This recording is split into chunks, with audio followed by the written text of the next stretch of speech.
The apocalypse destroyed the world. Monsters everywhere, cities gone, but one guy awakened the weirdest ability possible. His apartment became his fortress. Inside these walls he can build, expand, summon resources, turning one random building into the safest place left on Earth. There's just one catch. He literally can't leave the house. While others fight outside, he's upgrading the lobby. All that is to make sure his family has somewhere safe to return to. Let's go.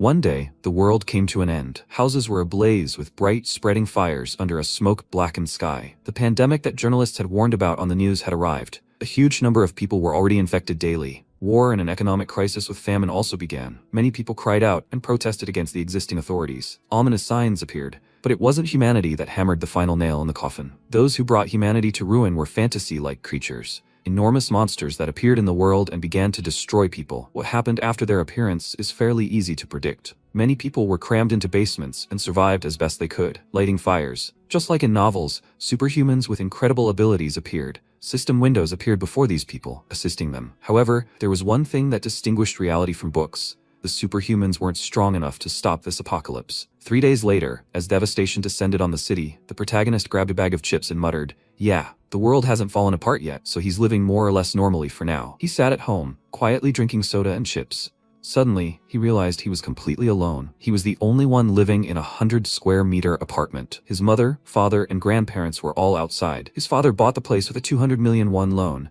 and another 200 million came from the family's shared budget. The reason he lives here alone, despite being born with a certain amount of illness, is because someone has to live here for 2 years before they can get a tax refund. That's why he lives here and was locked in after the apocalypse began. He grabbed his phone and looked at the screen. He received a notification that his internet connection was unstable. He should check it and try again. He took a deep breath and tried to catch his breath when he suddenly heard someone growling. He looked around and glanced questioningly out the window. A sinister monster with enormous wings flew past, a second later, appearing near his balcony and attempting to break into his apartment. This creature had incredibly large fangs and several long tongues, and Jaehyun screamed, "What is this horror?" He tried to cover himself with his hands, and suddenly the monster growled so loudly that Jaehyun screamed even louder in fear.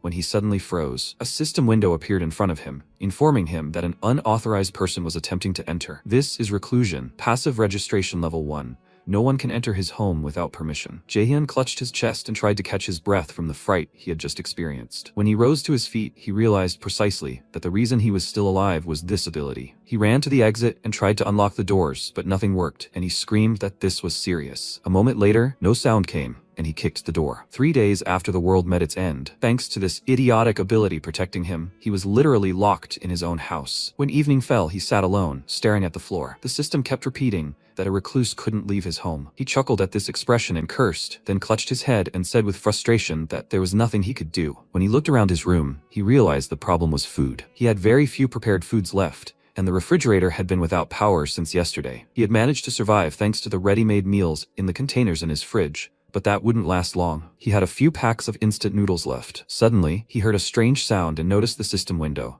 which informed him that he had killed a level 23 Calican and gained an incredible amount of experience, increasing his skill level. His mouth dropped open in shock, and he walked to the window, looking down. That enormous monster that had just recently been knocking on his window had been captured by other terrifying creatures. He gritted his teeth in anger, and realized the system had counted him as the one who killed the creature because it had flown into his house. He'd gained a new skill. A nearby reward matched the conditions, and his reward was being calculated. A moment later, his eyes widened in shock when he heard an even more terrifying sound. The monsters began to roar loudly and make noise beneath his window. Jaehyun couldn't understand why they were behaving this way. The monsters didn't stop, continuing to climb over the destroyed body of the Calican. The system reported that the reward calculations had been completed, and 2,203,234 won had been credited to the recluse's wallet. Jaehyun asked again, "What is this system talking about?" Suddenly, a bright beam of light appeared from the ceiling behind him. He turned around in fear and was surprised to see the electricity working. The system reported that he had reached level 3 of his seclusion, and he now had passive level 1 convenience storage. To maintain his convenience,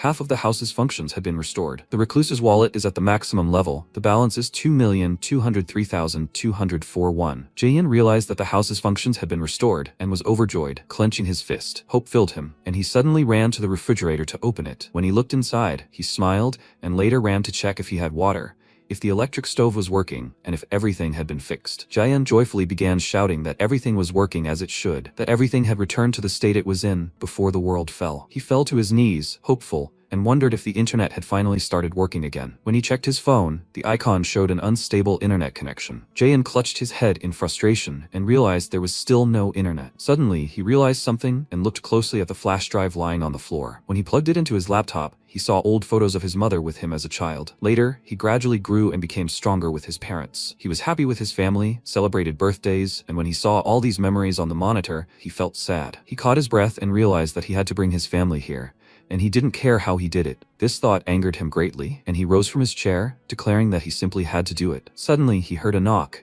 and the system announced that a level 1 shop had appeared in his reclusive skill. He could purchase items from the shop at the original price. Jaehyun asked again, does he have a shop? The system asked him to please add items, showed his balance, and asked if he wanted to add his first item. The option appeared before him. He clicked the shopping cart icon, and the system displayed his wallet level. He realized that this skill was apparently linked to the recluse's wallet, since it showed how much money he had. When he opened the window, the system again reported that the recluse couldn't leave his house. As he expected, it didn't work. Even though his skill level had increased, he still couldn't leave. One thing was certain: if he killed monsters, his level would increase, and he'd gain a new skill. If he leveled up, maybe he'd gain a skill that would allow him to leave. But how could he kill monsters in this situation? What had happened recently was unlikely to happen again. Suddenly he stopped, watching one of the creatures crawling under his window, and thought about killing goblins. After a while, he grabbed a bottle of water and swung it straight at the window. When the bottle flew out, he watched in joy and exclaimed, "Great, it works!" He could throw objects out of the house. In that case, he'll try using the dumbbell he's already picked up. As he approached the balcony, he noticed something amiss.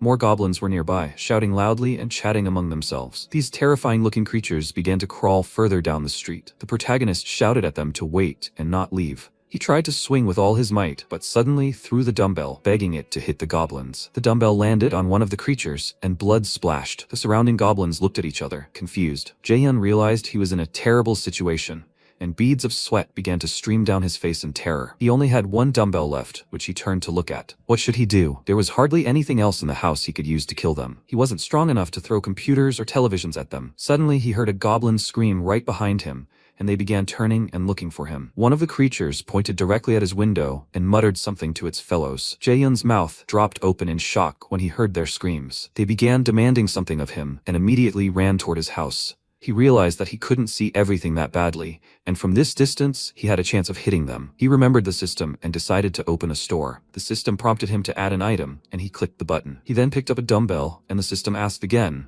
"Do you want to add this item?" He confidently answered yes, and the system added a classic sliding dumbbell weighing 3 kilograms. It cost 16,991. He realized that this item was the same price he paid for it online. Apparently, the prices here were the same as they were before the collapse of the world. He could buy a few more of these, which pleased him greatly. Suddenly, a bright light began emitting from the system. The protagonist noticed it, and the dumbbells appeared right under his feet. He joyfully shouted that it worked. They were the exact weight he needed. A moment later, he began throwing dumbbells again at the approaching goblins, slicing their heads open until they bled. The system reported that he had killed a level 7 goblin, gained experience in 3,345 won, had been credited to his recluse wallet. He was overjoyed that he had managed to bring his idea to fruition, and watched as the surrounding goblins stared at the newly slain monster. They grew even more enraged when they suddenly looked up and saw the dumbbell flying toward them again. When they realized the danger these things posed, they began to scatter. Jaehyun cursed in anger, and the system reported that he had purchased 3 sets of classic non-slip dumbbells. Several of the same murder weapons appeared in his hands again,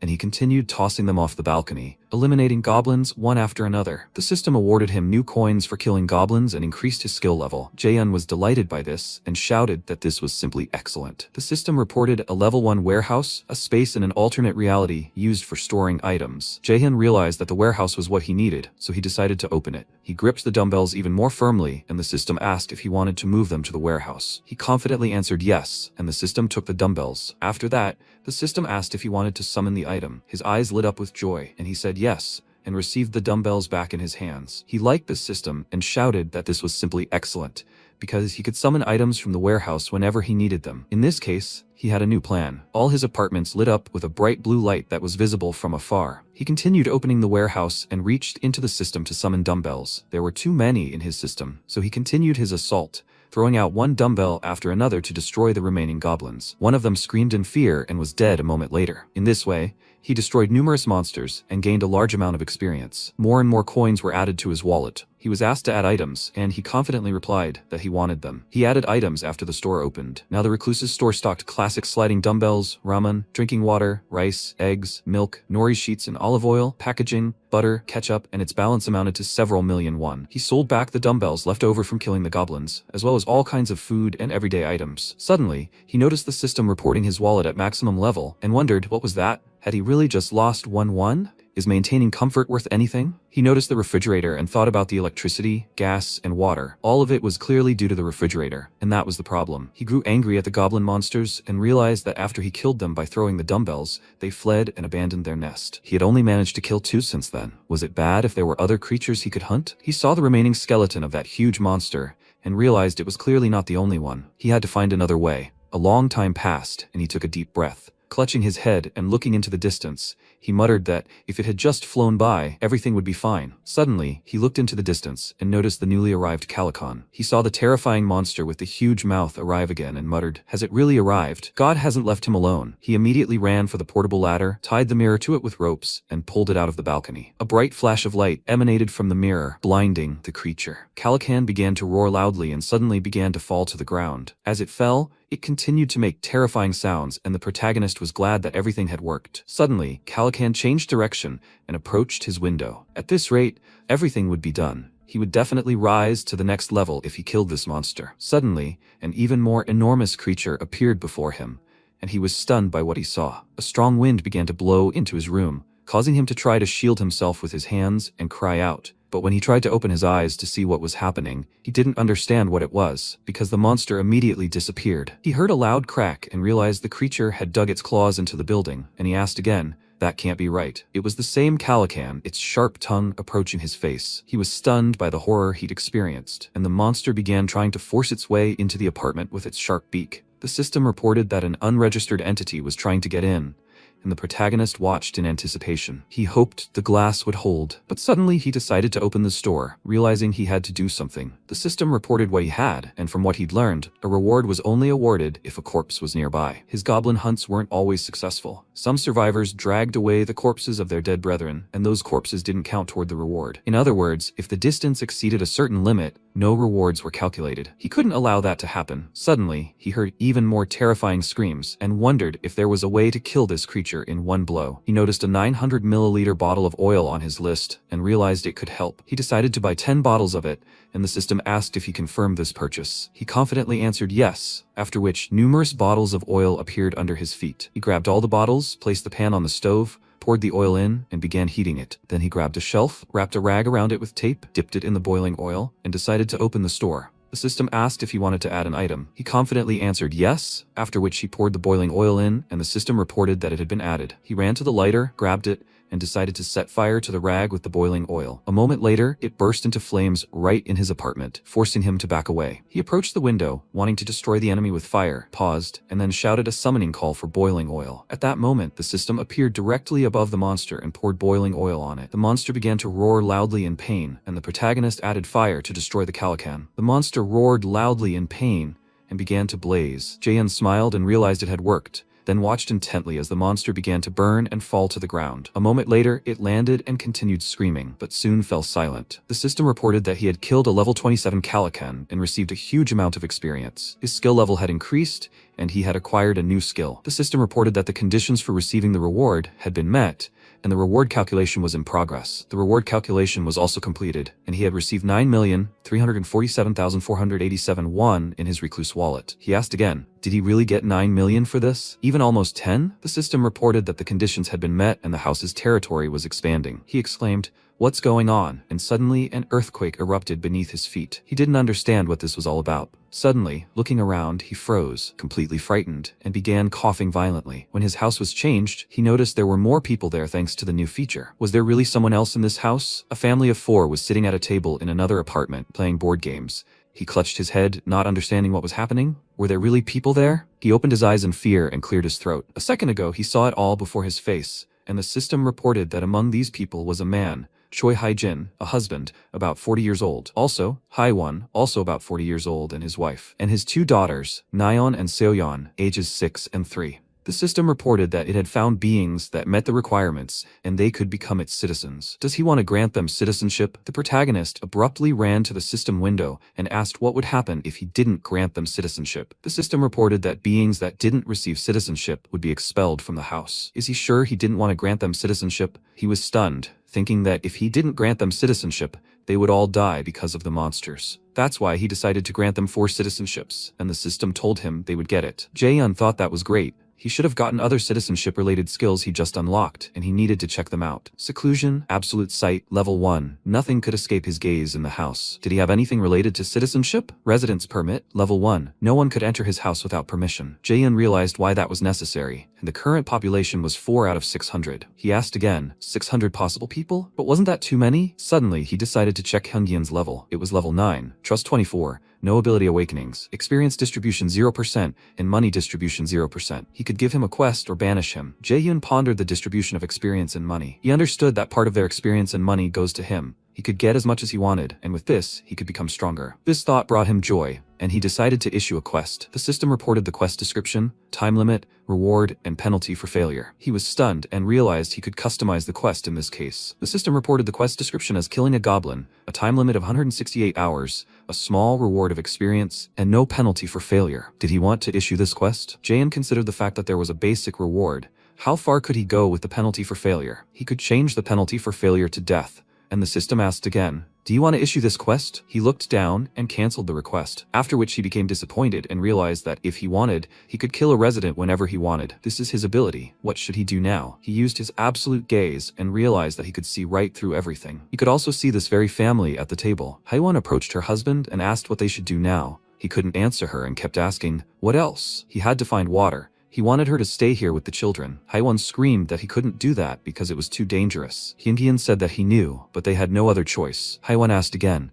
but where would he even find water? Hyungyeon replied that he wanted to try to get to the grocery store, which was quite large, and get whatever was left. Hyewon didn't respond to this, and suddenly Soyeon said that she was very thirsty. Her sister sat nearby and remained silent. Hyewon addressed Soyeon by name, when suddenly Hyungyeon asked, does she believe in him? He would definitely return with something, so they should wait for him. Hyewon was very upset and scared. The protagonist canceled the absolute view, and realized the situation was worse than he thought. He decided to open a shop and add an item. It would be nice if he could add more items to the shop, so he decided to open the skill window. The system reported that his shop was level 1, and he could buy items that had been added at their original prices. He also had the convenience preservation skill. To preserve his convenience, half of the house's functions had been restored, and the warehouse, a space in an alternate reality where he could store items. He was delighted and realized he could increase the level of the recluse shop and shouted, yes. A moment later, the system lit up and announced that he had a level 2 recluse shop. The number of gold coins for adding items was 20, and a 10% discount was applied to all items. He realized this was quite good, and he still had 2 points left. He should invest them in the shop and convenience preservation. From now on, the number of residents should only increase. The system reported that the recluse shop was now level 3. The number of slots for adding items was 40, and it now had the item return function. The feature that allows you to return old items and issue new ones was simply wonderful. It was worth it. So with a smile on his face, he decided to reopen the store. The system informed him that he could buy the items that had been added at their original prices, and Jaehyun mentioned that he was buying drinking water and tangerines. Now he wanted to upgrade his amenities. The system asked again, do you really want to upgrade the level of Recluse's amenities? He confidently answered, yes, because if he could restore the neighbor's electricity and water supply, he could ask for it later. The system informed him that Recluse's amenities had been upgraded to level 2, and he could now register vassals. Jaehyun asked, confused, vassals? What does that mean? After a while, Hyungyeon set off and turned to look at his family. Haewon hugged her daughters, but Hyungyeon confidently declared that he would return and that she should protect the house while he was gone. Nayeon approached him and asked, is he really going outside? He replied, yes, he'll go and find some food and water there. They should listen to their mother until he returns. One of the daughters began to cry loudly and scream because there were monsters outside. She was terribly afraid for her father, and suddenly, memories of how she and Soyeon had recently been sitting on the playground playing in the sand appeared before her. They heard the loud screams of goblins that appeared right in front of their faces and were dumbfounded with fear. A moment later, they decided to run home, and Hyungyeon grabbed his daughters along with Haewon to protect them. Hyungyeon didn't answer them, and the girls continued to cry loudly. Haewon asked them to stop crying because everything was fine. Hyungyeon looked down and realized that this might be the last time he saw them, which made him almost burst into tears. He approached the door and heard a loud sound. The whole family was terrified, and Hyunjin looked at the door in bewilderment, as it began making strange sounds again. Suddenly, they heard a voice asking to open the door. Hyunjin gritted his teeth in fear and asked again, "Is it a person?" No, it was most likely a monster, and it was too dangerous for them to open it. However, he continued asking, "Is anyone here?" Hyunjin hesitated and stood silently by the door, waiting. They all looked towards the door, and suddenly there was a long silence. Hyunjin wondered if he had left. He hoped so, when suddenly the door swung open and he saw a bright flash of light and hugged his family protectively. Haiwon and his daughters began screaming loudly. Hyunjin wrapped his arms around them and yelled at the monster not to hurt the children and his wife. Jaehyun entered the room and apologized. Hyunjin looked at him in bewilderment and was dumbfounded. Jaehyun brought a bag of groceries, and Hyunjin asked again who he was. He said his name was Kim Jae-hoon, and he was their neighbor. He has some water and a tangerine. Could they talk for a while after they've eaten and drunk? Hyunjin realized what was happening with a startled expression, and hope appeared in his eyes. Haiwon and his daughters also looked at their neighbor with fear, and Hyunjin realized he had no reason to refuse, since this man could help them. He smiled and asked him to come in. The girls were waiting for the treats, and Hyunjin wondered if he'd scared them too much. Looking around, he realized it was very dark because of the special curtains, which was quite clever. Thanks to them, they'd been able to hide from the monsters. Now he needed to figure out how to fix the light. He looked at the light bulb and commanded the system to turn it on. Suddenly the power came back on, and Hyunjin asked again, "How?" Jaehyun explained that he should first give his children some water. Hyunjin thanked him for his help and turned to the girls, handing them bottles of water. They started drinking quickly. When Soyeon suddenly started coughing, Haiwon asked if she was okay. The protagonist was dumbfounded by what he saw and asked again, "Do they like tangerines?" The girls looked at him in confusion, and he asked if they could hold it in their hands. Soyeon thanked him for the tangerine, and Haiwon asked him to peel it for her. After she peeled it, she began feeding her children, when suddenly the girl exclaimed with delight. She was incredibly happy to have something to eat. Haiwon asked again, "Is it tasty?" The girl answered confidently, "Yes." After which, Nayeon also asked for a tangerine. When she ate the slice, she was also delighted, and the system reported that all neighbors had increased their trust in him. Soyeon's trust reached 50. Loyalty was unlocked. Loyalty was 30. She had reached the vassal status requirements. At this point, the protagonist could either give her a quest or exile her. He was stunned, examining the system window carefully and remembering that she fully met the vassal requirements. But she was too small, and this upset him. He can only appoint 10 vassals and needs Hyunjin to be at least level 10 for them to complete his quests. Hyunjin's trust level has increased by 31, and he needs to win his favor as much as possible. At this point, Hyunjin turned to him and asked him to listen. He thanked him and said he didn't know how he could repay him. Jaehyun suggested they discuss this matter in the hallway. Hyunjin was stunned by this and replied, "Okay." When they stepped out into the hallway, a conversation began. Jaehyun asked if they had received citizenship. He answered yes, and opening the system, he said that his entire family had received this notification 30 minutes ago. Jaehyun wondered if anything unusual had happened to them. He replied that they had been unable to move for a while. Jaehyun realized they were frozen until they received citizenship, and addressing him by name, said he could help him get back the life he had before. Frightened, Hyunjin asked again, what did he mean? Jaehyun replied that he could definitely do it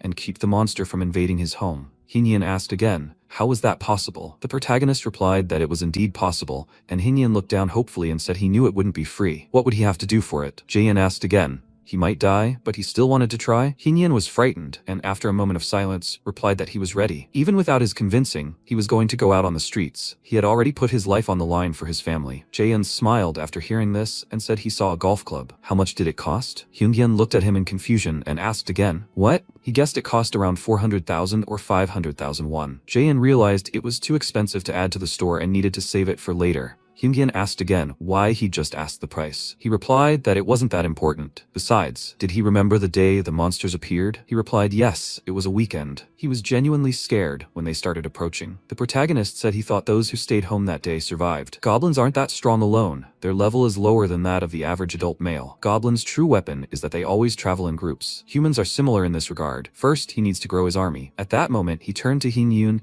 and said that from now on, he wanted him to search for survivors with him. He placed his hand on his chest and waited for his neighbor's response. After a while, the sky darkened, and the system reported that Hyunjin's trust had increased. Jaehyun realized it had increased again, and the system had once again redirected him to citizen management. The current population was still at 4. He'd be able to meet his family while he was still hosting, right? Suddenly, he heard someone scream and jumped up. It was the goblin's cries, causing him to run to the balcony and look down. This scared him a lot, and he saw many people who started fighting the monsters. He'd have a hard time helping them. The goblins roared loudly, and the people decided to fight them as best they could. They threw stones at their heads to somehow repel the attacks. The monsters fell, and blood spilled. Jaehyun, The pillar of Ninchik asked again, "What's going on?" These people were quite brave and agile. They easily destroyed these goblins, as if they were used to it. The man approached the monster with a club, swung it, and leaped high, destroying the creatures with a single swing. The monsters scattered in fear. When the humans managed to repel the goblins' attacks, one of the girls turned her attention to the side and pointed her bow in the direction of the sound, when she suddenly noticed something glowing on the ground. The protagonist was waving at them from the balcony, delighted. The girl's mouth dropped open in shock, and she watched as Jaehyun furiously shouted at them and Haiwon with his hands. He realized Hunyin was already approaching and let him in. He asked him to come in, and Hunyin brought him a box and thanked him for his permission. Suddenly, a system window appeared before him, and he froze. The protagonist saw that the system had reported that the unworthy could not enter the house. Hunyin asked fearfully, "What do you mean, unworthy?" Jaehyun thought about it too, and asked again, "Is it really true that no one can enter his house, or can only those appointed as his vassals?" Hunyin stood there, perplexed, muttering that he carried everything that could be used as a weapon. Jaehyun thanked him for this, then opened the box and saw a toolbox inside. He decided to open the store, pulled out 5 bottles of water and 5 packs of instant noodles. Hunyin was dumbfounded by what he saw, and a moment later, the protagonist handed him a box of food and asked if he could go down to the first floor and place the box at the entrance. Hunyin asked again, "The first floor? Isn't that dangerous?" He replied that everything was fine. After some observation, he could tell that the purchased items were only active during the day, and he had to lure the people outside to his side. They had no choice. Only upon seeing him would they realize he had food, and immediately, these people would begin to worship him. "He has a plan, so please let Hunyin take this box downstairs." Hunyin asked again, should he just take the box down to the first floor and come back? He confidently answered, yes. After which, Hunyin said it would be done right away and left. After a brief silence, Jaehyun thanked him. He had to do something for a good guy like Hunyin, so he opened the quest window and decided that this would be his task. The time limit was 24 hours, the reward was a small amount of experience, and there was no penalty for failure. Suddenly, Hunyin saw it in the system window and asked again, "What is this?" Jaehyun explained that if he completed the quest, he could get something, like some experience. Hunyin asked again, "Is this like leveling up in games?" Jaehyun replied that it was. He looked at his stats, and he was already level 9. When he leveled up, he would also be able to get good rewards, and he was counting on it. Hunyin frowned and confidently answered, "Okay." He understood everything. After this conversation, he began to walk towards the exit. He descended gradually, doing so with extreme caution, even though the floor was very high, but he managed to reach the first floor and exit the building. He was very tired and, scratching his forehead, said that he would just put the box down there when he suddenly froze and looked ahead. There was a group of people there, but he imagined them as huge monsters that would immediately surround him, and he began screaming in fear. He knew he had to run, but suddenly, he tripped and fell to the ground. The box of food broke apart, scattering dust across the road, and his whole body shook with stress. When he rose, he screamed at himself that he needed to move and turned around, looking ahead in fear. Tears appeared in his eyes, and he tried to protect himself with his hands. People turned to him, and he looked ahead questioningly. The guy asked if he was okay. A whole group of guys surrounded him, looking at him in bewilderment. The system reported that this being had the right to enter, and they were trying to do so. Jaehyun wondered what was going on, but who could it be? He wanted to take a look and use his special vision. The system reported that he'd opened his absolute sight, and he saw the same group of people, including Hunyin. They were chatting and asking questions like, "Did that guy from this house bring food? They should check in. They're already running low on rations." At that moment, Jaehyun realized they were the same people, and the system reported that creatures who met the criteria for becoming citizens had appeared. Did he want to offer them citizenship? He replied that for now, it was just an offer. By expanding his territory, he could unilaterally grant citizenship to all his comrades. But do those who came from outside have a choice? In that case, they might reject his offers. He gritted his teeth in anger and grabbed his head, wondering what he should do now. When he looked away, he heard the intercom and paused for a moment, then suddenly smiled and decided to see what would happen. When he opened the intercom, Hyungyin appeared on the video camera and asked again, "Is he here?" Jaehyun answered yes, and the system reported that Hunyin was in the middle of a quest. Did he want to change the quest? Jaehyun answered yes, and then asked to make changes. He asked to feed 6 guests, and the quest was updated. Hyungyin asked again, "What is that?" He replied that it was a new quest and asked to tell them that he would feed them inside, because he had something in mind. Hyungyin replied, "Okay," and a moment later they entered his apartment. Hyungyin announced that they had finally agreed to eat, and the protagonist said that it was excellent, and he wanted to offer 6 citizenships to these people. The system reported that he had offered citizenship to each of the guys. They were all allowed access to the 30th floor. The guys didn't understand what was happening. The system reported that the number of residents had reached 10, and now he would receive an additional 10% of the experience and money earned by his residents. This was bonus experience and money. He would get a great boost if they hunted monsters. He would welcome them with open arms. The system reported that his total population was now 10 citizens. He saw that one of them was level 23, and this guy must be as strong as the Calican he killed. He gained the characteristics of a Ha Dongyun, and the protagonist realized that he was superhuman. In baseball, depending on who throws the ball, the pitcher's throw can be a real weapon. And if you triple this throw, it's perfect for killing monsters. As for his trust, he can gradually increase it. He should set the distribution of experience and money to 70% for each of the 6. The system reported that the setup was complete, and Jaehyun was overjoyed. Now he just had to give them hunting quests, and he could sit back and earn experience and money. It's just like in auto-farming games. Of course, he still had to get to know them better when the time came, because they could be his key to meeting his family. One of the residents increased their trust, and he asked, confused, what? Suddenly, the system started showing that all these residents had increased their trust, and he didn't understand what that meant. When Hungjun asked them to enter the apartment, they thanked him. Haiwon, frightened, asked him what was going on.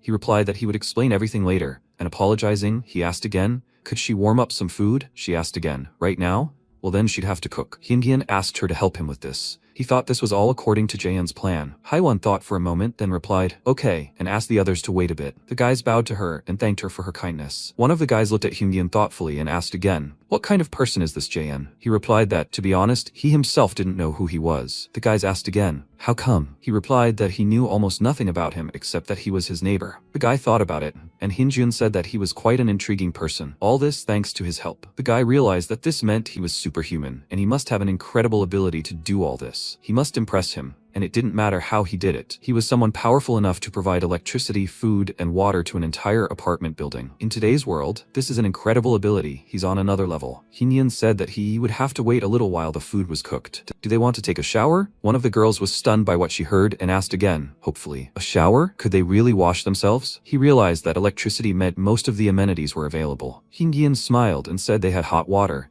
and the girls were even more stunned. This was also part of Jaehyun's abilities. They had a bathroom in the living room and in the master bedroom, so they could both wash at once, and he would tell them where to go. The girls thanked him for this and said it was incredibly cool. The guys started discussing the situation among themselves, and one of them asked again, is he absolutely sure that the guy is superhuman? The other replied that it seemed so. His ability was much stronger than his. The guy patted him on the shoulder and told him not to lose heart. They just needed to beat him up, good and proper. The guy asked again, what kind of nonsense was he talking about? They were supposed to impress him. The guy asked in surprise, seriously? His friend asked him not to do anything and just stand quietly. The guy laughed and said, okay. After which he said their goal was to get as much food as possible, and he suggested the others not argue with him and make sure of that. Did they understand? The guys agreed with him and smiled. Byung-ho stood there, confused, and the guy approached him, put his hand on his shoulder, and Byung-ho apologized for not listening. The guy apologized and said it was all his fault. Byung-ho replied that he had done nothing wrong, but his friend continued to say that if only he hadn't invited them to his housewarming, everything would have been much better. Byung-ho replied that everything was fine. He came because he wanted to. Now they decided to get some food here and go to his grandmother's house together. Byung-ho thanked them for this, but his look was so sad because he knew it was too late. He imagined the many monsters in front of him and realized that the chances of her still being alive were too small. One of his friends said that it was not far from here and they could get there if they worked as a team. He should be patient a little longer. Byung-ho said he understood everything,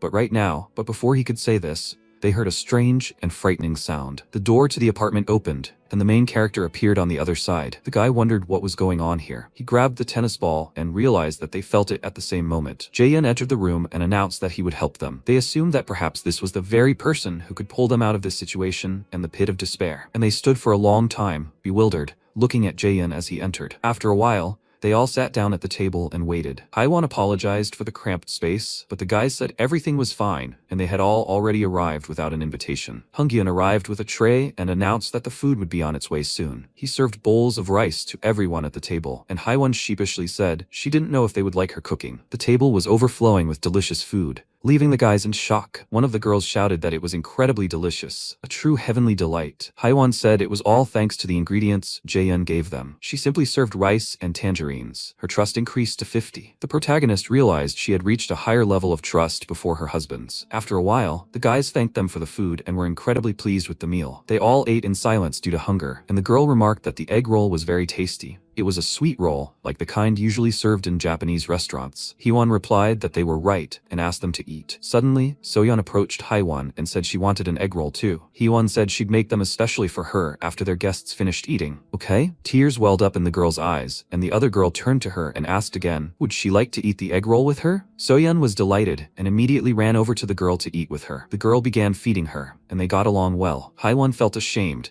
as her daughter shouldn't behave like that, but the people around her ignored her, and Jaehyun turned to them and asked them to sit down and eat with them, as there was enough food for everyone. Haiwon and Hungyeon said okay, and then asked again, then would they have dinner together? Jaehyun was stunned by what he heard, and realized that food hadn't been this enjoyable for him in a long time. He remembered that his mother usually made this kind of food in containers, and he hoped everything would be fine with them. After some time, the guys finished the food from the table, and Soyeon announced she wanted to sleep. Haiwon picked Soyeon up and said, okay, they're going to bed. Nayeon followed them, and Jaehyun suggested continuing their conversation. He turned to Byungho and asked why he couldn't go to his grandmother's house if it was nearby. They told him it was because of the goblins, and Jaehyun asked again, goblins? Apparently they're using the complex's underground parking lot as their camp. There are a lot of them there now. Jaehyun wondered about the underground parking lot, and the guy said they estimated the number of goblins there exceeded several thousand. Jaehyun realized that the recluse skill only affected his 30 floors, so the goblins had easily entered the building through the underground entrance. Jaehyun mentioned that they'd seen all the building's entrances connected through this one,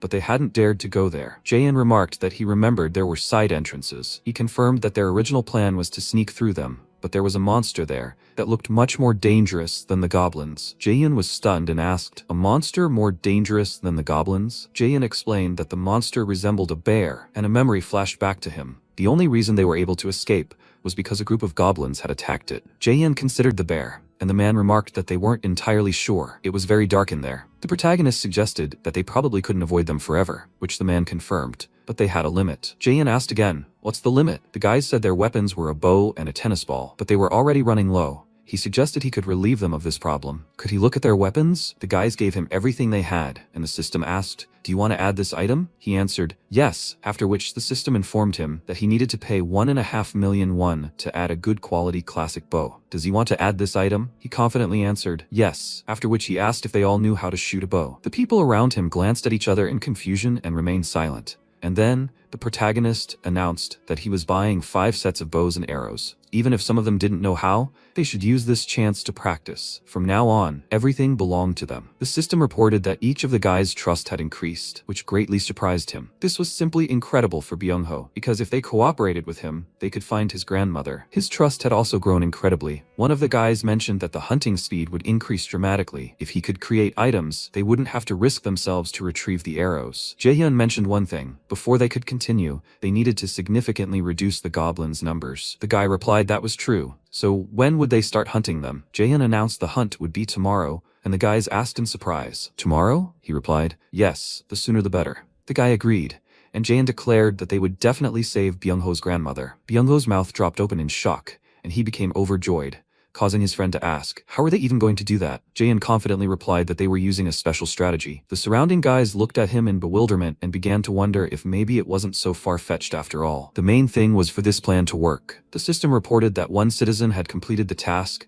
and the cost was 30,000 won. Jaehyun realized this meant he'd spent money on it. So, only with money would he be able to raise citizens' levels. But since there was no pressing need right now, there was no need to do so for now. The system reported that one citizen's trust had reached 50. And loyalty had been unlocked. The conditions for registering as a vassal had been met. He whispered that the vassal would now be registered, and Hyunyeon suddenly froze and asked, what flashed just now? The system reported that he'd registered his first vassal. He could summon a vassal to his home territory, and after using it, he could summon them again after 2 hours. The system reported that this was his first servant, with trust 51, loyalty 62, and the awakened ability of gorilla strength. He was level 20. Gorilla strength means the wielder gains power equal to that of a gorilla. Experience and money gained from killing monsters are doubled, and the absolute eyes skill can be used within a 5-meter radius of the house. Jaehyun asked, what's that button? The system asked if he wanted to spend 1 million won to level up a citizen. He realized it cost 1 million. The girl asked, what's wrong? He replied that nothing had happened, and it would be better for them to tell him how they felt. Hungyeon said he was overwhelmed with energy. Did he do that too? He replied that everything was correct, and Hyunyeon said he felt like he'd aged 10 years. His entire body glowed with a bright magical power, and Jaehyun smiled, then announced that this time, he would be participating in the operation. He handed him the weapon, and Hyunyeon asked, what? Jaehyun replied that citizens receive a bonus of 10% additional experience. Due to the double effect of citizens, he would be able to gain even more experience. He should definitely try to kill as many monsters as possible, and Hungjin responded fearfully, okay, after which Jaehyun said he believed in them. After a while, the guys headed to the first floor with weapons. One of the guys turned to Donghyun and asked if they really had to check the first floor. He'd seen all the windows broken before, but he didn't mention the condition of the floor at all. He replied that they needed to check it anyway. Didn't he hear what Jaehyun said? They came here as a rescue team? This is the first building their overlord assigned them. All survivors in this apartment building need to be sent to floor 30. Their task in this operation is to attract and kill as many goblins inside the building as possible. They also need to find at least one surviving human. Did everyone understand that? The guys didn't answer, and one of them, holding a bat and mockingly said that he understood everything. Donghyun said that in that case, they'd start with apartment 101. They didn't know where they might run into a goblin, so everyone should be on guard. All the apartment signs were covered in blood, as were the entire entrance halls. They were all broken and cracked. Suddenly, the guys stopped in fear and heard a terrible screech and smelled an incredibly foul smell. They found themselves in a room with corpses. There were many people lying there covered in blood, and they decided they should leave. Deoksu gripped the bat even tighter when he looked at the shards of glass, and Donghyun clutched his head and cursed that no one had a chance on the first floor. They should quickly go up to the second floor. When they arrived on the next floor, they saw an equally huge number of corpses, and no one survived. They were dumbfounded by what they saw and decided to go up to the next floor. When they arrived on the third floor, they walked through the corridors, expecting horror. Donghyun started knocking on apartment doors, asking if anyone was there. All the guys tried to find anyone alive and kept knocking on different doors. Unfortunately, no one was successful, and they were sad that they couldn't find anyone alive even on the third floor, so they decided to go up. They continued knocking on all the apartments, and Donghyun shouted, "Is anyone there?" They were the rescue team. Suddenly, one of the doors opened, and a man asked, "Are they really from the rescue team?" Donghyun was delighted and said yes. The man asked again, "Then can they give him some water?" His throat was very dry. The guys took out bottles of water and handed them to him. The man opened the door a little further and asked in confusion, "Are they really giving this to him? Are they really the rescue team?" He explained that they actually lived there, but it was also true that they had come to rescue him. They didn't know of a safer place, so they asked him to come with them. Hope appeared in the man's eyes, but he abruptly closed the door in their faces. A moment later, he came out with a crutch, and behind him were a girl and a boy. The man said he couldn't shake his suspicions. His name was Jungsu, and it was very nice to meet him. He extended his hand to Donghyun, who with a smile said the feeling was mutual. After that, Donghyun turned to Hyun and Gyeong and asked them to take them to the 30th floor and then return to them. The girls agreed, when suddenly Jungsu exclaimed, "What? That's the 30th floor? So they're not going to the first floor?" His son yawned and said that now they could live. So what did he say? They finally sent a helicopter for them. At that moment, Gyeong said that wasn't true, but if they went up with them, they could eat hot food and take a shower. Jungsu's daughter began screaming with delight. "Are they lying?" Gyeong replied that she wasn't lying, because there was hot water there. After these words, the guys returned to the next floor, and daughter asked again, why was Jungsu standing there? They should run upstairs immediately. Jungsu said he knew these guys, and the system reported that the number of citizens had reached 40, and the experience and money earned by citizens had increased by 90%. Thus, the number of citizens increased to 40. To start, he placed the children and the elderly in Hyunjin's apartment, and the young people would have to stay in the hallway. Donghyun came to him and said that they were finished. They found 40 people. He asked, "Is that all?" He confirmed it. They checked 29 floors, but apparently not all the residents were in the building initially. The MC praised him for his good work, then closed his eyes and thought that Hyunjin's apartment was almost full, but that should be enough. He used the skill Absolute Eyes to check who was doing what. Byung-ho was making barricades. Hyunjin and Gyeon were wiring along with Gyeong and Hyun, and Donghyun and Deoksu were carrying barrels. He deactivated the skill and said that in that case, they would move on to the second stage, hunting goblins. Time passed, everyone gathered in the hallway, and Donghyun asked them to focus. He would now give a briefing. Their task is to eliminate the goblins hiding underground. First, they'll start at floor mice 1. They'll split into 2 teams, provoke the creatures, and clear them out, then continue the same on floor 2. Gyeon raised his hand and asked, what if there are more goblins than they expected? So will they just get stuck on floor 1? Dragging the goblins' bodies would be difficult. Gyeong smiled and told him not to worry. She could handle them all on her own. Dongjin remarked that she was unstoppable now, with so many arrows. Gyeon was about to say something else, but at that moment, a menacing growl was heard behind them. They turned around and saw several goblins climbing up from the floor below. Gyeong immediately started shooting at them,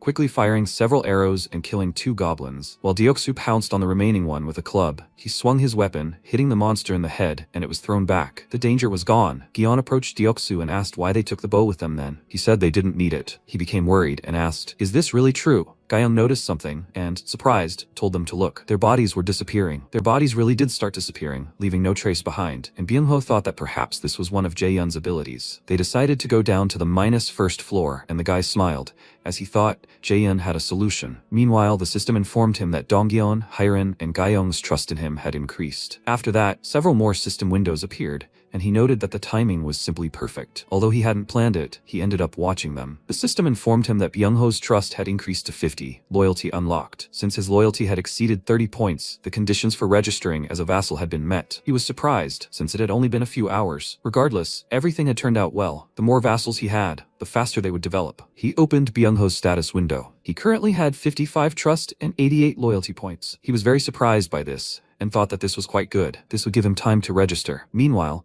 they were all fighting on the -1st floor, and suddenly a glow emanated from Byung-ho. He himself was shocked by it, and his comrades were distracted and turned to look at him. A bright light blinded all the goblins around. Then there was a flash, and everything suddenly went dark, causing them to lose their bearings. The goblins panicked and rushed blindly at them, and Dongyeon exclaimed that he had no idea what it was, but they needed to run, and that they should retreat immediately. They immediately broke into a run, while the archers stayed behind to hold off the goblins. Gyeong killed one of them, then focused and began quickly moving from side to side, firing very rapidly. Several goblins immediately fell, and the rest were surprised by her abilities, but continued to pursue them. Byung-ho exclaimed that there were too many of them, and Dongjun said that he never thought they would attract such a crowd of freaks. Deoksu said that it looked like they all came up from the 2nd floor and needed to run to the fire escape. They reached the doors. Jiyeon opened them, and they quickly began to climb the stairs. As soon as everyone was on the landing, Donggun immediately began to close the doors, but a goblin managed to stick his hand through the crack, and he was unable to do so. The other guys rushed to his aid, throwing all their weight against the door, causing the goblin to scream loudly,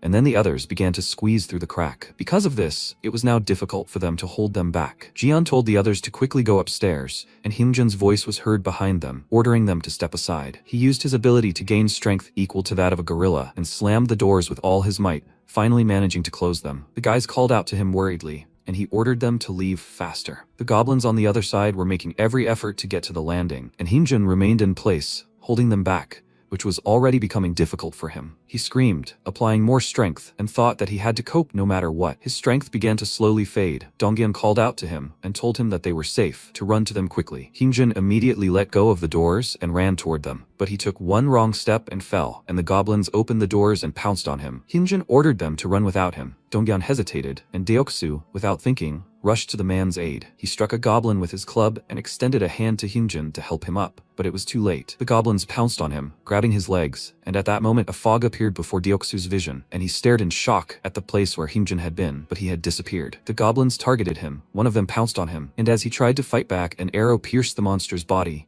and Dongjun told him to run from there. Deoksu immediately rushed to the stairs. Dongjun called out to him worriedly and took aim, after which he and Gyeong urged the boy to move faster. At this time, a bear was rampaging outside, tearing the goblin's body apart with its teeth. He had already killed many, but he still couldn't get enough. Then he heard some sounds coming from a nearby building. He looked at the light on the top floor and went there. Meanwhile, Hyunjin was teleported into the hallway, and MC said that disaster almost happened. The man adjusted his glasses and looked up at him in surprise, and he extended his hand and thought that he decided to observe the whole situation with his absolute eyes just in case. It's good that he has the skill to summon a vassal. Hyunjin winced in pain. He himself didn't notice how he managed to get wounded in the leg. Seeing this, Jaehyun became worried and asked if he was okay. He answered him that a scratch like that should heal quickly, but judging by the amount of blood in his trembling leg, the scratch was quite serious. MC immediately had the idea to buy medicine, after which he went to his apartment and asked him to wait there for a bit.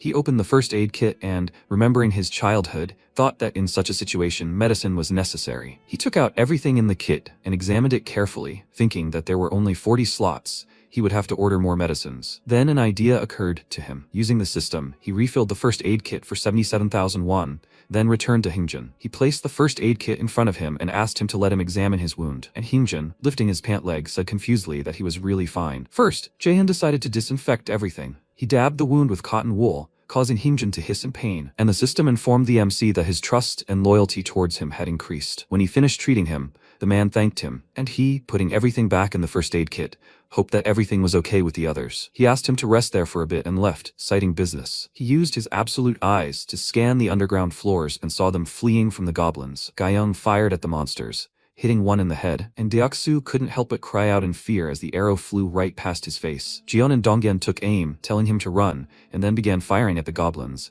while Deoksu ran forward, afraid to take an extra step to the side for fear of getting hit by an arrow. The guys had already managed to erect a barricade at the top, and Deoksu deftly jumped over it. When several goblins rushed after him, Byung-ho swung, then hit two monsters with his bow with all his might, knocking them back. After that, he jumped over the barricade and ran down the stairs, striking them, and Donggun, watching this, was greatly surprised. Deoksu asked how long he had been able to hit so well. After confirming they were doing well, MC sighed with relief. He checked Byung-ho's status window. He was now the second servant with the awakened teleportation ability. This allows him to move through space using mental energy, but it can only be used with good visibility. The mental energy expenditure is directly proportional to the number of companions and the distance. Jaehyun smiled and thought he knew registering him as a vassal was the right decision. Meanwhile, they continued to hold off the goblins. Jiyeon prepared an extension cord, and Dongyan asked the others what was going on with the water tank. Gyeong told him that they had everything ready here too, and Donggan told Byung-ho to quickly run here. He ran up the stairs, jumped over the barricade, and hid. Then they all threw the water tank over the barricade, and water poured down from the top of the stairs onto the goblins, knocking them off their feet. Dongyan gave Jiyeon the signal, and he turned on the extension cord,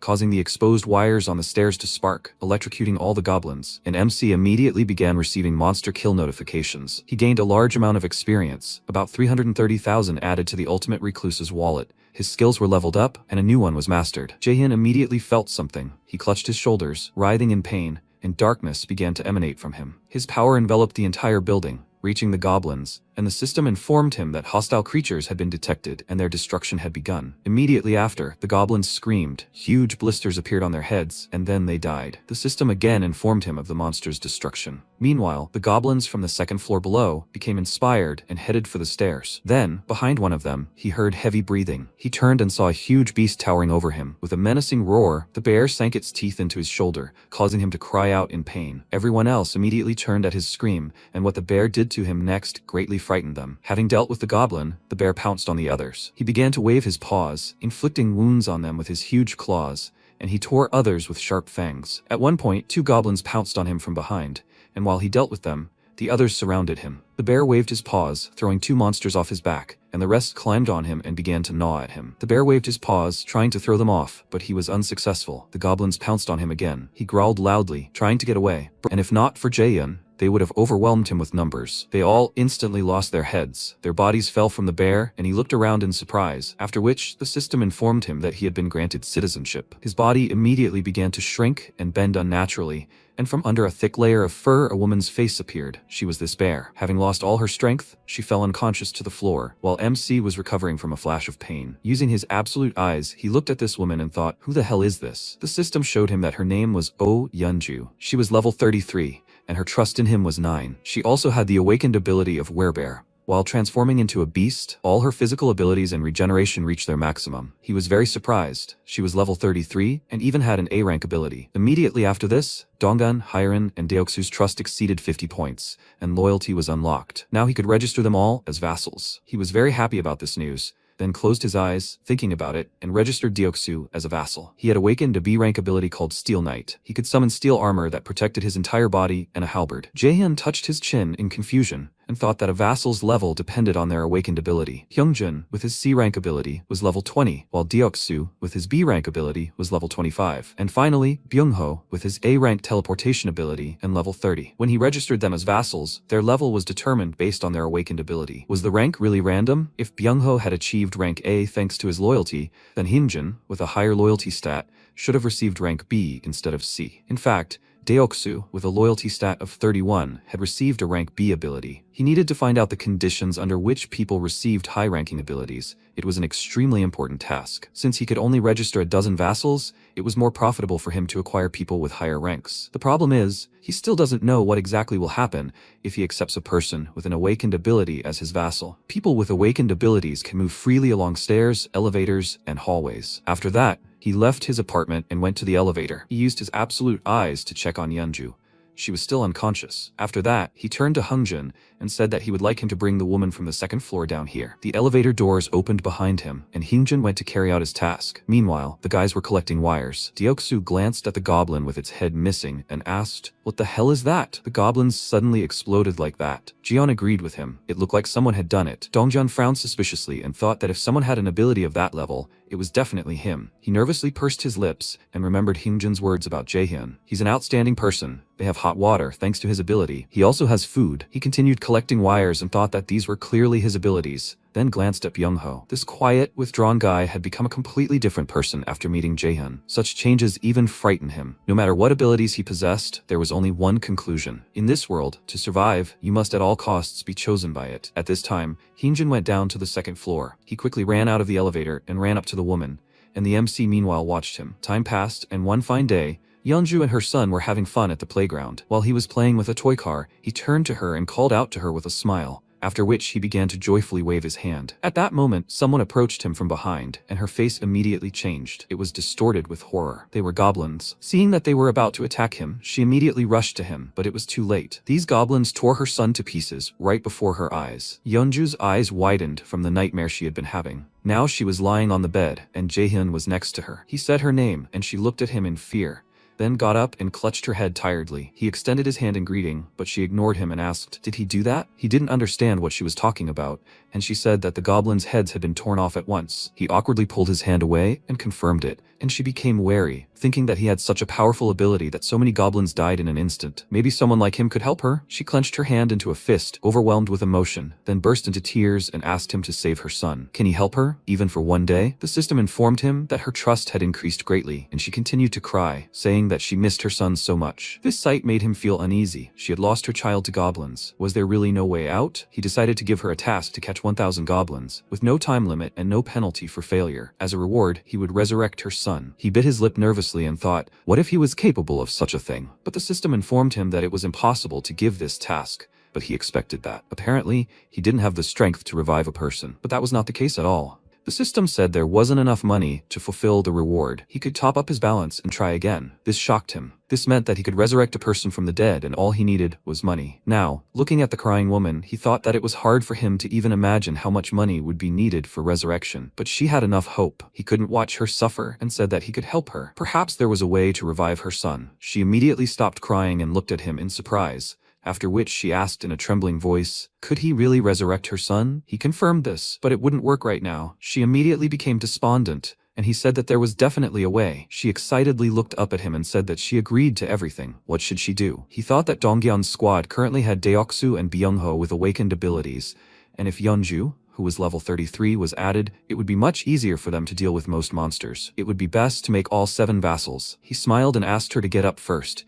He wanted to introduce her to some people. After that, he brought her to the others. Dongyeon extended his hand to her and said that he was glad to meet her. They told each other their names, and she asked, he fights goblins by throwing baseballs at them, right? The guy was surprised that she knew about this, and Yeonju turned her gaze to Gayoung, saying that this girl was an archer. She was also surprised and asked, does she know them? Yeonju asked, don't they remember her? She was an old acquaintance of theirs, after all. She growled with a smirk, and they stared at her in confusion, not understanding what she was talking about. Then she decided to show them. Her body was covered in fur, and as soon as the features of a bear appeared, Gayeon pointed at her in surprise, remembering her, and exclaimed that this was that animal. Yeonju laughed, saying that she was a bear. She helped them several times, or did they not know? Dongjeon immediately remembered what she was talking about, and said with a smile that the meeting that time was not accidental. She said that the goblin's enemy was her friend, and the MC approached them, saying that he was glad that they knew each other, but he had something to tell them. Tomorrow morning, there would be an operation to save Byung-ho's grandmother. The number of goblins had decreased. They could take advantage of this to save her. Also, Hyunjin would miss the operation due to an injury, so Yeonju would be participating in tomorrow's operation. She said that she would be happy to work together with them, and he said that in that case, they would all see each other tomorrow morning. They agreed, and he called out to Byung-ho and Deoksu, asking the two of them to go out into the hallway with him for a while. After that, he asked if they knew why he had summoned them both. They looked at him in confusion, and Deoksu said that he didn't really understand, and Byung-ho pointed to himself and asked if it had anything to do with their power. He smirked and confirmed it, and this time, the two of them awakened. Byung-ho gained the ability to teleport, and Deoksu a steel knight. He thought that before tomorrow's operation, he needed to know what they were capable of, in which case he should give them a group quest. The quest content: demonstrate awakened powers, time limit, 1 hour. As a reward, he would increase his strength,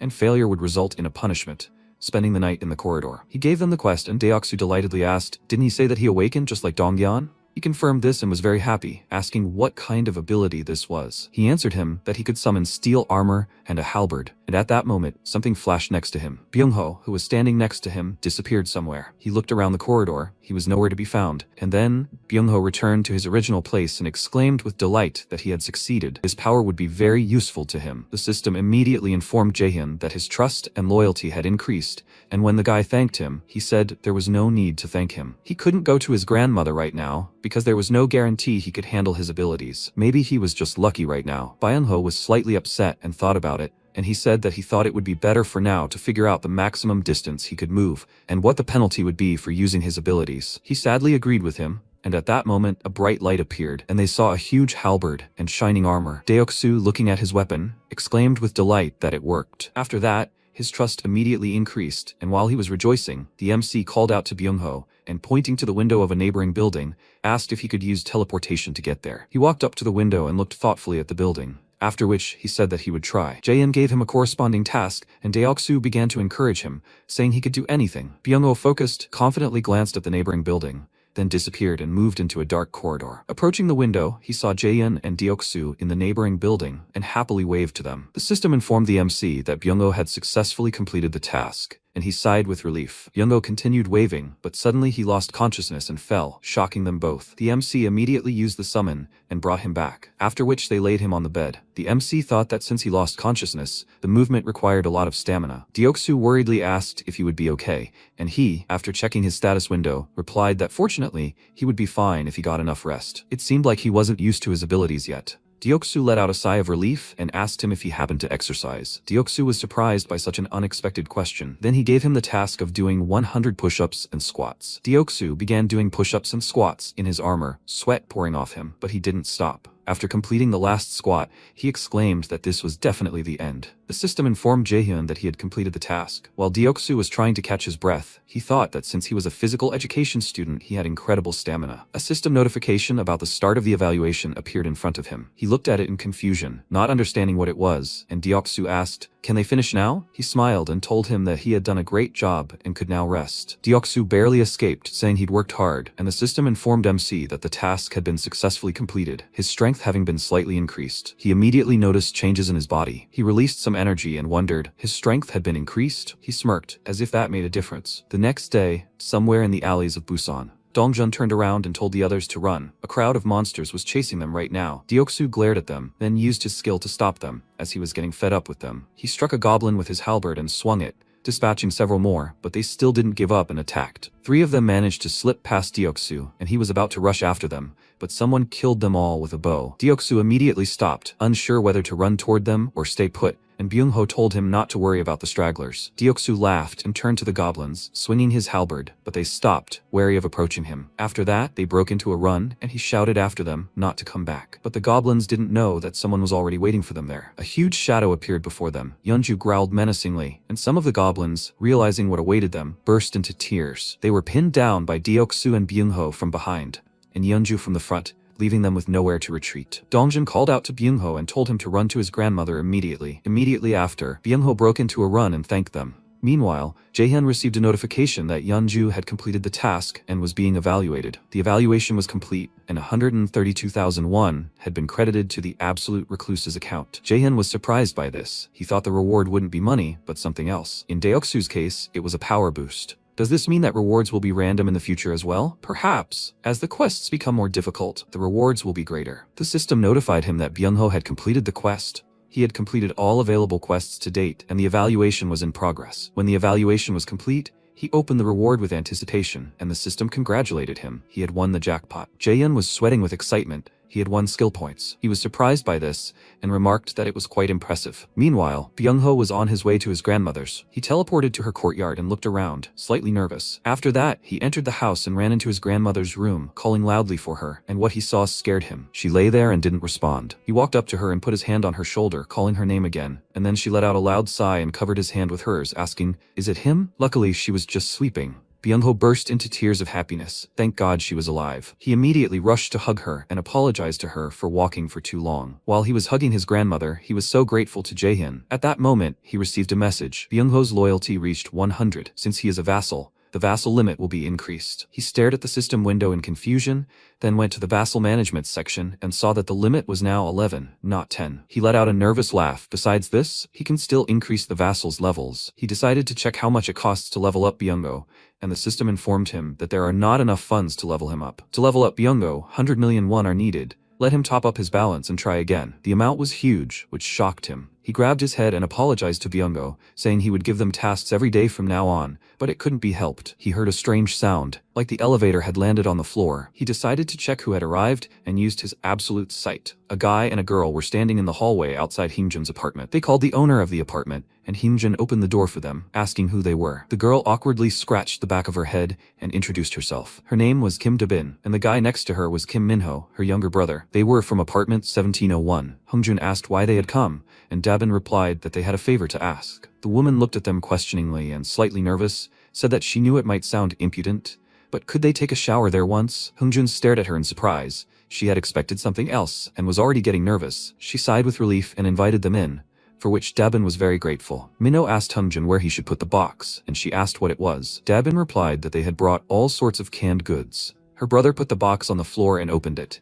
Indeed, there was a bunch of different canned goods inside. Hyunjin was very happy and said that it was not at all necessary. She thanked them, and Dabin said that gifts are a must when they show up at someone else's house with strange requests. Her gaze fell on the weapons standing against the wall, and she wondered if these bats and bows belonged to the residents of the building. Hyunjin answered that these people used to live in other areas. It would take a long time to explain. After making sure there was no danger, Jaehyun deactivated the skill and thought that they didn't seem like bad people. He would need to see them sometime and have a little chat. Besides, they could try to rescue people from another high-rise. Suddenly, a system notification appeared in front of him. He had caught a level 27 red tiger. A large amount of experience was received. About 40 million won arrived in the wallet of the absolute recluse. The skill level increased. A new skill was acquired. MC immediately became worried because the monster they killed was a serious opponent. He used the absolute sight and saw that they were all wounded. The fight was over. But unfortunately, Yeonju had fought against the tiger and was seriously injured. Suddenly, a sharp pain shot through his body. He let out a heavy sigh and then clutched his chest. The system informed him that it had discovered creatures that met the requirements for citizen status. Did they wish to grant them citizenship? He wondered if there were still humans left. He granted them citizenship, and 10 people immediately received it. The number of citizens reached 50. The experience points and money earned by citizens increased by 100%. When the number of citizens reaches a certain number, the power of trust skill becomes available to all citizens. He had no time for that now. He needed to check if there were any wounded. He returned to the squad. Byung-ho was carrying his grandmother on his back, and Deoksu was carrying Yeonju, who was unconscious. Seeing this, Jaehyun cursed, but they encountered goblins on their way. Hyun and Jeon immediately shot at them with their bows, and the girl was surprised that they managed to kill them with one shot. Gayoung remarked that her body had become so light, and Dongjeon agreed with her. He wasn't even running out of breath. The power of trust is a passive skill that increases all abilities by the trust value, as a percentage. Now MC understood that almost everyone in Dongjeon's squad has a trust level of 50 or higher. Endurance, acuity, muscle strength, reaction time, and so on. If all their abilities increased by 50%,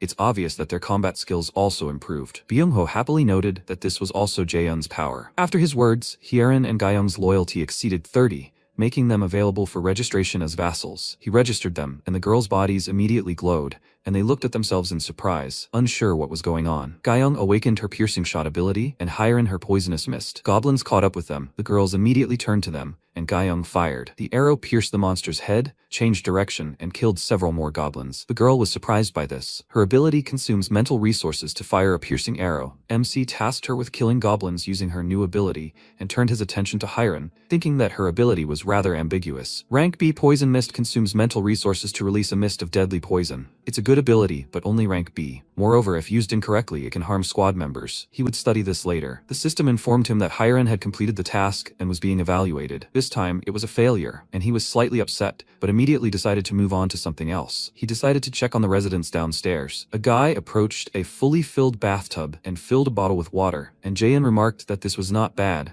They had brought drinking water in advance. He saw a gas burner and food bags and thought that was why they didn't need to enter the Donggyeon squad. They had stocked up on food and water. In another apartment, he saw a girl named Kim Da-jung lying on the floor. He immediately rushed to her because she has the ability to heal, a very valuable person. He approached the door of her apartment and tried to enter, but the door was locked. He frowned and suddenly remembered that he had a new skill. Invisible Hand of the Absolute Recluse allows him to summon and control an invisible hand. He moved his hand inside the apartment, then imagined the lock breaking, and the hand turned into pliers. With this, he easily got rid of the lock, after which he quickly ran into the apartment and found Da-jung. He tried to shake her and told her to come to her senses, but she didn't respond. He became very nervous and thought that she was even worse. What was he even thinking? He examined her face, chapped lips, pale skin and bruises under her eyes. It looked like dehydration. He looked around. Maybe there was something here that could help her. When his gaze fell on the object on the table, he was confused. There was a full bottle of water there. He was perplexed. Why was she dehydrated then? He glanced at the girl and thought that he needed to save her anyway, then opened the quest window and thought,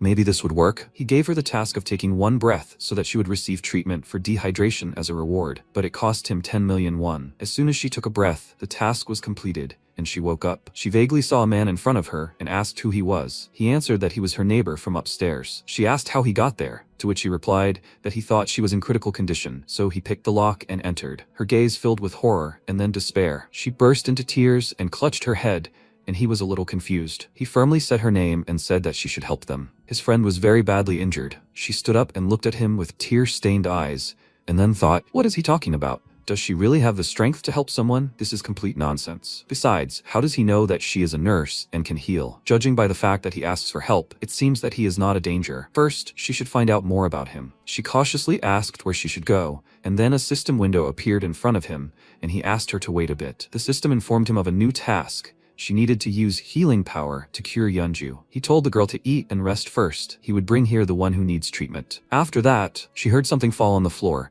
Several tangerines rolled towards her, and she panicked and asked him to stop. Another tangerine jumped out of the system window and she exclaimed, what is this? He smiled and said that he would explain everything to her in detail later. She is weak now, so let her rest for now. After that, he left, and she, taking the tangerine, looked at it in shock and wondered if she was dreaming. As soon as he returned to his home, the system notified him about Da-jung's trust increase. He looked up at it and thought that he still couldn't believe it. What had suddenly happened? He went to the window, thinking that they should already be here, and when he saw them, he became very worried. They were close to the house, but a huge beast was chasing them. They ran with all their might to a safe place, and MC nervously thought that it was a red tiger. But where did another one come from? The tiger almost caught up with them. He swiped his paw, hoping to hit someone, and Hiren took a step and twisted her leg, causing her to immediately fall and roll on the ground. Gyeong called out to her worriedly, and she began to get up, and the girl screamed in horror. By the time Hiren stood up, the red tiger was already very close to her, its jaws wide open, ready to devour her. Hiren froze in terror. She could feel its breath, but suddenly she disappeared. This confused the tiger, and it began searching for her. Meanwhile, Hiren had moved to Jaehyun's house and was trying to catch its breath from the horror she had experienced. She even started coughing,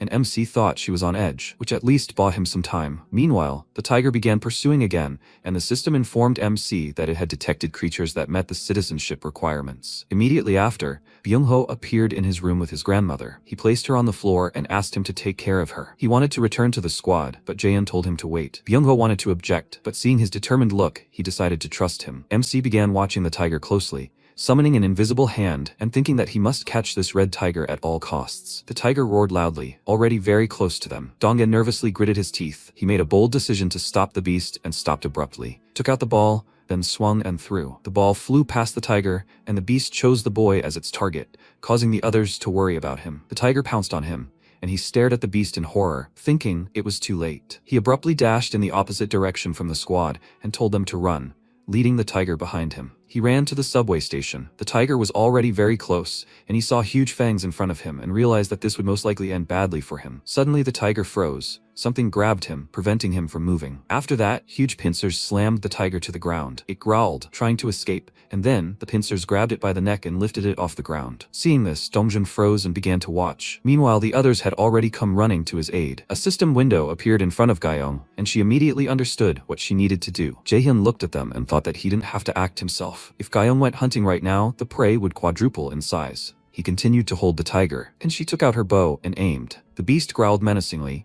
The girl frowned and made a precise shot at its head. The system informed MC that the level 28 red tiger had been defeated, 63 million won having been added to his purse. Byung-ho, Gaiyong, and Hyeon's trust increased, as did their loyalty. Donghyun's loyalty exceeded 30, fulfilling the conditions for registering as a vassal. Jaehyun smiled, delighted with his success, and then registered the guy. When they returned to the house, Dajun began treating Yeonju. Her wounds were deep, but Dajun managed to cope, and they slowly began to heal. Watching the treatment, the MC thought he was lucky to have met Dajun. He asked Donghyun how everything had turned out this way, and he assumed that the house where Byung-ho's grandmother lived was on their territory, so they attacked. They managed to kill one, but there were more. Jaehyun thought that this immediately struck him as strange. There were no goblins near the house. If even the creatures hide from tigers, then Byung-ho's grandmother was also in danger. Fortunately, they entered the territory of only 2 tigers. They were lucky. The system notified him. Dajung had completed the task. She wiped the sweat from her brow with a smile and said that she had succeeded. The MC praised her, and she asked if she could go home now. Ginjin nervously asked them to wait. He turned to Jaehyun and said that now was not the best time to say this, but they were going to continue holding meetings at his house, weren't they? The MC looked at them all. So many dirty people must have been really stressing him out. He told him not to worry. He was going to tell them anyway. Room 2901 was empty. He would provide them with everything they needed,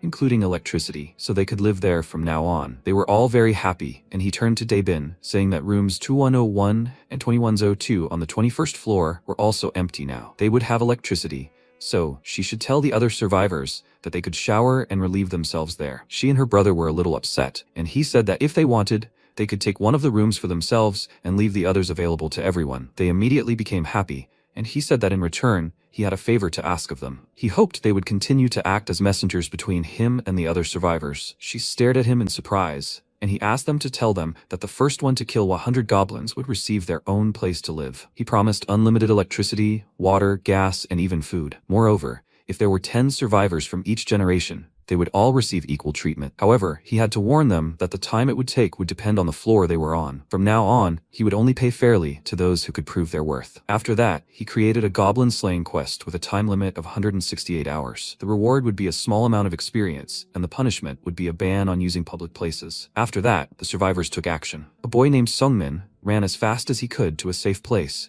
and a large crowd of goblins was pursuing him. He cursed loudly in fear, and glancing at the doors, thought that there was just a little more to go. The goblins almost grabbed him by the back. He fell sharply to the floor and slid forward, finding himself in a safe place, and gave his friends a signal. One of the twins noticed that he had brought a lot of creatures with him, after which they began hitting the goblins with spears. The guys hit one of them with a door, throwing him back, and continued hitting them with spears, not letting them get closer. The goblin that was hit got up and broke into a run, and the others followed suit. One of the guys saw this and warned the others, and then their friends smirked and stepped forward, deciding to show them something interesting. He crouched and took aim, then threw the spear with all his might. It flew between the twins and stuck in the same goblin. The guy clenched his fist in victory and happily asked, "Did they see that?" The twins stared at him in shock, after which the guy stretched his shoulder and asked how many they killed. One of the twins said he killed 22, and his brother said he won. He had 24. Sinyob said that this meant that the 3 of them killed more than 100 today. The twins were even surprised, and then Singmin angrily called out to Sinyob and said that there were at least 15 of them. The guy turned an irritated look at him and asked what he didn't like this time. He exclaimed, "There were 15 of them back then, right?" Sinyob responded by asking, "What difference does it make as long as the results are good? They will have a new home soon." Sunmin exclaimed in rage that he almost died because of him, and then Sunyob tiredly grabbed his head and looked down at him, asking, who came up with the idea of hunting this way? Was it him? He made the plan, the twins made the spears. After all, he was the one who said he could escape quickly. Sungmin didn't know what to say, and Sunyob asked angrily if he wasn't happy with something, maybe he should leave the team. They could manage without him. The twins immediately began to calm them down. They said that Sungmin had also performed well. He had played the bait perfectly and ran quite fast. Sunyob told him not to irritate him and looked at Sungmin, asking why he was being aggressive with him. The guy smiled nervously and advised Sungmin to apologize to him and he reluctantly did so. With the dispute resolved, they went to the 21st floor to settle into their new house. When they reached Debin, she told them with an awkward smile that they already had a team that had won the grand prize earlier. They stared at her in shock, and Sungyeob asked again, "Is there a team that killed 100 creatures faster than them?" She confirmed this, and he realized that all their efforts had been in vain, which made him angry. He told her to stop joking and give them a house, and she looked at him puzzled, saying she wasn't joking. Footsteps were heard in the hallway, and she said that they were just in time. It was the team that was the first to kill 100 goblins. Sungyeob was surprised to see them, a young man and a married couple. Daebin asked her brother how it went, and he told her that they had looked at the new house and declined it, but in exchange he would install electricity and water in his and Mr. Jiho's house, and also exempt his daughters from missions. She asked if they were adults. She thought all children were exempt from missions. Jiho smiled and said that they were both adults, and his wife said that they just had childish faces, that they took after their mother. She was sure that they could shoot a bow as well as she could, but she was too worried about them. Minho remembered that they had both been promised bows and arrows, and Dabin asked why. Will they continue hunting goblins? He confirmed it. Jaehyun himself asked them to kill the goblins in this area. He was tired of these goblins. There were so many of them. No matter how many they caught, there was no end in sight. Sungyeob irritably called out to them and indignantly asked, "Are they special?" They were interested parties. Is that fair? Because of them, Minho remembered something and told his sister that it might seem unfair, but the MC asked to send them to the 30th floor and give them the same prizes as the teams in second and third place. After that, Dabin turned to the guys with a smile and asked, "Did they hear everything?" Everything was resolved well. Let them go up to the 30th floor as a team. They are waiting for them there. After that, they entered the elevator, and one of the twins asked, "Is his name Jaehyun?" They said he was probably younger than them. Sungyeob asked, "Wasn't her respectful tone towards him funny?" The guy agreed with him and asked, "What kind of god is he?" His brother chuckled and said he was probably a cult leader. Songmin said he didn't think they should talk like that about a man with such abilities on his territory. They immediately fell silent, and he asked if they were on their way to see this man. They all turned to him, and there was silence for a few seconds. After which, Sungyeob said his name with displeasure, but now was not the time for swearing. They arrived on the 30th floor. They got out of the elevator, and seeing the frightened look of the twins, he irritably asked what they were looking at. The MC approached them and greeted them with a smile. Something about him made them all nervous. Sungyeob immediately became meek. He respectfully introduced himself to Jaehyun and extended his hand. He shook his hand and said that it was interesting to watch how he and his team showed themselves. He also liked the use of barricades. The guy was surprised, not understanding how he knew about it, and he said that right now he will connect electricity, water, and gas to apartments 1301 and 1502. Sungyeob asked, "Is he really capable of this?" He confirmed it, and he confusedly asked, "How does he do it?" MC said, "They passed the selection because they killed 100 goblins. And by the way, he's not a cult leader and doesn't want to become a god." They all stared at him in shock and realized he'd heard their conversation in the elevator. This made them feel ashamed, and Jaehyun smirked and said he had one request of them. Now they would be the ones to act as bait. Time passed, and all four ran toward the other squad members, leading the orcs. They abruptly changed direction, and Sungyeob signaled Donggyeon to throw it. Donggyeon smirked, then pulled out a spear and aimed. His B-rank throwing skill allows him to throw an object using the power of his mind, increasing attack power by 5 times. A-rank thrust, when physical strength is expended while throwing the spear, sword energy temporarily appears at the tip. Knight title, physical strength is increased by loyalty. Vassals with the Knight title receive triple experience and money for killing monsters. Knights can develop by distributing experience. A spearman, his skill proficiency is currently at 11%. The higher his proficiency, the greater the attack power. The spear pierced the orc's body, but the others were undeterred and rushed to attack. One of them got very close to Donggyeon, but he stood his ground confidently. A spinning back flew out from behind him and pierced the orc's head. It was Gyeong. Dongjun confidently drew his second spear and threw it at the monster, causing it to fall immediately. The system informed MC that 3 million won had been deposited into his wallet. The team's mission to kill 100 orcs had been completed. In a place where goblins were rampaging, the squad found a family of 3, and Donggyeon took them with him. When they entered the house, the system informed Jaehyun that an unauthorized entry attempt had been made. Does he want to grant them citizenship? He thought there were 3 of them this time. He granted them citizenship, and now there are exactly 200 people in the building. The tax collection skill is unlocked, which collects 10% of the citizens' cash, while the citizens' cash balance does not decrease. The cooldown is 30 days. He was immediately interested. The tax collection skill will return a portion of the payments made to citizens to him. However, he cannot receive them at will. He will have to wait 10 months to withdraw the collected amount. Time is too short. To save his parents, he must send Team Donggyeon to the Nambuman district as quickly as possible. First, he will distribute the funds. Let it be only 30%. He decided to think of it as an investment,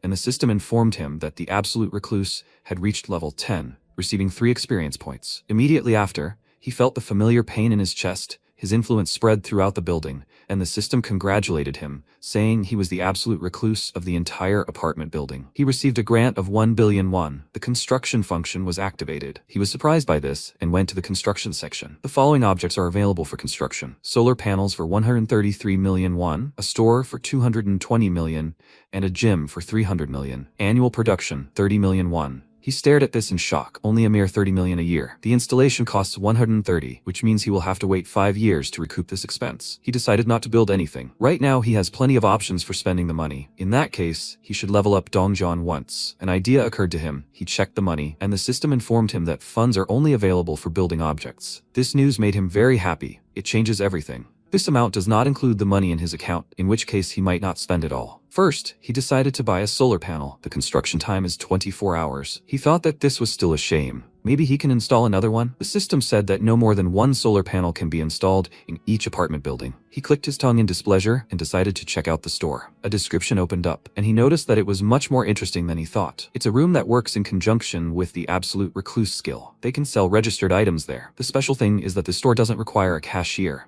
It's a system that creates items in reality the moment a person pays through a translucent window. But is that possible? All this time, producing humanitarian aid and delivering it were also work. With the store, they will be able to buy everything themselves. He will also be able to install things himself, in which case the payment amount for each person can be increased. He purchased the store, and the system told him to choose a place to put it. He remembered the number 101 and placed the store there. It will be built in 48 hours. And finally, the gym, a training ground where citizens can improve their strength and endurance. Training in this place is 200% more effective. Citizens level 15 and below receive an additional 300% efficiency bonus. He smiled contentedly. He knew he could level up through exercise, but now it would be nice to both level up and receive quest rewards. He installed a gym on the second floor. It will be built in 72 hours. Now it was time to deal with the store. The system informed him that the absolute recluse shop skill had been raised to level 5. The number of products available for registration had been increased to 500. A product list function had been added. Registered products will be available for purchase, along with products with a similar concept.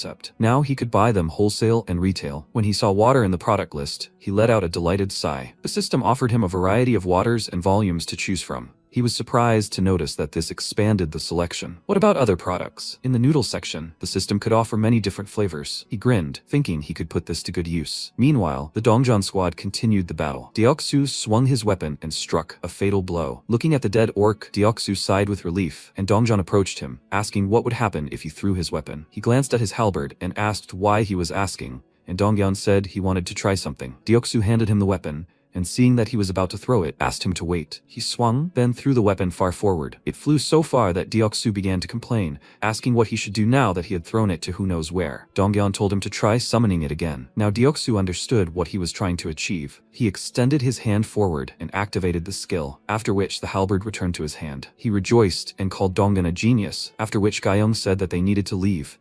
She was almost out of arrows. There was a sound behind her. She turned around and saw a quiver of arrows appear out of nowhere. It can't be. She shouted that she was sure just now. At that moment, the system reported multitasking. He was able to use other skills in the area he could see with his absolute eyes. Gyeong then fired several arrows from her bow, and the system reported that he had killed a level 19 orc and gained experience. 2,100,338 won entered the wallet of the absolute recluse. Gyeong, Dongjeon, Deoksu, Byungho, Hyerin, Gyeon, and citizens had completed the quest. The quest cost was 2,332,581. Gyeong, citizen, has increased his level. The protagonist folded his arms and, looking at the system window, thought that with the rewards for completing quests, he could increase his abilities. Now there was at least a glimmer of hope. It was about 10 kilometers from here to home. It would take 3 hours to walk there. He turned around, then walked out of the apartment and into the elevator. After a while, he stepped out onto the roof of the building, the wind blowing through his hair. He looked at the destroyed buildings and said, "This is terrible." He thought he needed to hurry. Should he start with Team Dongjeon? Then he called up a system window, which said, Name, Jeon, level 22. Title, 7th Servant. Trust, 59. Loyalty, 33. Awakened ability, Crow mission, give a task. He thought that he was now using Jeon's C-rank skill. The next system window said, Name, Yeonju, level 33. Trust, 51. Loyalty, 12. Awakened ability, Werebear. Experience distribution rate, 70%. Money distribution rate, 30%. Give a task, Banish. Name, Dajung, level 30. Rank, 8th Servant. Trust 70, Loyalty 63, Awakened ability Healing, Blessing, Magic Armor, Experience distribution rate 100%. content. Give a quest. He thought it would be better for Yeonju and Dajum to join him. However, unlike Dajum, who was registered as a vassal, Yeonju still lacked loyalty. The system window said that a rank A blessing temporarily increases the subject's physical abilities by 70% using mental power. Rank B magic armor creates armor around the subject using mental power. He thought, of course, people with awakened abilities are inherently more effective. He looked down and wondered if there was no other way. Then the system window said the quest reward was the resurrection of the sun. He didn't have enough funds to pay, so the quest reward was the resurrection of sun. He placed his finger on the system window and thought that it wasn't possible yet. First, he needed to raise the quest difficulty as much as possible. It said the quest content was to kill a monster above level 40. He thought 40 level creatures were probably stronger, and the rewards for them would be greater. Then he frowned and added that the time limit was 24 hours, and the penalty for failure was death. Then the system reported that he didn't have enough funds to pay. He should try again when he had enough funds. He frowned. He thought so. It was impossible with his current funds. Then he looked in surprise at another system window that appeared, which said he had killed a level 18 orc and gained experience. 2,788,221 won had just arrived in the Absolute Recluse's wallet. He said in surprise, "Ah!" His mouth dropped open in surprise and he thought, "A group quest? That's it." The system didn't say to give the quest. The quest content was to kill a monster above level 40, 0 out of 1. The time limit is 24 hours, 0 minutes, 0 seconds. The reward is the resurrection of the sun for a day. Punishment for failure is death. He wishes to give this task. He thought that first he should make sure that Yeonju is on his side. Then he said, "Aha." After some time, he heard a powerful knock on the door and a shout from behind the door. The door. He has to open the door. Mr. Jaehyun. He walked up to the door and then opened it and looked in surprise at Yeonju, who was trying to catch her breath, resting her hands on her knees. Then she looked up at him, full of tears, and said, "Just now." He said that was right. He thought the task was possible, although there was a time limit. Then she fell to the floor, covering her mouth with her hands, and began to cry even harder. She thanked him, and said that one day was enough. Even just seeing him would be enough for her. Her body shook with emotion, and the system reported that Yeonju, citizen's loyalty, had exceeded 30. The conditions for registering as a vassal had been met. After a while, the MC frowned, looked at the bright light in the room, and thought it worked. Next thing, he looked at the dripping faucet, and then water began to flow, and the system reported the skill of maintaining dignity. He said, "Good." He'd gotten used to this. He thought, it feels like some kind of magician. He folded his arms and thought, first electricity, water, gas. He could definitely handle these things. Then the system reported that the store's daily sales had been calculated. 320,981 won had been deposited into the Absolute Recluse's account. He smiled, looked at the system window, and thought, 20% profit is 320,000 won. So the store's income for today alone was over 1.5 million. Then he used his absolute eyes, looking at the store's customers. He noticed one of them ask, "Hey, how much more do you need to save up?" The guy next to him said, "This bow costs 150,000 won. They've raised 10,000 won today. It might take about 2 weeks to raise it." The guy looked at him indignantly and said, "Hey, idiot." He hadn't thought about how they'd buy water and food in the meantime. He turned around and, waving his hand, said, "Yeah, since he's so smart, he should be the one doing the math." The protagonist didn't think the payments would dampen his spirits so much. After a mysterious space called the store was created on the first floor of the house, the pennies awarded for killing goblins began to stimulate the desire to hunt. Now citizens have to go outside the house to hunt goblins. Leveling up is going according to plan, and the number of new citizens has increased significantly. Then he looked at the system window where he was searching. The current population was 781 out of 11,000. Extra experience, plus 100%. Extra money, plus 100%. He thought that the numbers would surely grow exponentially in the future. The system reported that he had killed a level 18 orc. He had received experience. 1,243,817 won had arrived in the Absolute Recluse's wallet. He said that they would start over. Meanwhile, Yeonju, having transformed into a bear, attacked the goblins in her path, screaming loudly. She bit off the head of the next monster. Her eyes burned with rage, and then her body began to return to human form, and she sighed, placing her hand on her waist. At that moment, Dajun called out to her and asked, "Is she okay? Is she hurt anywhere?" She turned around and said that everything was fine. Even if she got a little hurt, it didn't matter. She said, she shouldn't overexert herself." Before they could look back, Before she could finish speaking, Yeonju said she apologized if it seemed like she was doing everything herself, but she had her reasons. Gyeong came closer and asked in surprise, then what was she apologizing for? Thanks to her, they were comfortable and safe. They were doing very well. At that moment, the protagonist thought that he knew he had done the right thing by uniting Yeonju and Dajum, which was natural, judging by their characteristics. Then he looked at the system window, which said, Name Yeonju, level 40. Title, 9th Servant, Knight, Warrior, Trust 66, Loyalty 66, Awakened Ability, Werebear Ancient Vitality, Berserker, EXP Distribution Rate 200%. Warrior, melee attacks are 50% stronger. Ancient Life Force A rank, the more wounds received, the greater the regeneration ability. Berserker, S rank, eyes turn red at the sight of blood, physical abilities increase by 300%. At that moment, the girls turned towards the loud sound. A huge monster approached them, and they said in surprise, It is. The next second, Yeonju began to transform her body and shouted, "Da-jung!" The girls behind her shouted, "Ani!" and she, transforming into a bear, rushed forward, standing in front of the monster. At that moment, her opponent swung his weapon and struck in front of him, but she began to swing her paws, striking him from different directions. Gaeyoung then took aim with her bow, and frowning, released an arrow, but the monster swung his weapon, deflecting it. The next second, Yeonju, opening her toothy maw wide, rushed forward, letting out a loud roar. She knocked the monster to the ground, and then brought her maw closer to him, after which she attacked. The system reported that he had killed a level 28 orc leader and gained experience. 73,263,099 won was added to the Absolute Recluse's wallet. Yeonju, a citizen, defeated the Jeonpi Station boss. The conditions were met. An outpost was added to the list of possible construction objects. A security facility outside the home. Upon activation, the Absolute Recluse gains influence, just like within the home. Activation occurs if a citizen of knight rank or higher is inside the facility. If an unauthorized person enters the facility and remains there for more than 24 hours, the facility will be destroyed.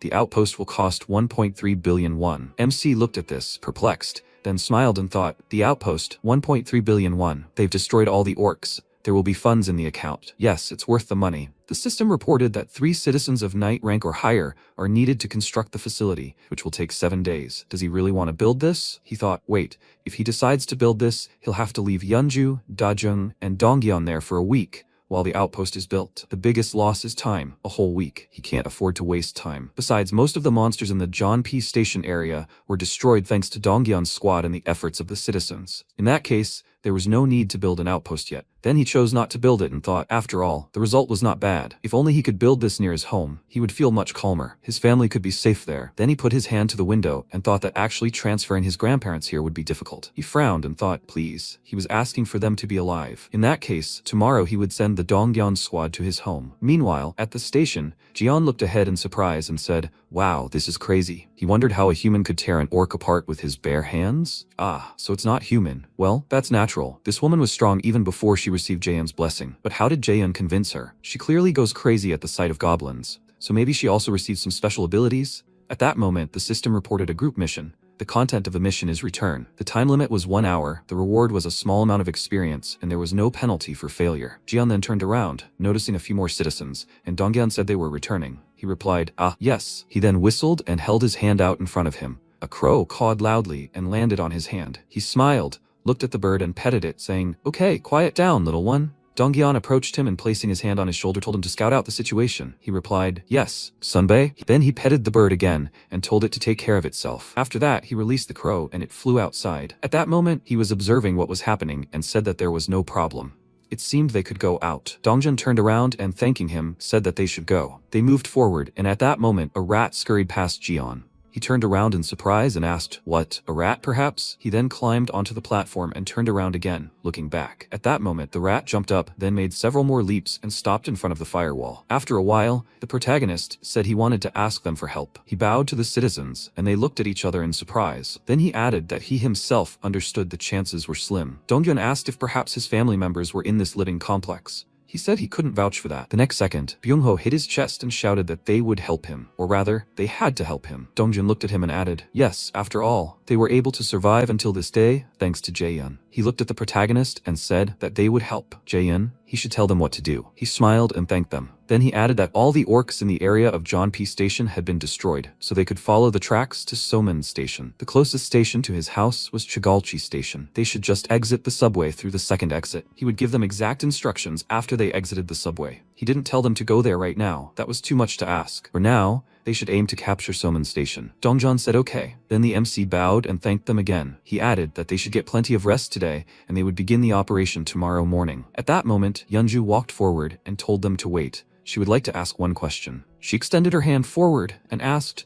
can't he really take the whole family with his abilities? The protagonist silently looked at her and thought, of course. He's already tried. Teleportation as a quest reward. In fact, that's why he was so excited when he saw Byung-ho's awakened ability. If everything worked out, there was a chance he wouldn't be able to transfer the family here at once. However, then the system reported that it was impossible to set such a quest reward. He thought that meant the whole thing had failed. It was just a guess, but it could be because Byung-ho's grandmother was outside the range of his ability. And if that really was the case, if his parents died, he wouldn't be able to do anything because they would die outside his range. Damn. Then he said that unfortunately, his abilities were limited. Some things he could do, some he couldn't. But they shouldn't worry too much about that, because he could keep the promise he made to Yeonju. At that moment, the system reported that Yeonju's trust had increased. She smiled, looking at him, and thanked him for his honesty. He replied that he did, and so did they. They bowed, and Byung-ho suggested they call it a day and rest. After that, everyone headed for the exit, and Donggun, looking at the protagonist, said they would go, have a good rest. The next second, MC looked away in surprise. The system reported that an unauthorized creature was attempting to enter. He had detected creatures that met the requirements for citizen status. Did he wish to grant them citizenship? He used his skill and said to offer it. Then the system reported that Seo Yejin had been offered citizenship,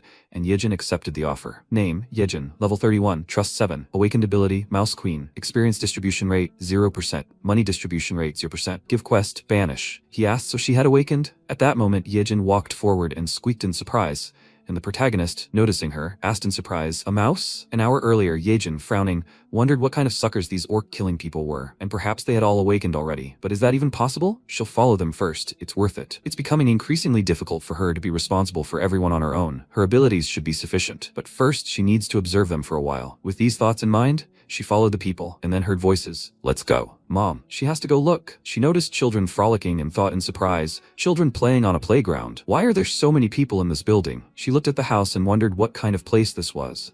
She ran forward and thought she needed to take a closer look. Then she approached the entrance, but hit the barrier, screaming loudly. The impact on her head swelled, and the system reported that entry was prohibited. She thought in surprise, what the hell is this? The system asked if she wanted to accept citizenship. It started beeping and thought, yes, of course, yes. Then she looked back at the system window and, lowering her gaze, thought, apparently a mouse can't do this. Then the system announced that she had received citizenship. She clasped her paw and squeaked happily. She thought, did it work? Then she walked forward and thought, good. At that moment, the people who saw her screamed in fear. A rat. She thought, ouch. She started running in different directions, and people shouted that she was running away. We need to catch her. She dodged a guy's leg and tried to run forward, rolling further. Then she looked in surprise at the people working out in the gym and thought, what's wrong? The next second, her body took on a human form at the station. She was sitting on the tracks and putting her hand to her head, said, my head. Then she grinned, and laughing loudly shouted, finally, she found a way to survive. Then she sighed and began to rise. She thought that the only problem was how she would get there. First, she needed to somehow get to Jeonpi Station. She knew there was no other way. She could use the subway tracks, but the problem was that monster at Soman Station, although it was precisely thanks to him that she might succeed, because there was no place she couldn't get to. Then the system reported that he had caught a tamed level 2 mouse. He gained a small amount of experience. 1,416 entered the Absolute Recluse's purse. Mouse Queen, rank A. Every mouse that encountered her would swear allegiance to the queen. Tamed mice could be controlled like limbs, and they could also transmit their sensations. MC looked at this thoughtfully and thought, so that mouse was controlled. Then he used his absolute eyes and thought, a person with awakened rank A abilities had come to him on their own. He must accept her unconditionally. But where is she now? Is she not in the area? First, he needs to contact her and give her a task. The system said, give a task. Quest description. Visit an apartment. Time limit, 48 hours. Reward, cola and chocolate bars. Penalty for failure, none. He wants to give the task? He thought for a second. He remembered how Yeonju asked him about his abilities. He supposed he had tried several times, but without success. Perhaps it was because the territory was not under his influence. It turns out that those who received citizenship are controlled, no matter how far away they are. He can see the bodies of the monsters they killed. Edit the task. The system window said, give a task. Quest description. Visit an apartment. Time limit 10 seconds. Reward, cola and chocolate bars. Penalty for failure, summoning. He wants to give the task? He thought about it and it worked. He didn't even know you could set a penalty for failure. He'll try. If he can summon the stranger at least this time, maybe he'll be able to relocate his family. And they said he'll have the same influence over the outpost as he does over this house. In that case, after sending out the Dongjeon squad, once the outpost is built, maybe he'll be able to grant his family members citizenship and summon them by issuing a quest. That's possible, right? The only question is how much it will cost him. He'll try.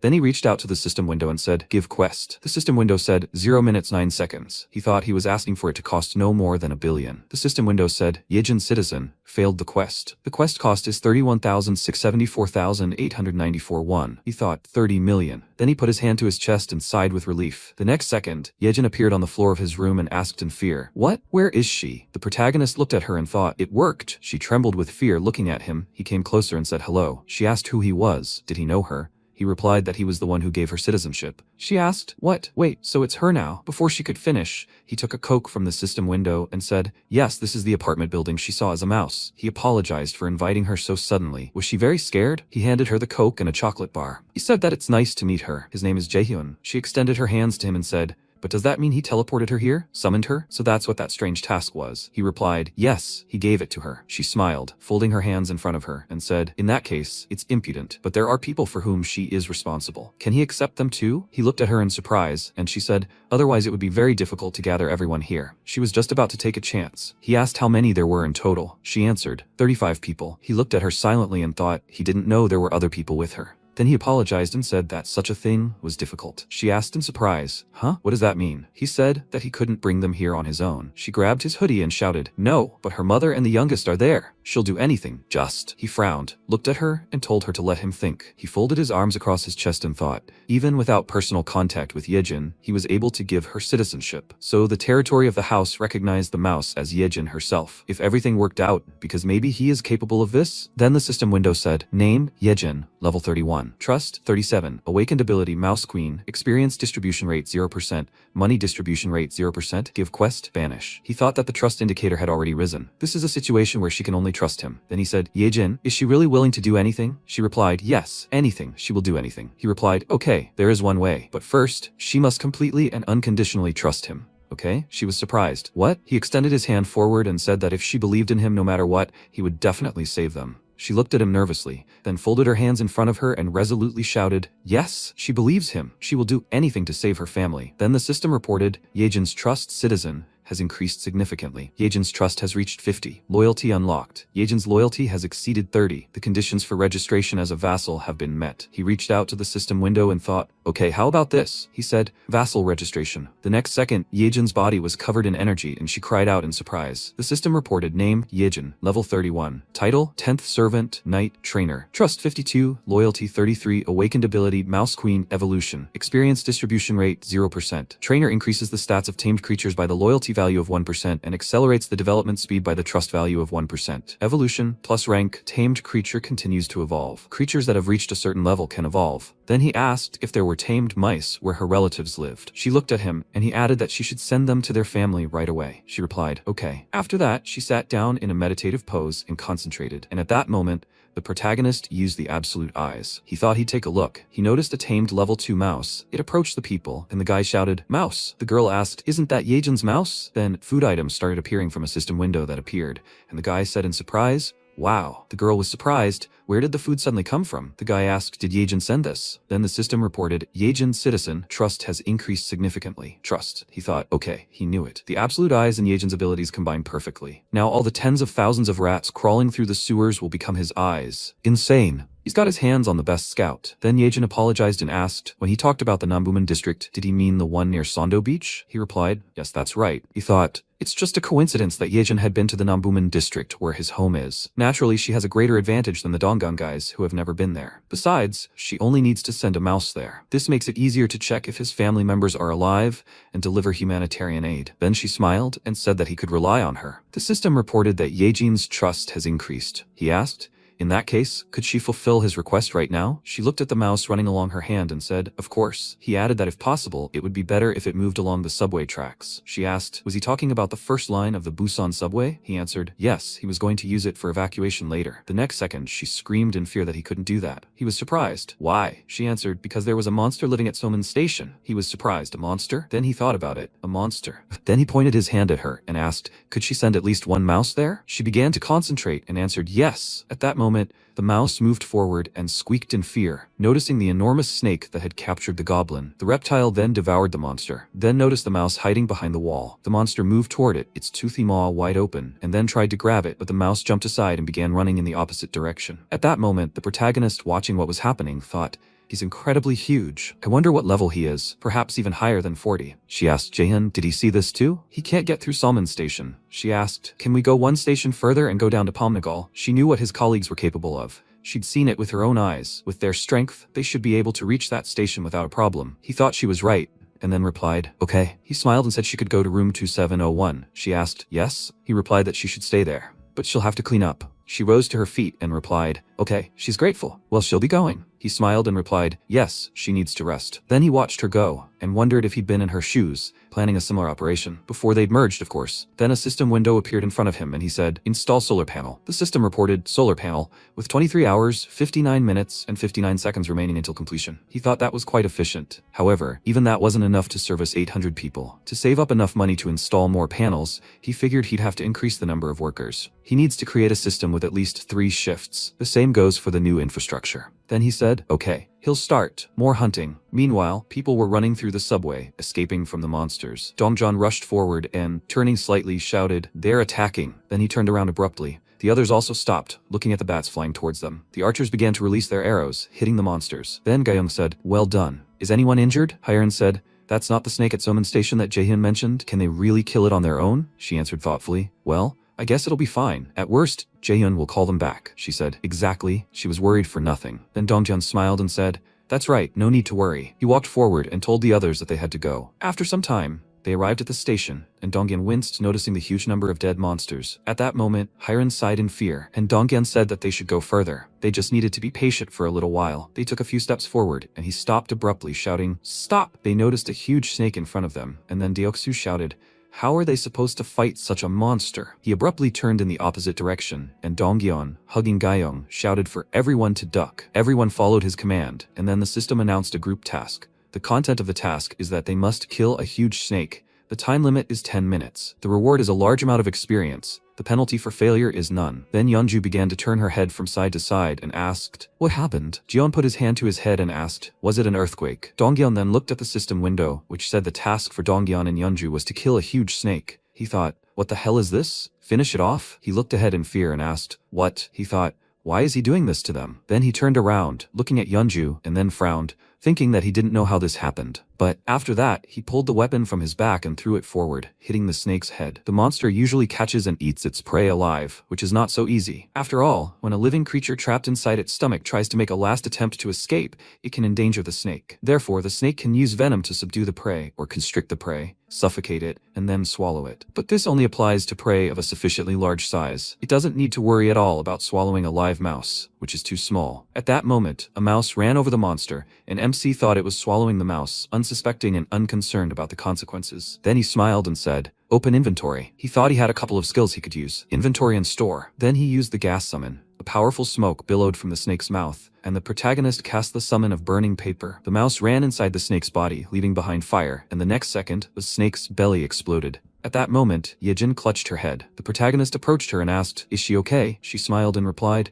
yes, she's fine. She was just a little scared. He added, be that as it may, she did a great job. She confirmed it. Then he looked away and thought that the snake shouldn't have stopped at his prey. His vassals should have killed it. At that moment, system windows appeared in front of him, and he thought that this would give him 6 times the money and experience. At that moment, Dongyeon threw his weapon forward, hitting the monster's head, and Yeonju, half transforming her body, rushed to attack. Swinging a paw with sharp claws, she punched a hole in the monster's head and then turned around. The system reported that he had killed a huge level 40 snake, and he had received a large amount of experience. 1,812,043,879 won entered the wallet of the absolute recluse. Dongjeon and Yeonju had defeated the Soman Station boss. He can build an outpost at Soman Station. The skill level has been increased. The ultimate recluse has reached level 15. He has received 3 skill development points. The next second, a powerful feeling swept over his body, and then the barrier parted in different directions. The system reported that it had discovered creatures that meet the requirements for citizen status. Does he wish to grant them citizenship? He placed his hand on his chest and asked, 200 people? Grant citizenship. The system reported that the number of citizens had reached 1,000. When the number of citizens reaches a certain number, all citizens will receive a basic level skill. The basic level is passive. The amount of experience and money received by citizens increases by 100%. He wondered, what is this? And then the system reported, Minho is level 17, rank 9th servant, Knight Warrior. Trust 57, Loyalty 13, Awakened Ability none. Experience distribution rate 70% plus 100%. Money distribution rate 30% plus 100%. He thought, okay, this is the base salary. So even if he reduces these stats to 0 and percentages, they will still receive 100% of the experience and money. Then Yejin stood up and, apologizing, called out to him. He turned around and asked, is that so? She apologized again for asking him about it. But could he move her people here? He looked at her silently, then smiled and said, of course he would. She thanked him happily, and then he asked, Could she control the mouse again? She flexed her muscles and said, of course, she could do it. He said he would tell her people to follow the mouse and she would lead them. She replied that she understood. Meanwhile, at the station, the mouse ran forward and squeaked a few times. The people followed it, and then Dongjeon looked ahead in surprise. Yeonju looked at him and asked, are they here? He asked, is this it? She said that it wasn't her doing it. Everything had been like this before. Dongjeon thought that this was orc territory before. They looked ahead, noticing a huge number of dead monsters, and he said that since they had defeated the boss, there shouldn't be much danger, but they still shouldn't relax. Gyeong added that there could be many monsters hiding here. Then the mouse squeaked, calling them over, and Deoksu asked, for a mouse, it's smart, huh? Byung-ho looked at him and asked if this mouse was also one of Jaehyun's abilities. At that moment, the MC used the ability and thought, okay, there shouldn't be much danger. Then he looked to the side, and the system window said the experience points gained were 3. He thought, what should he spend it on? Since the area had expanded,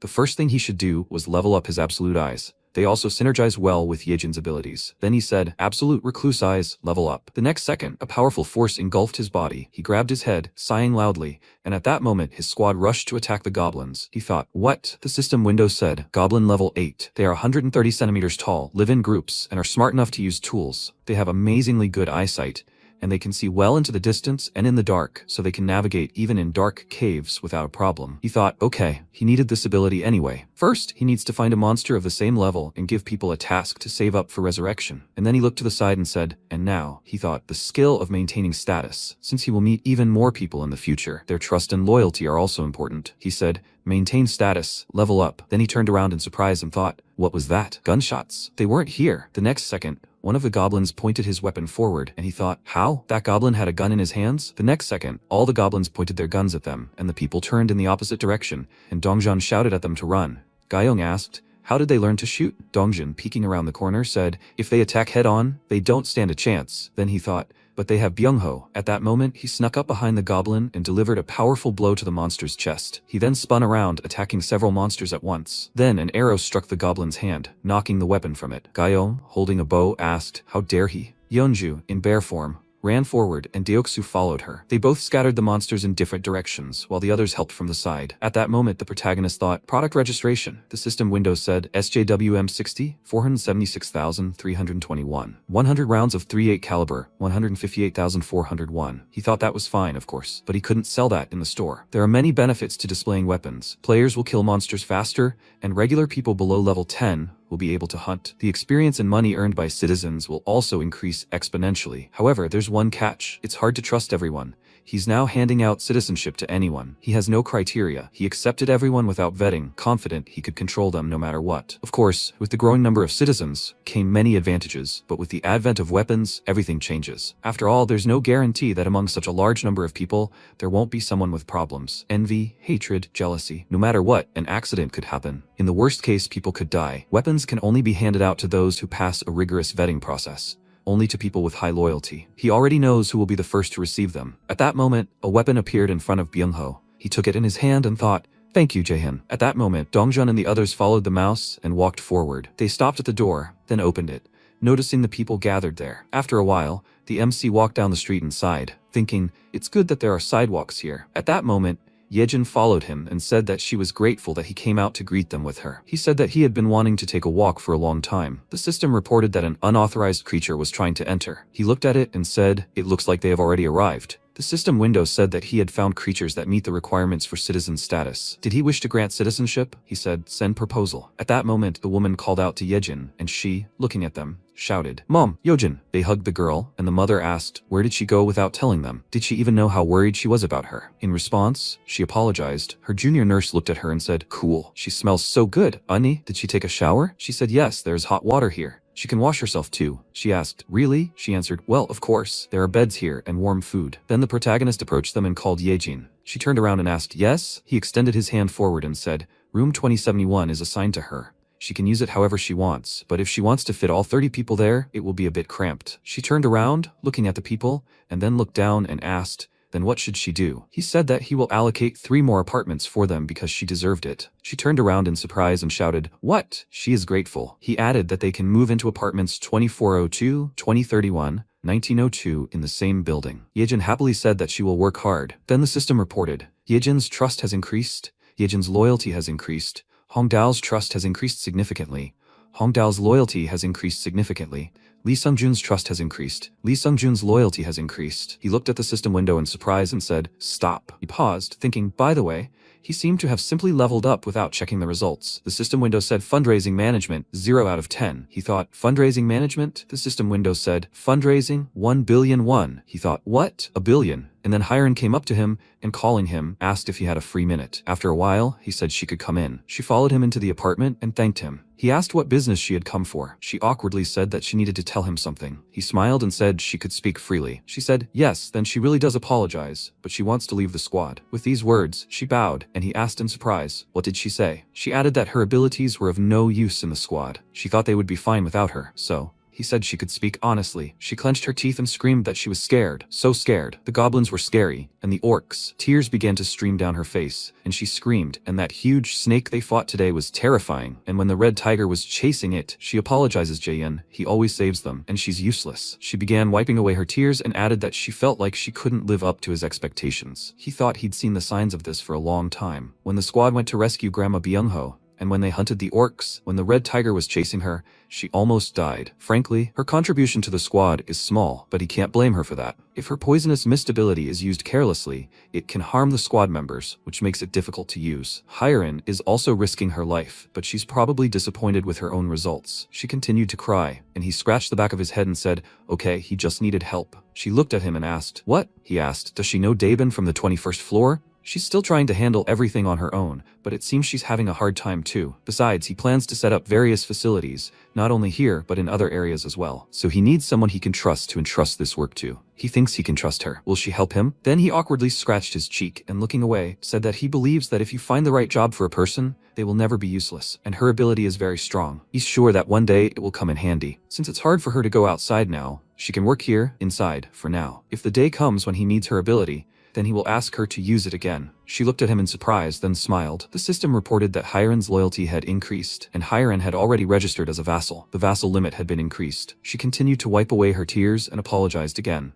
She said that she had shown him her weakness. She would try her best. With these words, she clenched her fists, and he replied, okay. He thanked her for her work and hoped that she would help him in the future. After some time, the system reported that it cost 1 billion won to summon a mythical creature. He looked at the system window and asked if he should try it. Then he said, well, whatever, he'll give it a try. Summon a mythical creature. Then the system reported that he had paid 1 billion won to summon the creature. At that moment, the floor in front of him glowed with a bright light. A magical symbol appeared, and MC shielded himself from the intense brightness with his hand, and an egg appeared in the magic circle, covered in cracks, with a bright light escaping from it. And then the protagonist looked at this in surprise, and a raven appeared in front of him. He used his absolute eyes, and the system reported, Level 1, three-legged crow. A sacred creature, the three-legged crow. Born from the power of the sun, it's a tiny chick that still needs protection. It needs to absorb pure solar energy to grow. Then the protagonist smiled and asked, hello? The crow made a sound in response, and the MC thoughtfully asked, what should he name it? Since it's a black crow, maybe he should name it Blackie? The crow began flapping its wings, making sounds. The protagonist smiled and leaned over, asking, does it like it? Well, it's happy. Does it say it's hungry?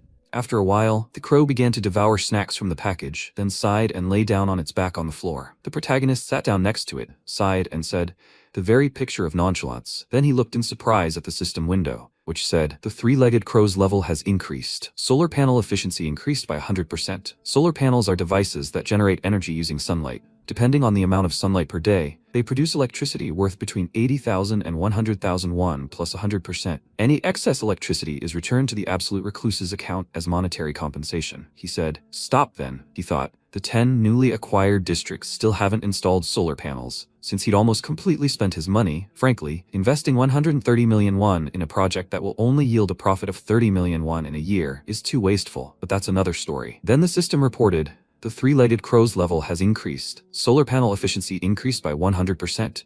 He thought, that's 90 million won per year. Solar panel efficiency has tripled. No reason to doubt it. Then he smiled and said, build solar panels in all 10 districts. The system announcement stated that 23 hours, 59 minutes, and 59 seconds remained until the solar panels were completed. Sometime later, the MC called apartment 3001. Hyungjin, standing outside the door, asked who it was. He replied that it was him, Jaehyun. Then Hyungjin opened the door and said, oh, Jaehyun, what's wrong? He said he had a favor to ask. He was surprised. What was going on? The protagonist asked if he could keep his money safe. He shouted, perplexed. What? The protagonist thought to himself. This was the conclusion he had come to while pondering the tax collection skill. If he entrusts the money to citizens he trusts, it could be profitable. There's a 10% commission the first time he transfers the money, but he can earn 10% profit every month after that. So who can he entrust the money to? The next second, a system window appeared in front of him, stating, Name, Hyungjin, level 25, title, First Servant, Trust 89, Loyalty 98, Awakened Ability, Gorilla Strength. He thought he could only entrust this to Hyungjin because his trust and loyalty levels were incredibly high. Then the system reported that he had transferred 1 billion won to Hyungjin. The task cost is 12,030,000 won. There's a 10% commission plus 30,000 won. Hyungjin said in surprise, oh my god. Then the system reported that Hyungjin's trust had increased, Hyungjin's loyalty had increased, Hyungjin's loyalty had reached 100, Hyungjin had already registered as a vassal, and the vassal limit had been increased. Then he smiled and raising a finger said, of course he should just keep it without spending it, right? MC thought, even though he had planned to do so,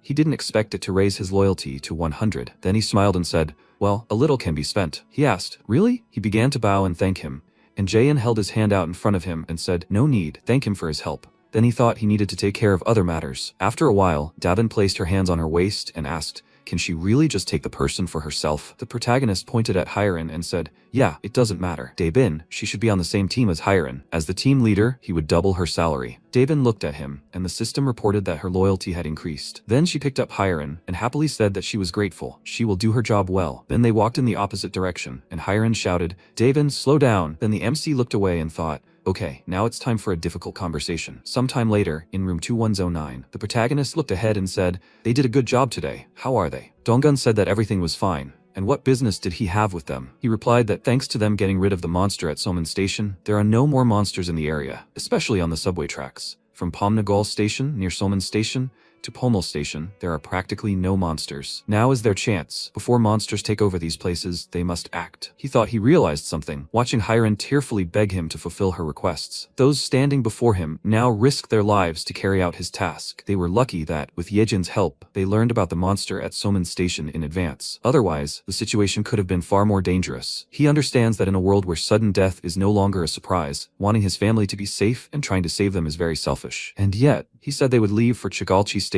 tomorrow. He thought he couldn't give up. After a while, the raven made a sound, and the system reported that the three-legged raven's level had been increased. Solar panel efficiency had increased by 100%. The protagonist took a sip of his drink and, smiling, said he was already at level 5. The system window said the three-legged raven was partially releasing solar energy. It was partially absorbing the powers of a mythical creature. It had awakened the rudimentary magic of the fire element. He looked at the system window in surprise and asked, magic? Then he looked at his finger and asked, how do you summon this? The next second, a small flame appeared on the tip of his finger, and he said, it worked. He thought, for some reason, the feeling is so familiar, huh? He thought it was like using the status preservation skill. In that case, after a while, he went outside, looked around, and said, okay, there's no one here. He closed his eyes and thought he'd try to imagine a flame the size of a house that could burn everything around him. The next second, he began to concentrate energy in his hands, and then sent it forward, screaming loudly. He noticed a small fireball and said, it looks like that's all he can do for now. He thought, honestly, the ability isn't that incredible.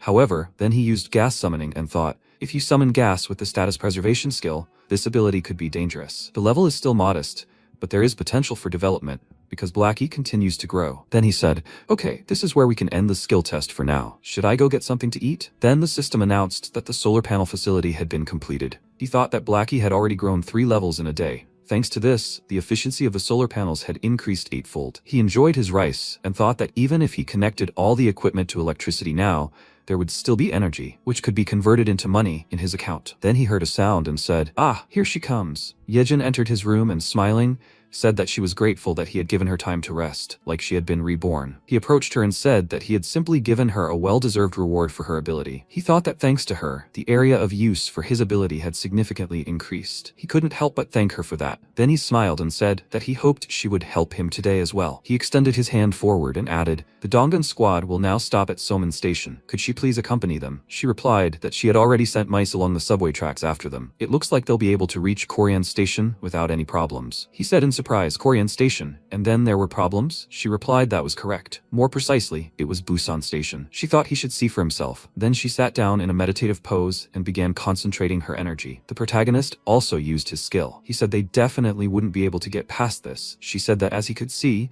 the train tracks were in such a state, She tried sending the mice to the surface, however. The protagonist noticed the ruined city and thought that there wasn't a single intact building in the area. Everything was destroyed. What could have happened here? At that moment, a mouse stopped near a small hole, and the protagonist asked, "Is that a footprint?" He gritted his teeth and thought that now he understood. That's why the buildings weren't intact, and why all the roads were destroyed. That's it. At that moment, a powerful sound rang out in their room. They looked away sharply, and then Yijin grabbed her head, bending over to the floor. The protagonist gritted his teeth and thought, if this continues, the building will collapse. Then he extended his hand to Yijin and asked if she was okay. She confirmed it and said she was better. He asked, "What was that?" He thought it was just a vibration. At that moment, a shout was heard outside the door. "Jaehyun, he thinks he should take a look at that." The protagonist looked at Yejin and suggested going outside first. She agreed, and then he asked, "What happened?" Hyunjin ran into the room and shouted, "Jaehyun, he's sorry. You need to go to him first." After that, they set off, and the MC thought he had a bad feeling for a long time. Hyunjin's apartment windows overlooked Soman Station. That rumble, if he called him so urgently, really. At that moment, Hyunjin walked to the balcony and, pointing forward, "Here!" The protagonist walked closer and thought, "Damn, does this even happen?" He said, "What the hell?" He thought he was just imagining things. At that moment, a huge monster destroyed the building in front of him with a wave of its hand,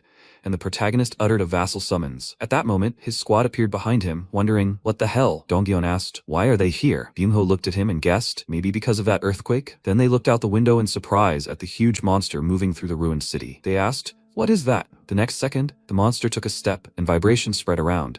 Hyunjin pointed at the window and shouted, "He's coming here." Dongyeon was surprised and asked, "What the hell is that?" The protagonist said they needed to stop it. He thought, but how? With his ability, would he be able to handle this monster's attacks? Then he began to tremble with fear, and at that moment, Yeonju called out to him and said that he had given her a chance. He thought, Yeonju, she was filled with rage towards this giant. Then he looked at her and asked, "Can she handle him?" She looked at him seriously and said that she would make sure she could handle it. Then a system window appeared, which stated the task, the content, defeat the Cyclops 0 of 1, the time limit, 24 hours, the reward, the resurrection of the sun for a day, the punishment for failure, excruciating suffering for a day. He said, okay, then he will give brief instructions before this operation. They must listen to him. After some time, he asked, did everyone understand everything? They answered, yes. The first team is Yeonju, Dongyeon, Dajung, Deoksu. The second team is Byungho, Gion. And the last, third team, he and Yejin. He will handle it here. They should hurry and head to the operation site. He is counting on them. The next second, they ran out of the building and shouted, yes. Then Hyren came up to him and called him. She said as he said,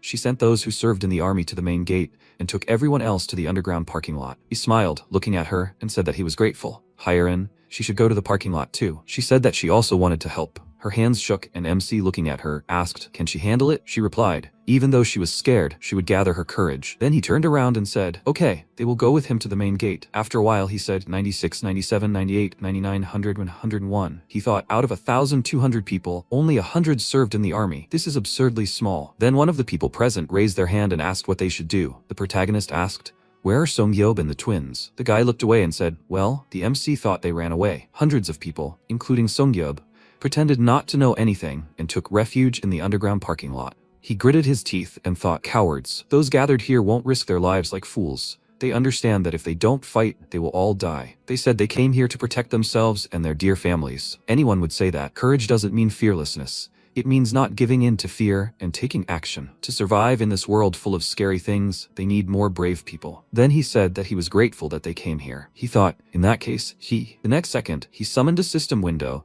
and announced that he was acquiring 101 pistols and ammunition, and that everyone present would receive a 100% boost to their money and experience distribution speed. At that moment, weapons and ammunition began falling from the system window. The protagonist told them to take the weapons and ammunition lying in front of them. They took the weapons and exclaimed, a real pistol! With this, they might have a chance at victory. Then MC thought, those who dared to face their fears will receive a reward. He then turned around and used the ability Absolute Eyes. Then he said, it begins.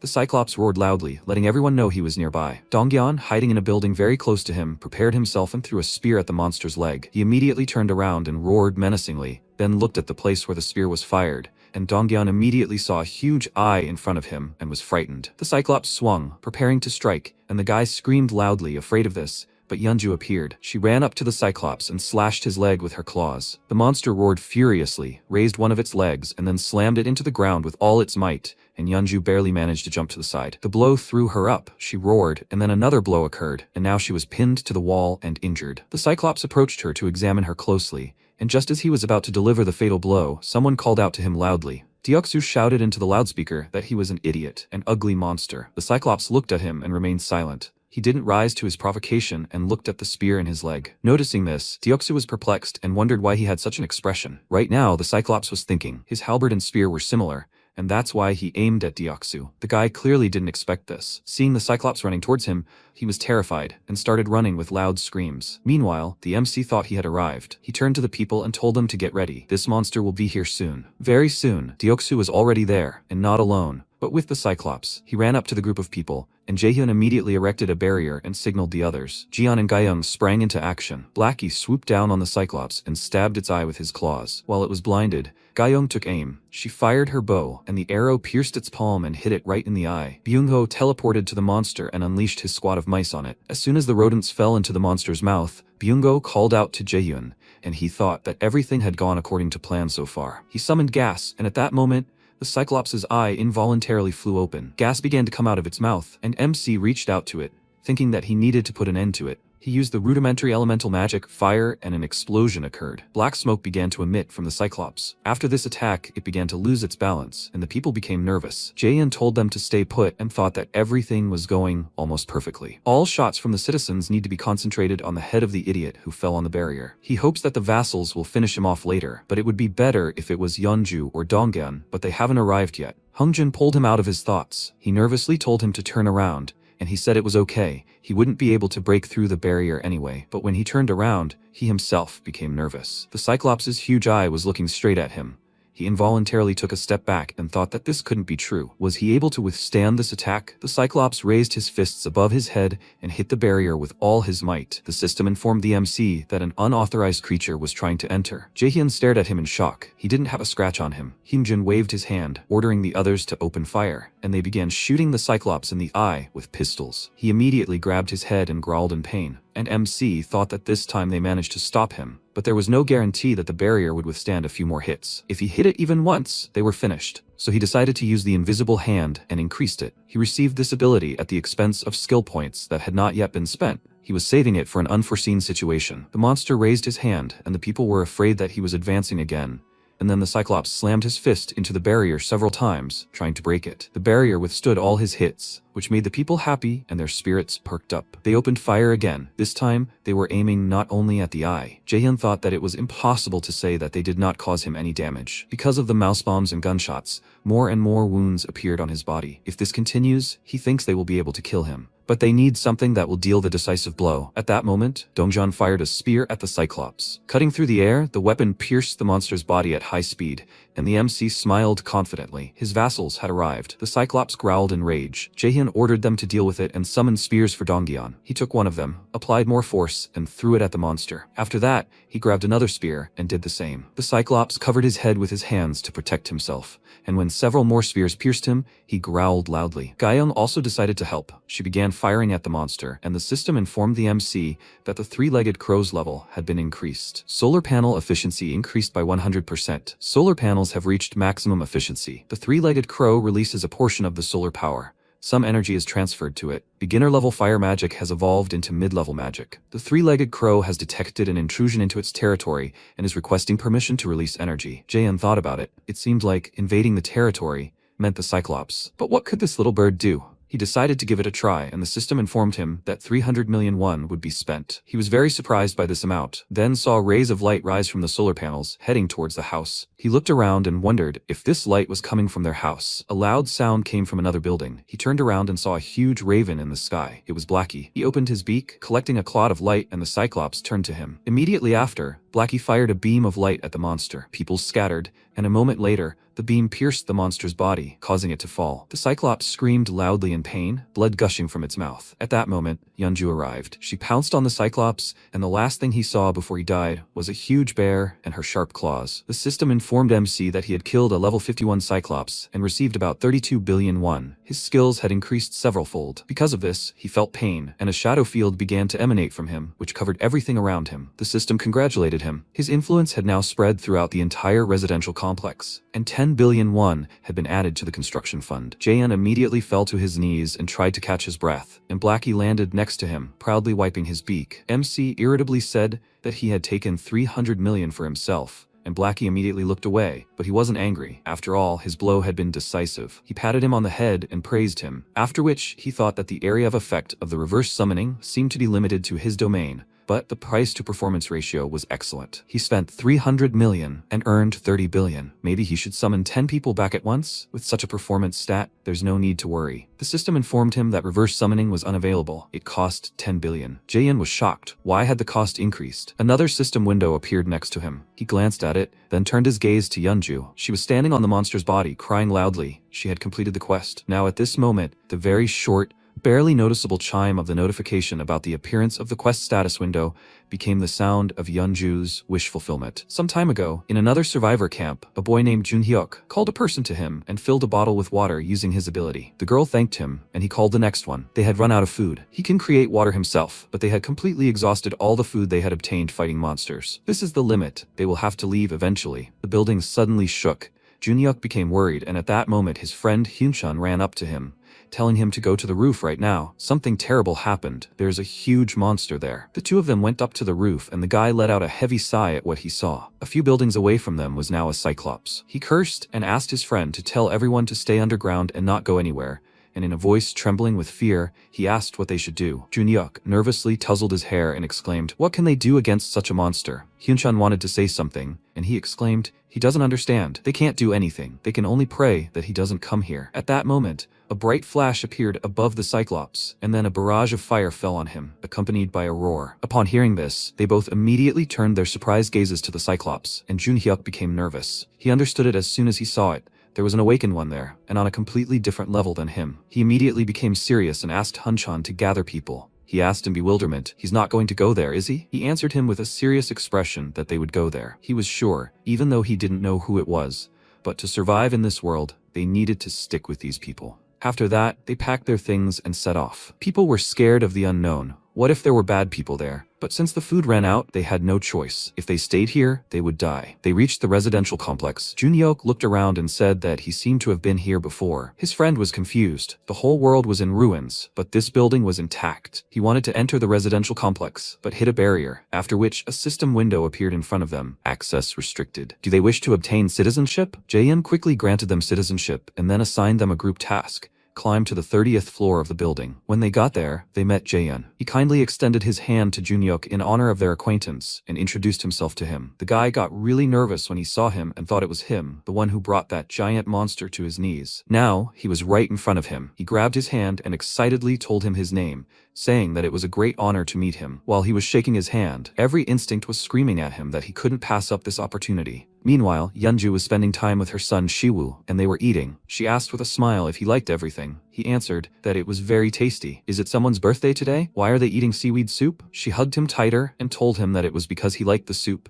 and he joyfully threw his hands up, exclaiming that he was very happy. The door opened. MC entered the apartment, and Shiwoo joyfully exclaimed that it was that Uncle Wizard. Yeonju asked him how the new arrivals were doing, and he told her he'd help them settle in and shared some food. He awkwardly rubbed his neck and said he'd like to apologize for keeping them from leaving the house. He never thought it would turn out like this. She grinned and patted her son on the head, saying it was enough for her that they were together. She was quite happy now. The system immediately informed him that Yeonju's trust had reached 100. She was registered as a vassal, and the limit had been increased. He thought that even without the system's notifications, her facial expression and behavior were clear about her feelings. Shiwoo reached out to his mother, asking her to put on a dinosaur cartoon for him, after which they began to play together, and Jae-hyun settled down on the couch. After watching them, he looked down sadly, a multitude of questions immediately arising in his mind. How was his family doing now? Were they eating well? Are they injured? What if something went wrong? He closed his eyes, pushing away all these thoughts. He can't panic now. It's only one day, and he knows how much Yeonju has worked for this day. Right now, one of Yejin's mice is heading to his parents' house. As soon as she gets there, he can deliver all the necessary supplies to them. So today, he will simply watch Yeonju's only dream shine. He told her that she can sleep with Shiwoo in the main bedroom. She was slightly surprised by his words and said that they could spend the night there too, but he insisted that they get enough rest. That was an order. Yeonju didn't refuse, and, together with her son, bowed to him, thanking him for his concern, after which they went to the bedroom and the boy wished him good night. He watched them go with a smile, and the lights in the house went out. He settled down on the sofa while Yeonju began to put her son to bed. That night, her gentle lullaby quietly echoed through the narrow crack in the door. MC was too old for lullabies, But for some reason, while he was listening, his eyes began to close. The next day passed peacefully. They ate what Yeonju cooked with Shiwoo and watched his favorite cartoons together. Because Shiwoo chased Blackie, who was trying to bask in the sun, the raven got angry. They napped together and played with the toys he brought from the store. And time flew by. They didn't waste a moment. And then evening came, which meant it was time to say goodbye. Just one day, he could only give them this short time. Yeonju hugged her son tightly, and he, hearing her quiet sobs, asked if she was crying. She lied to him, and then he looked into her face and said that she was crying. He wiped away her tears and asked her not to cry, and she said she was scared. She was afraid to live in a world without him. Shiwoo hugged her back tightly and told her he was there. Shiwoo's voice, warm as sunlight, trying to calm Yeonju, broke her heart. But the time had come. He let her go and took a step back, telling her that he would always be there. He would always be with her. She knew that, right? She panicked. And seeing him walk away to the window, she reached out to him and exclaimed that she hadn't done so much for him yet. She would cook him so much more delicious food, everything he liked. Shiwoo, whose body had already begun to dissolve in the sunlight, turned to her and with a wide smile on his face, told her through his tears that he loved her. And so came another inevitable goodbye. Yeonju started to stutter.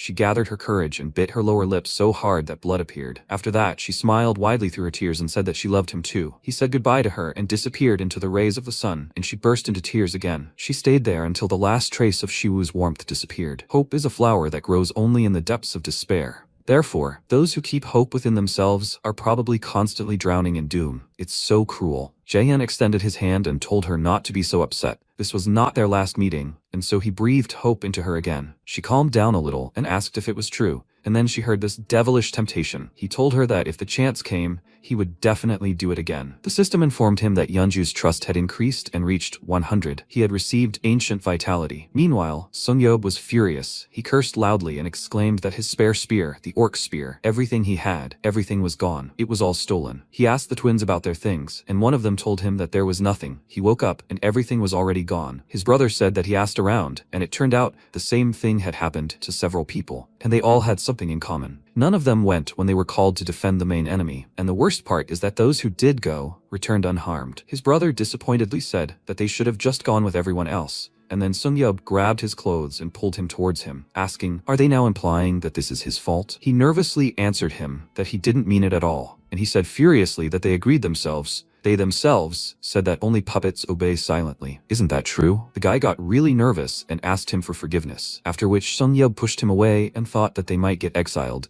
It had happened before. Rumor has it that some man was hanging around near a child and he was immediately exiled. He was soon found dead outside. Besides, after defeating that giant, survivors started coming to the apartment complex. There were a lot of people here. If he continues to oppose him, he will be the next to be exiled. Only that idiot Sungmin, the only one who answered the call, got something out of it. He even has a gun now. He grabbed his head, not understanding how everything came to this, and MC, watching him, mentally told him that he still doesn't understand it. Everything he'd been through was just the beginning. When he receives his punishment, how does he think the other survivors will treat him? As a bonus, he'll learn to take responsibility for his actions so he doesn't cross the line again. He gave him a task, and the twins were startled when they saw the system window behind Sungyeob, and he turned around. He needed to kill 20 goblins in 24 hours. If he failed, he'd suffer 1 minute of excruciating pain. After that, he decided to test out a new skill. Ancient Vitality is one of Yeonju's A-rank skills. It significantly accelerates regeneration depending on the severity of the wounds received. He can't believe that the reward for reaching 100 trust points will be a skill possessed by a citizen. He won't need it now, since he doesn't participate in battles and rarely leaves the house,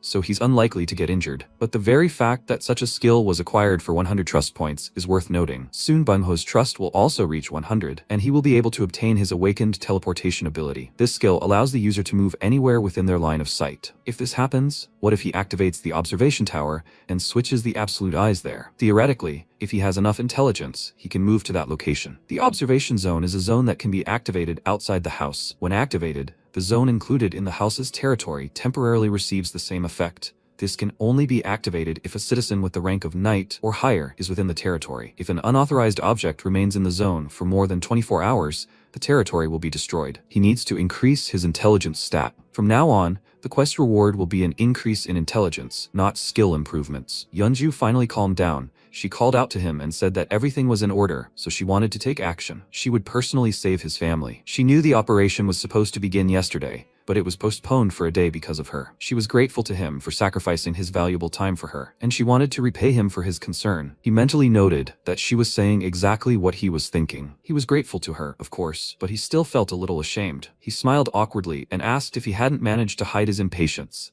She told him that it wasn't like that at all, that she would have done the same in his place. For anyone, their own family is the most important thing. She understands what it took for him to give her such a day, and she is very grateful to him. He thought that it was perhaps because she was able to see Shiwu, and even despite all the flaws, there was no longer any malice in her gaze, but trust. He thanked her for her understanding and asked her to wait with the Dongjeon squad in room 2901. He would be going down there soon too. He had a reason why he didn't send them to Seomyeon Station immediately after assembling the squad. This giant damaged part of a subway. It affected not only the tracks, but also other underground spaces in the Seomyeon Station area, so they need to find a new route. Yejin has been tirelessly using her rats since yesterday to find a reliable route. He used his absolute eyes to see what was happening to one of her rats. One of them evolved into a level 7 giant rat, which greatly surprised him. Is it because of that new skill Yejin gained after becoming a citizen? However, what's chasing that rat? Seeing a whole crowd of zombies, he became slightly nervous. The rat tried to escape, but immediately stopped. The monsters surrounded the rodent from all sides. Jaehyun thought it was all over. Instead of continuing to senselessly kill rats, he would rather use a gas explosion to destroy the zombies. But the rat found a way out of this seemingly hopeless situation. It nimbly ran past the zombies, dodging their attacks, and escaped the trap. MC happily thought that this rat was very tenacious and told the little animal to run from the subway. There was an exit there. There was still a little time left until the subway exit, but as soon as the rat was outside, danger lurked there too. A land shark, which was lying right at the subway entrance, growled, and the rat fell into terror. After that, the monster pounced on the poor little animal and devoured it, and Jaehyun felt a pain in his head from the abruptly cut off connection. He thought about what just happened, a land shark? But there are more important things. It was not for nothing that all this seemed so familiar to him. This was Nampo Station, which was just a few kilometers from his parents' house, and there is a very high chance that such monsters are wandering around the house. They need to hurry. Meanwhile, Dabin was unpacking the boxes. She sighed tiredly and MC came up to her, saying that she worked hard. She smiled at him and said that it was not that difficult, especially since she was paid for it. Did he need something? He awkwardly looked away and began to mumble, trying to find the words, and she thought, was he hesitating? Because of this, she became nervous and thought that everything was serious. What did he want to ask her? She asked him to speak frankly, and he said that the thing was,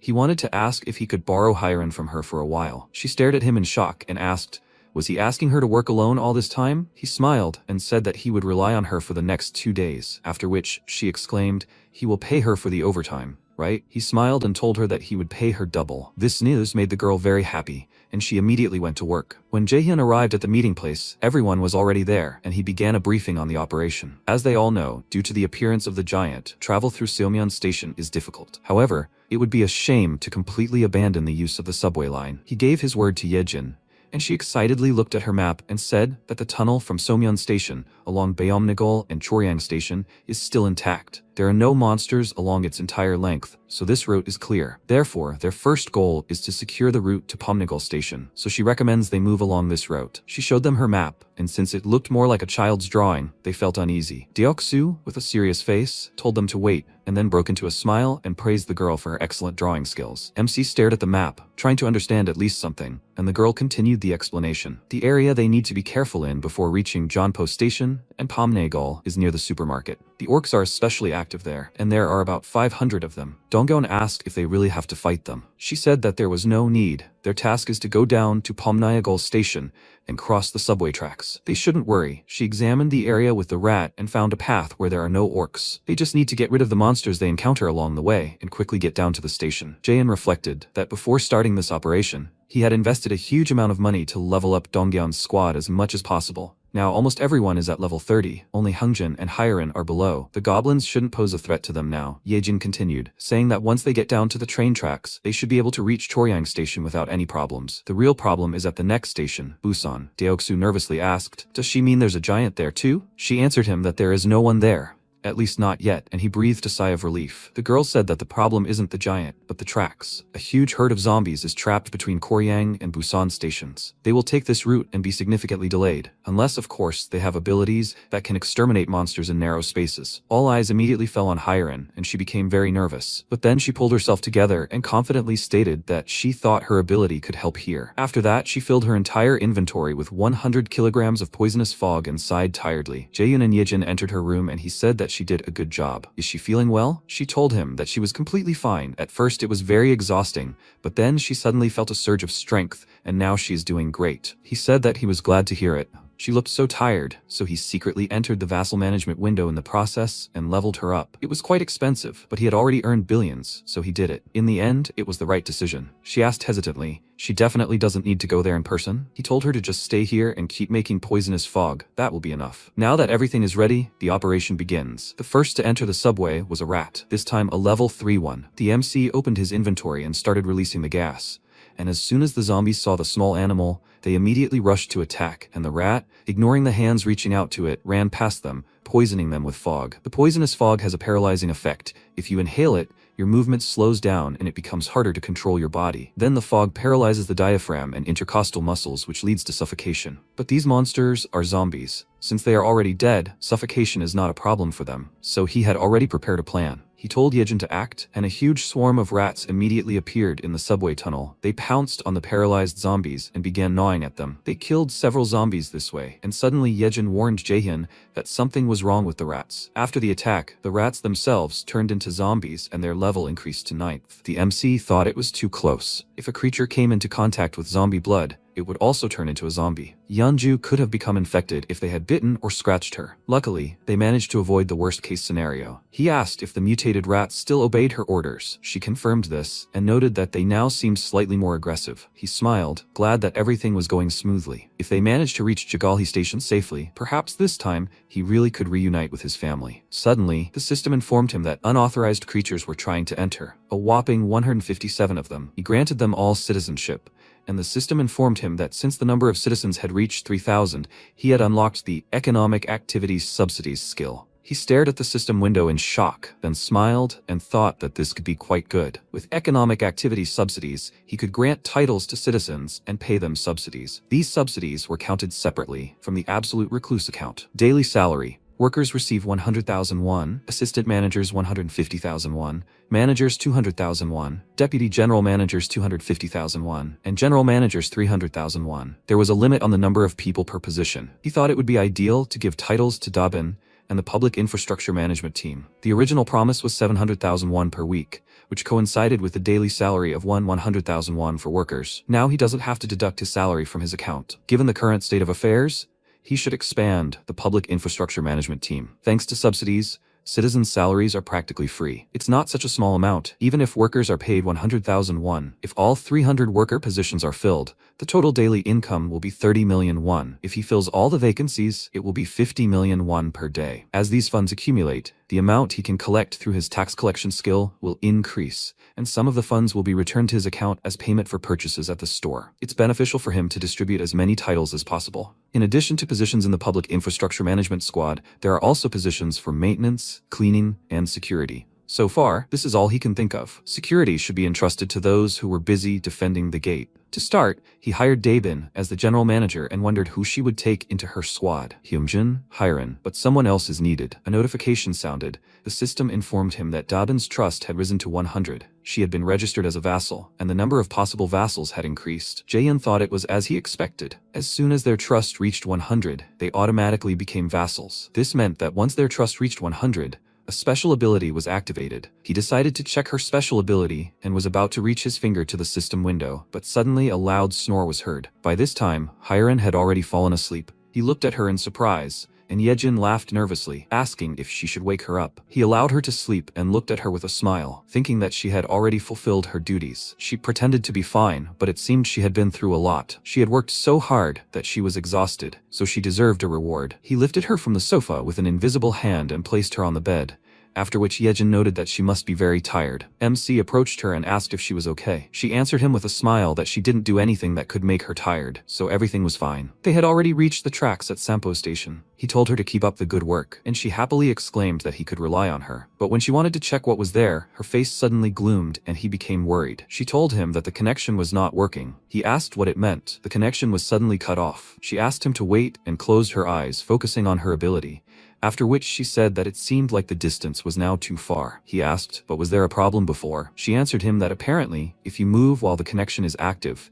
you can go beyond the range of the connection. But the distance is limited to the central station. What should they do? Jaehyun became nervous and wondered why now. He was planning to use the mouse to check on his parents, who lived a little further from Jagalchi station. He clenched his fist and said, he knows it will be difficult, but could she please try contacting the central station again? She agreed and immediately got to work. She returned to the mutated rats, and MC thought they were forced to try any possible methods, but for now, he hoped everyone would be safe and sound. Currently, the mouse scouts were at the central station, and Dongjeon's squad was just behind, approaching Choryang. After a while, they finally exited the subway. Once on the surface, they saw the giant's enormous footprints and the pile of ruined buildings it had left behind. Jian remarked that it was simply incredible, and Gyeong asked him to scout the area. He raised his raven into the air. The bird circled over the area for a while, and he said it didn't look like there were any monsters nearby. Deoksu noted that even at Choryang Station, there weren't any goblins in sight, and thanks to the giant's mess, they should be able to pass through easily. Jian agreed. Judging by the state of the place, no sane person would dare venture there. Dajong grew nervous and reminded them that night was approaching. Should they really go there? Maybe they should find a place to spend the night and set off in the morning. Gyeong smiled and said she didn't need to worry. Knowing goblin habits, it was even safer to walk at night. They usually hide at night. Dongyeon touched his chin, puzzled, and told him they'd go now. If it became dangerous, Jaehyun would give them a ride back. A squeak came from below. A mouse ran up to them, and they followed it. The mouse led them along a safe route along a body of water. Jian remarked that Busan Station now resembled a lake. How did this happen? Is this also the work of that giant? Gyeong answered him. Something is quite possible. She thinks these depressions were formed because the buildings collapsed into the ground. At that moment, some kind of creature emerged from under the water and climbed onto the rubble of the building. Jian heard splashes and turned his attention to the lake, telling the others that he heard something. His eyes widened. He saw a silhouette on the rubble and pointed at it, telling them that there was someone there. They looked closer and saw a person in this creature. It looked like a woman, and when they saw this creature, they became worried. It was a siren. She looked up at them and screamed loudly, and they immediately covered their ears, trying to somehow muffle this loud sound. But it did not help them. The siren took control of them. Their bodies moved towards the lake on their own, and Yeonju and Deoksu fell into the water. They began to fall to the bottom. Luckily, Yeonju quickly came to her senses, but Deoksu still couldn't move. She immediately swam towards him and thought that if this continued, he would be in danger. But at that moment, the monsters living in the depths grabbed her legs and pulled her to the bottom. She tried to break free, but only lost air. Meanwhile, the others were still under the siren's control. The sound made them feel unwell, and Dajin pulled herself together. She used her magic defense skill on them to remove the siren's influence, and they immediately felt better. Having lost her strength, she fell to her knees and said that they needed to quickly save Deoksu and Yeonju. When she looked at the lake, her gaze became frightened. Monsters, fishmen, emerged from under the water. The fishmen raised their spears in a battle cry, then jumped into the water and rushed at high speed toward the squad. Dongjin drew his weapon and ordered everyone to prepare for battle. They were approaching. Splashes appeared above the lake's surface, and one of the fishmen jumped out from under the water and attacked Dongyeon. As soon as it approached, he lashed out with his spear, deflecting the blow, just as an arrow pierced the monster's head. Other fishmen had already arrived and also began jumping out of the water. Gyeong continued to shoot them, but there were so many of them that she couldn't keep up. Eventually, the monsters surrounded them, and Dongjeon nervously thought that they didn't have time.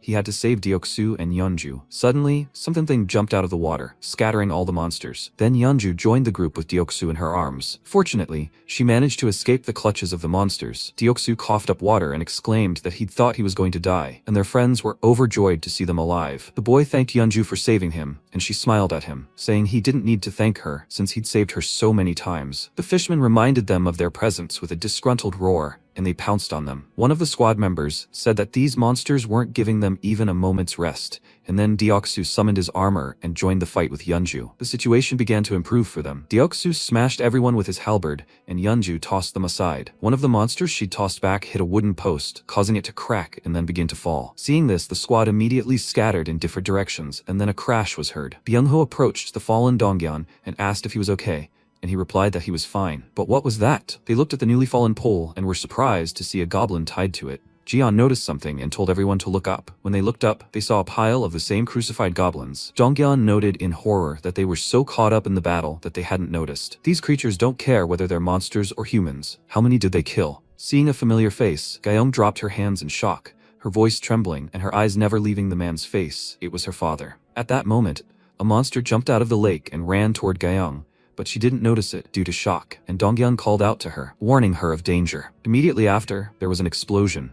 A bullet pierced the monster's head, and it collapsed at the feet of its fellows. Byung-ho, who had fired the shot, called out to the girl and asked if she was okay. Dongyeon confused, praised him, and wondered what had happened. She was acting strange. Gion called out to him and said he thought he'd found a way out of the situation. He'd been watching through the crow this whole time, and this siren seemed to be able to control these creatures. He didn't know what she was saying, but whenever she opened her mouth, those fish-headed monsters started moving. If they killed the siren, maybe the rest of the monsters would just retreat without a leader. Dongyan hesitantly said they could try, but he didn't think they'd give them a chance to get closer. Deoksu asked, so they just need to kill the siren, right? He understood. He would kill her. He had a plan. The siren opened her mouth, said something, and the monsters immediately changed formation. Seeing this, Dongjan became nervous, and Jian said that they probably realized they were targeting the siren. Dongjan turned to Deoksu and asked, can he rely on him? He confidently told him to leave it to him. If they provoked them, it would give them an advantage. Let him just clear the way for him. Dajun said that she would then protect Guyong. After which the boys rushed into battle. They began to clear a path for Deoksu. Byungho and Jian fired at them with pistols, and Donghyun jabbed with a spear. When the path was more or less clear, he gave a signal to Deoksu, and he prepared himself. He swung his halberd, then threw it at Siren, who was closely watching his movements. Seeing his weapon very close to her, she immediately tilted her head to the side and it flew past. The boys stared at her in shock and exclaimed indignantly that he said he would kill her. Siren laughed loudly at his failure, and the fishman did the same. But that's not the end. Deoksu turned to Dongyeon and asked, has he forgotten what he does when he loses a weapon? At first, the guy didn't understand what he was talking about, as he was completely nervous. But then he figured it out. Deoksu extended his hand forward and said with a smirk that the best way to catch a fish is with a hook. After that, he pulled the halberd towards himself. The weapon pierced the siren's body and she screamed loudly, after which the system reported the capture of a level 34 monster. The fishmen, who had been under control this whole time, finally regained their senses and immediately rushed to hide under the water. Seeing this, they all sighed with relief and began to praise Deoksu, and Donggan ran to Guyong and asked, is she okay? Dajong looked up at him with a worried look and asked what she should do with her. He stared at her in confusion, and Guyong stuttered that her dad was hanging up there. His face immediately darkened. He looked up and thought, this can't be true. He couldn't be there. She must have been mistaken. He continued to convince himself of this until he saw him. Guyong panicked and asked what she should do. The man he was looking at had a name tag with Kim Do-kun's name on his shirt. He really was her father. He fell to his knees in despair, and Guyong said that her dad looked like he was in a lot of pain. Meanwhile, MC quickly created a quest for Guyong with the reward of resurrecting her father, but the system said that resurrection was impossible outside his territory. He tried restarting the quest, frantically pressing the button several times, but the system refused him every time. When Yejin called out to him, he finally stopped and looked down. He had bet everything on Dongyeon's group. If the situation was truly mortal,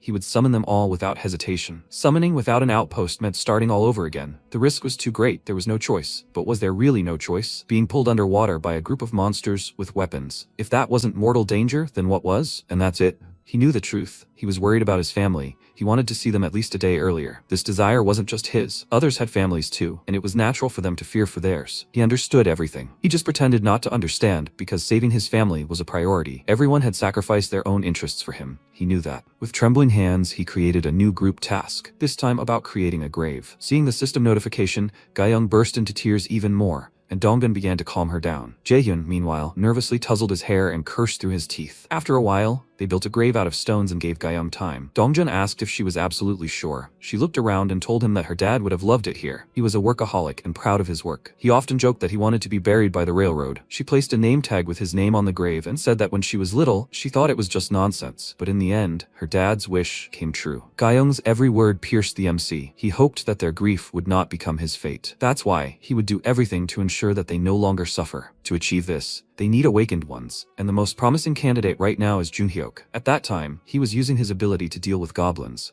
When his loyalty reached 30, the MC registered him as a vassal. A girl from his squad called out to him and said that he was glowing. After her words, he immediately examined his body. He really was glowing, which surprised him. Jaehyun quickly glanced at his status window. He has 2 titles, Knight and Mage, as well as several abilities: Water Creation, Water Bomb, Water Manipulation. The power of Mage skills is increased by 100%. Water Bomb, an A-rank ability, creates water compressed under high pressure.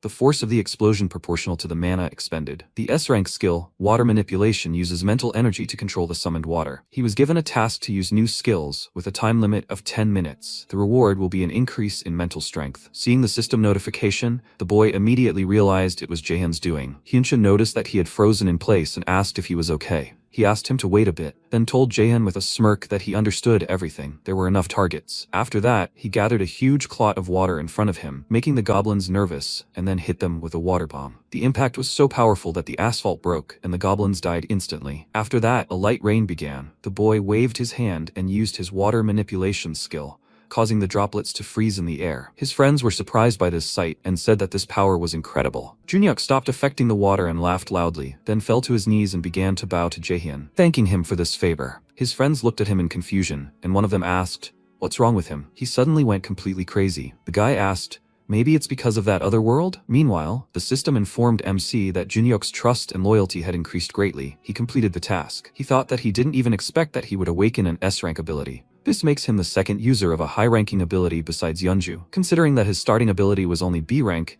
he didn't think everything would work out so well. Is it because of his high level? It seems that it's not just luck. In any case, the result is excellent. Water creation uses mental energy to create water anyway. The question is, how should he use it now? Should he add him to Donghyun's group?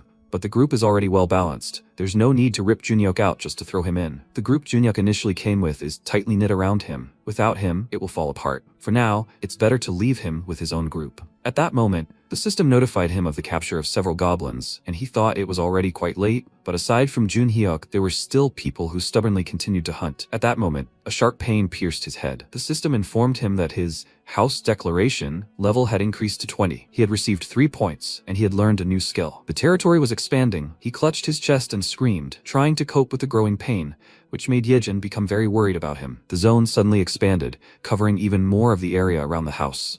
MC thought how much it hurt. Yejin screamed, Jaehyun, is he okay?" He thought it was more painful than before, like his whole body was being pierced with needles. Yejin screamed in fear, "Jaehyun, let him breathe. Don't close your eyes. Jaehyun, what should I do?" He opened his eyes and thought, what, did he faint? He saw Yejin in front of him, who was reaching for his lips, and he pushed her away. He asked, "Yejin, what is she doing now?" She embarrassedly apologized and said she thought he wasn't breathing, and so she tried to do CPR. MC said, "He's okay." Blackie squeaked in fear, and MC patted his head and said, "It's okay." He grabbed his head and activated the absolute gaze. Incredible scale. Not only Jeonpo Station, but also Somin and Bujeon stations. The territory has swallowed up all the roads within a 1-kilometer radius of the residential complex. No wonder the pain was so intense. This is the largest expansion of his territory ever. He's so tired. He wants to sleep for at least 5 more minutes, but now is not the time for that. First of all, the 3 skill points he received for reaching level 20. He's already decided which skill to level up, the most important skill for the current mission. The system window reported that the level of Absolute Sight has increased. Absolute Sight has reached level 4. The multi-perception function has been added. He feels his vision expanding, as if he's sitting in a security room and looking at CCTV monitors. The sudden expansion of his vision makes it harder to concentrate. For now, his limit is 3 threads at a time. Now he has 2 skill points left. The second skill to level up is the Maintaining Dignity skill. The system window reported that the Maintaining Dignity skill has reached level 5. The Divine Artifacts function has been added. He received 300 crystals. Jaehyun asked, "Crystals?" He saw a notification about a mystical draw where one attempt costs 300 crystals and thought they gave him 300 crystals for the first attempt. No reason to refuse. He clicked on the mystical draw and everything around shook. Yejin screamed, "Jaehyun, this light!" Blackie beeped loudly, and MC screamed. A communication ring appeared in front of him. This is a ring that transmits the wearer's voice to his vassals. Jaehyun asked again, "A communication ring?" This is a ring that transmits voice. Not bad, it will be perfect for Kim Dabin. Kim Dabin is registered as a vassal, right? Vassal management, Kim Dabin. The system window report that Kim Dabin is level 25 and has the ability telepathy. MC thought, telepathy? Amazing. It's perfect for her job. A loud scream was heard. 50 people live in one apartment? He saw a crowd of people standing in front of Dabin, and she was trying to explain that this was just a temporary measure. The man shouted, "What do you mean, temporary? Does she think they are chickens or something?" They saw a bunch of vacant apartments. They've already looked at everything. Everyone started shouting, shouldn't they at least provide a normal place to sleep? Children need to sleep in comfortable conditions. They ordered to give only a few vacant rooms. They will just sleep, and that's it. Dabin apologized and said, "But there are rules." The MC got angry when he saw this and activated the Gate of Absolute Reclusion. It can create links between doors within its territory. A new skill obtained upon reaching level 20. He didn't think he would use it so early. The man screamed. They themselves illegally occupied other people's apartments, right? In an emergency like this, they should help each other. She acts like everyone owes her. The MC said it's him, the one who illegally appropriated someone else's house. Devin screamed, "Jaehyun." He said if he doesn't agree with his rules, then he can get out of his house. The man yelled, "What did he say? How dare he, idiot." The MC waved his hand and said to banish Sun Yong Shik. He only had time to ask, "What?" The people were scared when he disappeared, and Jaehyun said, "Finally silence. So, does anyone else have any complaints?" Everyone remained silent, and he said, "From now on, he is cutting off the electricity, water, and gas in all their apartments." The girls screamed, "What? He can't be serious, right?" The MC said he should be the one asking them. Does he even understand what they are doing? They came here exactly when they had just defeated the giant. Do they still think this is just a coincidence? Didn't they come here because they thought that since they could defeat the giant, they could protect them? Hundreds of people just like them come here every day. Do they understand what he's getting at? Concessions will lead to the immediate emergence of 3 serious problems. First, the available rooms will quickly run out, and there will be nowhere to house new people. Second, those who live here longer may feel unfair. Third, one concession will start a chain of endless requests and complaints. He asked to make one thing clear: basic rights and social protection. Let them forget there is no such thing here. The South Korean government has already collapsed, and he is not a representative of the authorities. A tyrant abusing his power. Perhaps from the outside it looks that way, but the world they now live in is too cruel for naive ideas like rights and social benefits. MC frowned and said that if they want to enjoy these privileges, they will prove themselves worthy of it. Right now, other survivors are struggling to adapt to these conditions. They sleep in 3 shifts, to make the most of their space and seek advice from those who adapted earlier. Even in this cramped space, there are those caring for children and the weak, trying to survive together. And these people chose to make demands instead of looking for solutions. The MC said, "Now." He pointed his finger at the people and ordered them to return to their assigned housing. They were just being insolent. Unless, of course, they wanted to be expelled. The people looked at him and turned around. They started to leave, and Daebin exhaled and thanked Jaehyun. He saved her. The MC thought, no big deal. He just did what he had to.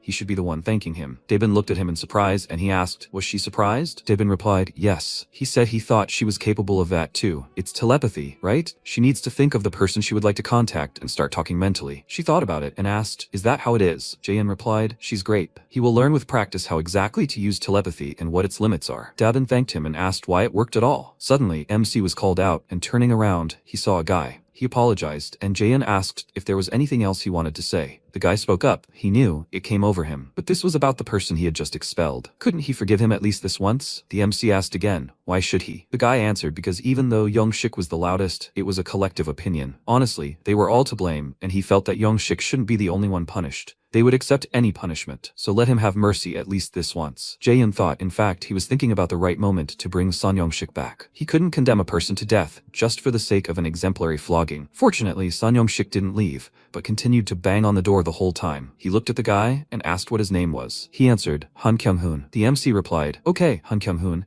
He will restore Son Young-shik's citizenship status. He will also continue to provide water, electricity, and gas to their living space." Kyung-hoon asked again, "Really?" Jaehyun replied, "He's doing this out of respect for his integrity, Kyung-hoon. But this is the first and last exception. He's sure the others understand this too." Kyung-hoon bowed and shouted, "Thank you. Really, thank you so much." The system window reported, Son Young-shik has regained citizenship. Han Kyung-hoon's trust increased significantly. The MC considered this. He had decided to restore the gas supply for the sake of the children in this group of survivors, but then they wouldn't receive a fitting punishment. Well, at least they would experience the inconvenience of having to take cold showers and sleep on cold floors. Daebin silently said, "Jaehyun, he seems to have a kind heart." He asked again, "He does?" She replied, "Yes." The MC thanked her for such high praise, and Daebin asked if he was embarrassed. He replied, "Daebin, the most important thing right now is that the shared living space is in building number 3, and he's going to create similar ones in each of the 25 buildings." She screamed in fear. "What?" Jaehyun asked how many people she said she had in her squad. She answered, 15, including Hyrin and Hyunjung. The MC asked if she could expand the team to 100 and help him with the operation. He thought assigning 4 people to each building would be enough for effective management. Daebin asked in surprise, 100 people? The MC replied, yes, and he will pay each one 100,000 won a day. Then the management will be stable. At that moment, a voice came from the elevator, the 21st floor. The doors are opening. Daebin said, also, her voice will carry more weight in the discussions. Someone said hello, and they quickly turned around. MC asked if he was new here and wanted to talk about something. The man answered, exactly. They don't need a medical team. He's Dr. Lee Sunmin, Associate Professor of Nephrology at Busan Park Hospital. After a while, Jaehyun said he'd sent him back for now, but what should they do about it? Daebin said such professionals deserve to be treated with dignity. MC asked what if they gave them an apartment and converted that area into a hospital. Daebin said that was a good idea. If they searched, they'd find enough nurses. He would entrust the formation of the medical team to her, Daebin. She put her hand to her head and said that he could rely on her. After a while, Yejin said, Jaehyun, did everything go well? He answered, yes, there were no problems. The system window reported, absolute eyes. He thought, Hadongyeon's squad has already left. They are on their way to Chigalchi station. There are no problems. Then he needs to finish what he recently started. It's time for him to invest the last skill point. He said to level up absolute inventory. The system window reported that the absolute recluse's absolute inventory had reached level 2. The inventory capacity had been increased to 200 kilograms. The save function had been added. Save is a passive skill. Items in the inventory will retain the state they were in when they were added to the inventory. The capacity has doubled. Now he can use the inventory more freely. What is this? Save? Wait, if he uses it correctly. MC ordered to open the magazine, S&W M60, 38 caliber, buy 100 rounds. Items retain their state. So, when he summons an item from the inventory, it will be in the same state as when he put it there? MC pointed the gun forward and thought, it works. He ordered Yejin to cover her ears for a minute. She turned around and looked at him, puzzled. He screamed, it will be loud. Yejin screamed in fear. Jaehyun, it's a gun, he thought. Add the fired bullet to your inventory. Yejin screamed loudly and fell to the floor, and the bullet flew into your inventory. The system window reported that the bullet had been added to your inventory. He thought, it worked. This is just what he needs now. If he timed everything correctly. Yejin asked, Jaehyun, why? He put his hand forward and ordered the fired bullet to be summoned, and it flew out of your inventory. He thought, it's crazy. It worked. This is a reliable way to cover Hadongjin's squad. After a while, the monsters in Chigalchi were hit and fell to the ground. Dongjin frowned and said, they finally reached Chigalchi Station. MC asked, can you guys hear him? Dongjin asked in surprise. Jaehyun? MC said, the connection seems to be excellent. Dongjin replied, yes, they could hear him well. Jaehyun said, they would communicate this way from now on. They could leave through the second exit.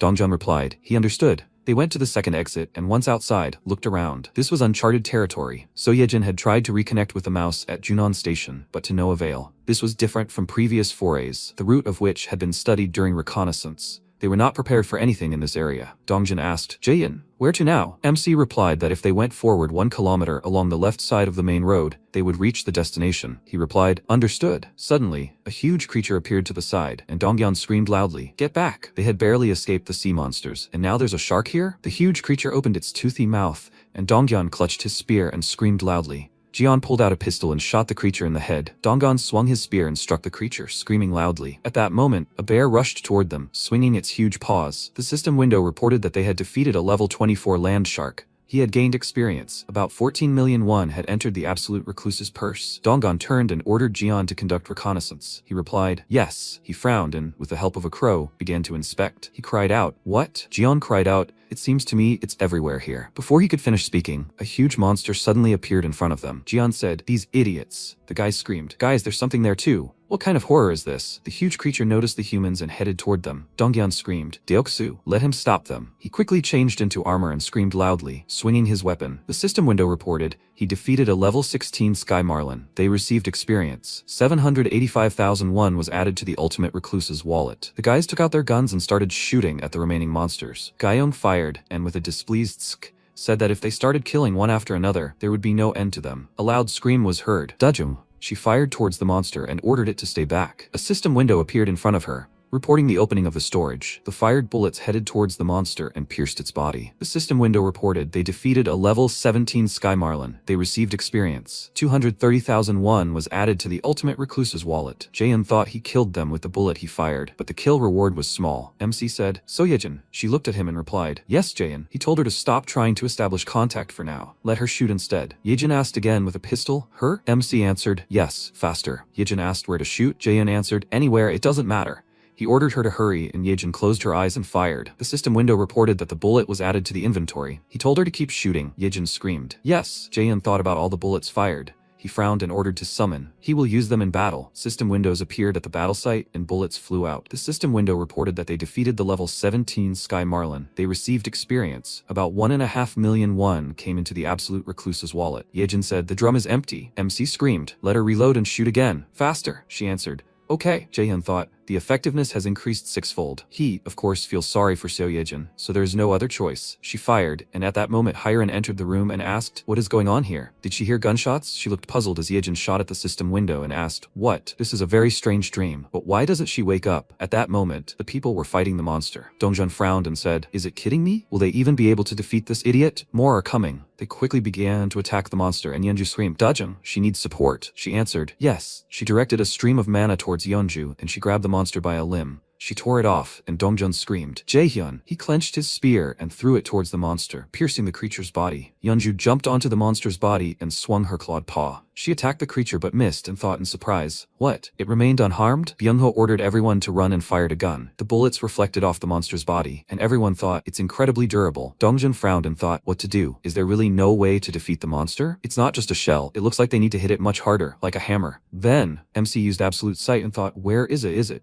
He definitely saw the creature. He found it. Jaehyun opened his inventory and turned to Yeonju. As soon as he gives the signal, she needs to jump on the crab's shell. She replied, yes, it will be done. He thought. He saw something that can break through the monster's defense. It's a summoning, a barbell. He asked to forgive Minho. He will later register it as a product and buy him a new one. First, he would throw the barbell, and when its kinetic energy reached its limit as it fell under the influence of gravity, he would add it to his inventory. And then, barbell summon. At that moment, the barbell flew downwards at a tremendous speed. MC said, Yeonju, now. The barbell fell on the monster and broke its shell, after which Yeonju quickly attacked. The system window reported that they had killed a level 35 giant crab. They had received experience. About 1 billion won had entered the absolute recluse's wallet. After defeating the giant crab, the road home was more like a fish market. They moved forward, killing various monsters, all kinds of fish, crustaceans, and so on. Sometimes they would find themselves in dangerous situations that would be impossible to escape from without his help. All this time he had a vague feeling. This place, even with their current abilities, would be difficult for the Ha-Dong-gyeon squad to pass. A team of awakened ones, armed to the teeth. And yet, it's hard for them to move forward even a single kilometer. It's time to admit it. The likelihood of his family surviving is close to zero. The closer he gets to that, the more scared he is. But even if there's even a 1% chance, he can't lose hope. Familiar streets, albeit badly damaged. If you go to that alley, you can get to their house. Wait, a tree? He ordered to stop. This is the place where he was born and raised. He knows perfectly well where everything is, and that tree definitely wasn't here. No one would have planted this here. That means it appeared after the end of the world. The system window reported that it was a level 38 giant tree. He thought so. MC said, guys. Donggun said, yes, Jaehyun. He asked, do they see that huge tree in front of them? Dongjan replied, they do. MC said, that tree is a monster. They need to attack. At that moment, the tree opened its huge eye and walked towards the team. Gyeong frowned and attacked it, when suddenly the tree appeared, hands. Dongjan swung his spear and delivered another blow. He frowned and said, nightmare. Byung-ho jumped to the side and fired his gun. Yeonju jumped up and began quickly hitting the tree trunk with her paws. At that moment, roots burst out of the ground and headed towards Yeonju. It tied her up, and Donghyun cried out in fear. Yeonju? One large root headed towards the tied-up Yeonju, and she growled. Byung-ho appeared in front of her and ordered her to run. It stopped right in front of him, and he widened his eyes questioningly. Donghyun shouted, Byung-ho, now! He moved them with mana, and MC thought, what is this? In an instant, the tree monster stopped attacking. Really? He turned to Donggun and said, Yeonju should retreat, and the rest should continue to attack. Donggun asked again, what? Just Yeonju? Jaehyun answered, yes. He frowned and said, he understood. He turned around and ordered to follow Jaehyun's order. Yeonju, she needs to retreat and protect Gyeong and Dajung. Deoksu squad, they need to move forward. He replied, okay though, will he be able to do it? Dongjin replied, he has decent defense after all. He can handle it. Deoksu asked, okay then. The tree started moving, and he said, what an idiot. What is it doing? Dongjeon asked. Jaehyun, what happened? The tree monster just returned to its position. MC thought, does that mean it doesn't attack people? The monster started attacking right after Yeonju transformed into a bear, and all its attacks were directed only at her. Maybe this means that it was this form of Yeonju that provoked the monster. She frowned and said, that monster returned to its position. Suddenly, a shark-shaped monster appeared in front of the tree,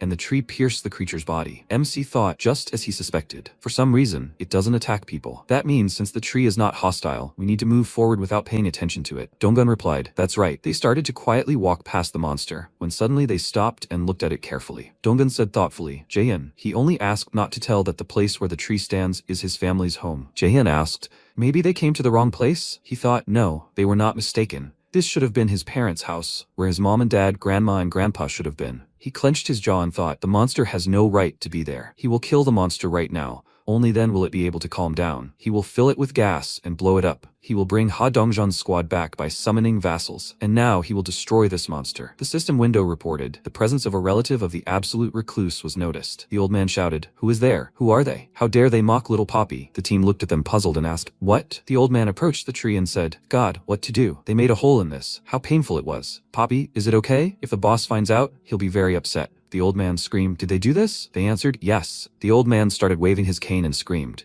how could they do this to a baby who can't even move? The guys bowed and asked for forgiveness. Someone asked to take a look. The man said, Poppy did it again. The men approached the monster's corpse and began to cut it up. The old man said in surprise, this freak has gained fat. This won't taste good at all. The old man asked, should they turn their noses up? If they don't like it, they don't have to eat it. Someone else said, but that's not what he meant. MC thought, I see. Now everything fell into place. And the existence of a monster tree that doesn't attack people, and the fact that such a huge tree grew only next to his house. Even when he was little, their house was full of plants. The flower bed changed its flower arrangement depending on the season, and on the roof, various plants bore fruit year-round. When Grandpa retired, he planted a vegetable garden upstairs, and these vegetables were often on the table. Perhaps the giant tree that stands where his house should be and doesn't attack people is a manifestation of someone's awakened ability, and powers like his could appear in Grandpa. His ability had awakened. Jaehyun grabbed his head and said, thank goodness. What a relief. He thought they were all dead. There are level 20 monsters wandering around there, and flocks of level 10 and higher flying in the sky. He wondered how people could even survive in such a place. He laughed, and Yejin asked, what's the matter? Jaehyun replied, nothing. Everyone is safe and sound.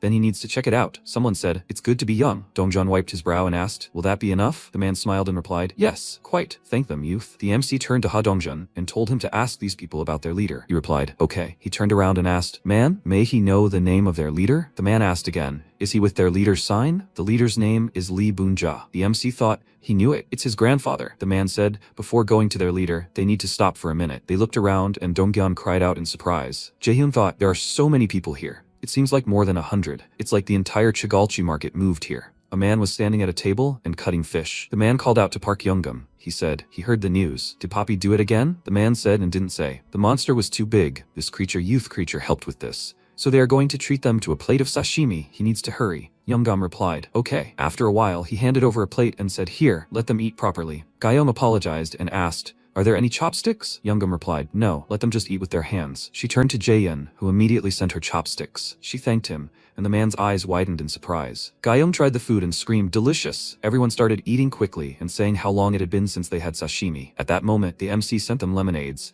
and Youngam screamed, yes, it's cola, but where did it come from? The man asked, and cider? Dongjeon asked, will they join them? The men asked, can they? Boxes of food and drinks appeared next to them, and Youngam screamed, what are these? Are they treating them to all this? Dongjeon smiled and said, I think so. Apparently, this is a gift from Jaehyun. Youngam asked, isn't this Jaehyun of theirs a god? Can they really accept all this? At that moment, an old man appeared behind them and asked why they were making such a fuss. Youngam cried out, the leader. MC thought, Grandpa. The system window reported, Guardian of the World Tree, passive skill, and mythical. Chosen by the World Tree. The life force of the World Tree, the blessing of the World Tree, the protection of the World Tree. The vassals met the blood relative of the absolute recluse. The power of the lineage has been unlocked. His name is Lee Boonja. He is level 55. His title is blood relative and his trust is 88 points. Awakened ability, Guardian of the World Tree. The conditions have been met. Boonja pushed off from the tree and walked down to everyone. Jaehyun thought, he looks healthier and stronger than before. No, this isn't just his imagination. It's clear even from his gait. Before he was old, his mind was no longer so sharp and his legs were strong. It's probably because of his awakened ability. MC turned to the team and said, this is his grandfather. Could they please say hello to him on his behalf? Dongjeon replied, yes. He said, it's a great honor to meet him, leader. The man said, these two are the newcomers. They are so talented that they can create things out of thin air. Everything he sees in front of him, they created. Boonja asked, is that true? They had serious problems with water,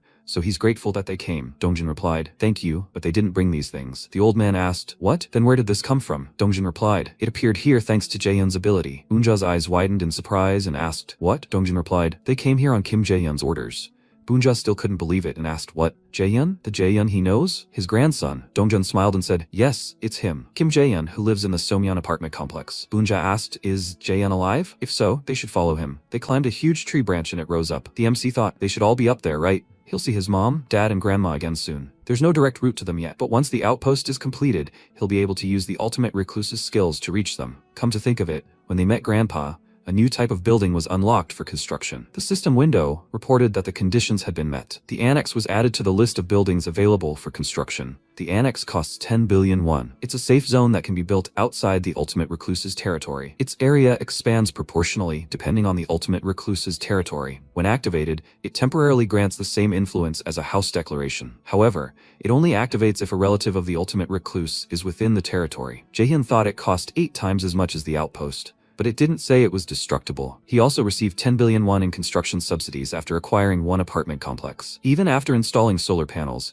he still has 7 billion left. The annex costs 3 billion to build. He doesn't need to worry about this amount of money anymore. MC extended his hand forward and said, start construction of the annex. His eyes widened in surprise when he looked down. He asked, does this show him the scale of it in advance? Jaehyun thought, the territory looks almost identical to where he is now, so it will grow as he becomes stronger? This building is much more valuable than the outpost, which has a limited radius, despite costing 10 billion. MC said, he doesn't need to doubt it. The system window reported that it is necessary for a relative of the absolute recluse to be within the territory of the building. Does he want to build the building? He answered, yes. The system window reported the remaining time until the completion of the annex. 167 hours, 59 minutes, 59 seconds. MC thought, good. Now all he has to do is ask his grandfather to stay within the radius until the construction is completed. He looked in surprise at the system window, where it was written that the vassals met a blood relative of the absolute recluse. The power of the lineage was unlocked. Name, Kim In Shim, level 21. Title, blood relative, trust, 100 points,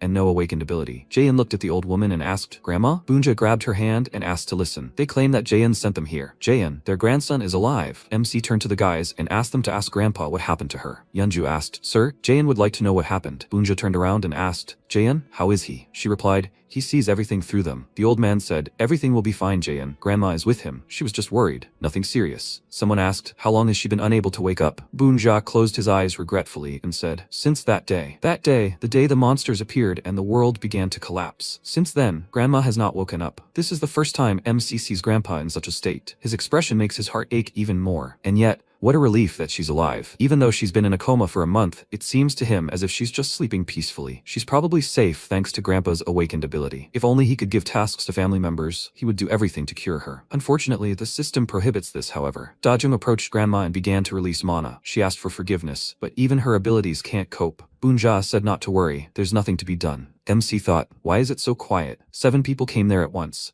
But no one came out to check what's going on. He just asks not to talk. He asked Yeonju to ask about his parents. She asked, Sir, where are Jaehyun's parents now? Boonja asked, is Jaehyun watching through her eyes now? Then he will tell him directly. Jaehyun, that day his mother went to work as did his father. He never left her alone, so they must have hidden somewhere safe. MC froze and thought that's what he heard. But judging by Grandpa's intonation, he himself doesn't believe that they survived. He understands too. Unless one of them received an ability like Grandpa, their chances of survival are close to 0. And yet, he turned to the guys and said, their next target is Ikwan Hospital. Dongjun spoke, Jaehyun. MC thought, even if the chances are very slim, let him grasp at straws him. He said, they all worked hard today, but it's very late, so let them spend the night at his place and tomorrow. The system window reported, the presence of a blood relative of the absolute recluse was detected nearby. Jaehyun said, they will set off. Yejin, let her order the rats. She asked again, what order should she give them? MC shouted, search the area. We need to find all possible survivors in this area. Now, Yejin replied, okay. He thought, the system isn't pointing in Donghyun's direction. He's right there. A blood relative is heading straight for him. He doesn't even need to check. It's Mom and Dad. After a while, the man wiped his forehead with his hand and said,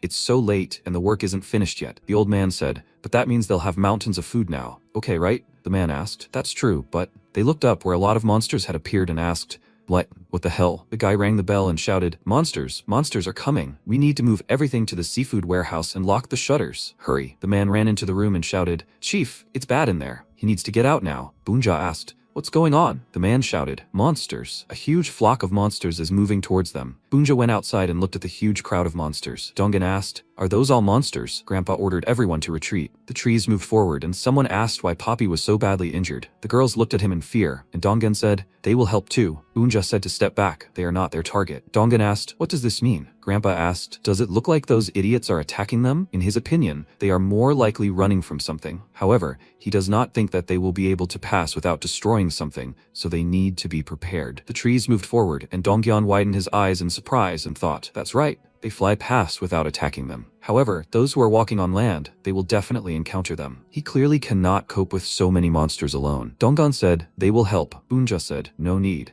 He ordered them to stay inside the building. Donghyun said, but it will be hard for him alone. He stamped his foot and screamed, kids, he told you to take cover. With one blow, he felled numerous tree trunks and attacked the monsters. Donghyun cried out in surprise. What? The monsters fell to the ground, and Boonja began attacking them again. The system window reported that he killed a level 24 land shark. He gained experience. He killed a level 23 saw ray, he gained experience. He killed a level 29 blue crab, he gained experience. Blood relative, all stats are increased by trust, and experience gained from killing monsters with a blood relative is increased tenfold and distributed equally. However, all rewards for the kill will be received exclusively by the one who killed the monster. MC thought, so everyone at level 55 can do this? At first, he thought Grandpa was being reckless, but he wiped out 100 monsters with just one stomp of his foot. Help him? That's nonsense. They should be glad they didn't get in his way. Now Grandpa is something of a monster himself. The system window reported that he had killed a level 31 blue crab and gained experience. He had killed a level 29 giant lobster and gained experience. He had killed a level 29 sawtooth crab and gained experience.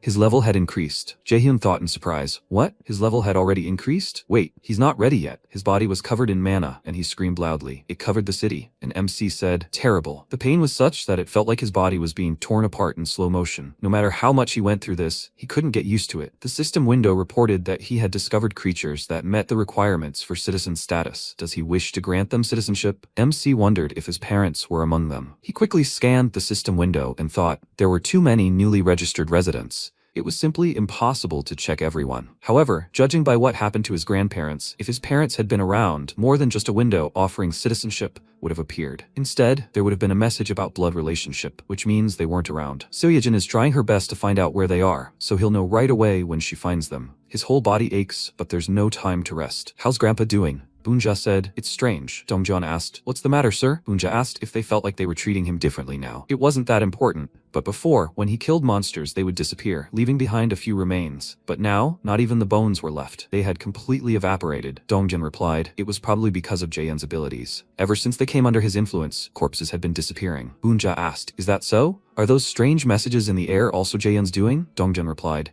yes, that's right. Bunja said, it really is an amazing ability. In that case, since the situation is under control, he'll go to the warehouse and get some people. Dongjeon, ask again. People? Bunja asked. If they were going to eat meat, someone would have to kill the monsters so that fresh flesh from the remains would remain, right? The man replied, yes, sir. He'll get them right away. MC couldn't even imagine that this would cause such inconvenience. After all, he had never considered the option of eating monsters before. Should he try? He reached out and applied item registration. The system window reported that the item was successfully registered. The fish category was added. It worked. The price is certainly not small, but with this alone, he can feed 100 people. Yejin screamed. She found them. Jaehyun? He turned around and looked at her in surprise. She cried out, survivors. The system window reported that Seo Yejin had found the blood relatives of the absolute recluse. The power of the lineage had been unlocked. The girl pointed forward and told her dear one to look there. Their house remained untouched. He replied, she was right. The system window reported that Lee Ji-suk was level 50. She was a blood relative with 97 trust points. Her awakened ability is the one who rules. Kim Dong-hyuk was level 42, a blood relative of MC. He was an escort knight, and his awakened ability was a strengthened protective aura. MC thought with tears in his eyes, it's them. It's really his mom and dad. The system window reported that citizenship would be granted to 23 surviving subordinates of Lee Ji-suk's blood relative. Jaehyun thought, Mom and Dad are at the very edge of the expanded territory. Judging by the distance they've covered, they will soon reach the territory. Since the power of the lineage was already unlocked, fortunately they won't be stopped by a transparent wall. They finally met. He went outside and shouted loudly, Mom, Dad? Ji-suk asked in surprise, Darling, is it really him? Dong-hyuk screamed, is he dreaming? He's alive. Their son. Jaehyun cried and screamed, Mom, Dad, it's him. His parents jumped up and rushed to him. They hugged and said, Mom cried and asked, my God, how? Is it really their Jaehyun? He replied, yes, Mom, it's him. Dad examined him and asked if he was injured. MC replied he was fine. He was fine. Dong-hyuk said, oh my God, thank you. He was really so happy. MC thought they must be the medical staff from the hospital where Mom worked. All 23 people have awakened abilities. No, rather, their abilities were granted to them by Mom. He looked at the two dogs that started barking loudly and the girl asked, what happened to them suddenly? Jaehyun thought, two dogs. It seems to be a creature control skill like Jion. Dogs and cats cannot be given citizenship, so until now they couldn't enter the territory. Entry is allowed. It's very similar to the vassal registration system. The system window reported subordination contract. This is the ability to make contracts with 100 subordinates and awaken their abilities. This means that when subordination contracts are made, their abilities awaken. Considering that awakening is a decisive factor for survival in the early stages, Mom has an incredibly strong ability. Ji-suk said, oh my God, thank you. Thank you, Buddha. Thank you, thank you. MC thought Dad's ability was probably also awakened through the contract with Mom, and his skill was called Enhanced Defense Aura. The system window reported, Enhanced Defense Aura, S rank. It absorbs mental power to create an aura that protects the entire body. When wrapped in aura, physical abilities are tripled. The reason for this ability's immense power is in the description, triple. If it simply said, plus 300%, it wouldn't sound so cool. For example, if there was an ability that increased physical abilities by 200 and 300%, when used simultaneously, the abilities would increase by 500%. But if the 200% increase were combined with a skill that increases it 3 times, then the 300% itself would be tripled, resulting in a total increase of 900%. That's why Dad currently has a buff that all citizens have. Power of Trust. All stats are increased by 93%. Power of Lineage, an additional 930% to all stats. It works with 1000% efficiency, and when he applies the enhanced defense aura on top of that, the combination results in 3,500 efficiency. It's crazy.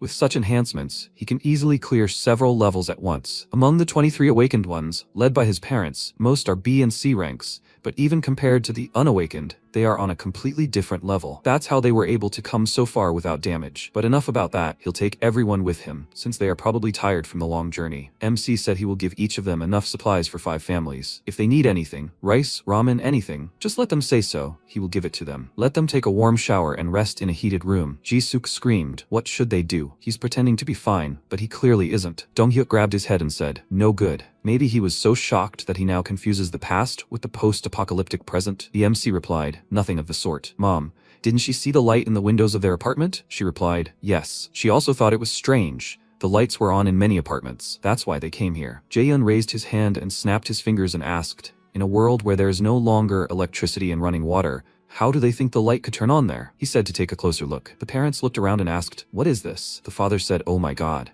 He created a bottle of cola and asked, does anyone want a drink? The people screamed, it's cola! Cola! The girl asked, can they really drink this? What a precious thing. The MC replied, of course. The people screamed, thank you. Jaehyun smiled and told everyone to drink a glass and then follow him. Using the absolute recluse gate, he brought everyone to the apartment complex and first showed the subordinates the apartments where they could live. He also gave them everything they might need, ramen, rice, eggs, and milk. They entered the house and Jisuk said, but Jaehyun, this is someone else's apartment. Can they really just live there? The MC turned around and said, they will return it when the residents return. But so far, that hasn't happened. Well, no need to worry about that for now. He opened the apartment and invited them inside, Mom and Dad. The girls bowed and screamed. They are greeting them. Mom widened her eyes in surprise and asked, son, are these his girlfriends? Jaehyun answered, no, it's not like they thought. Hyun said, they will serve them. Yejin fixed her hair and said, from the bottom of her heart, the MC said to stop. Why would they serve his parents? He irritably thanked them for their work and said that they could return to their business. The girls replied, okay. MC thought, and so, after sending them home,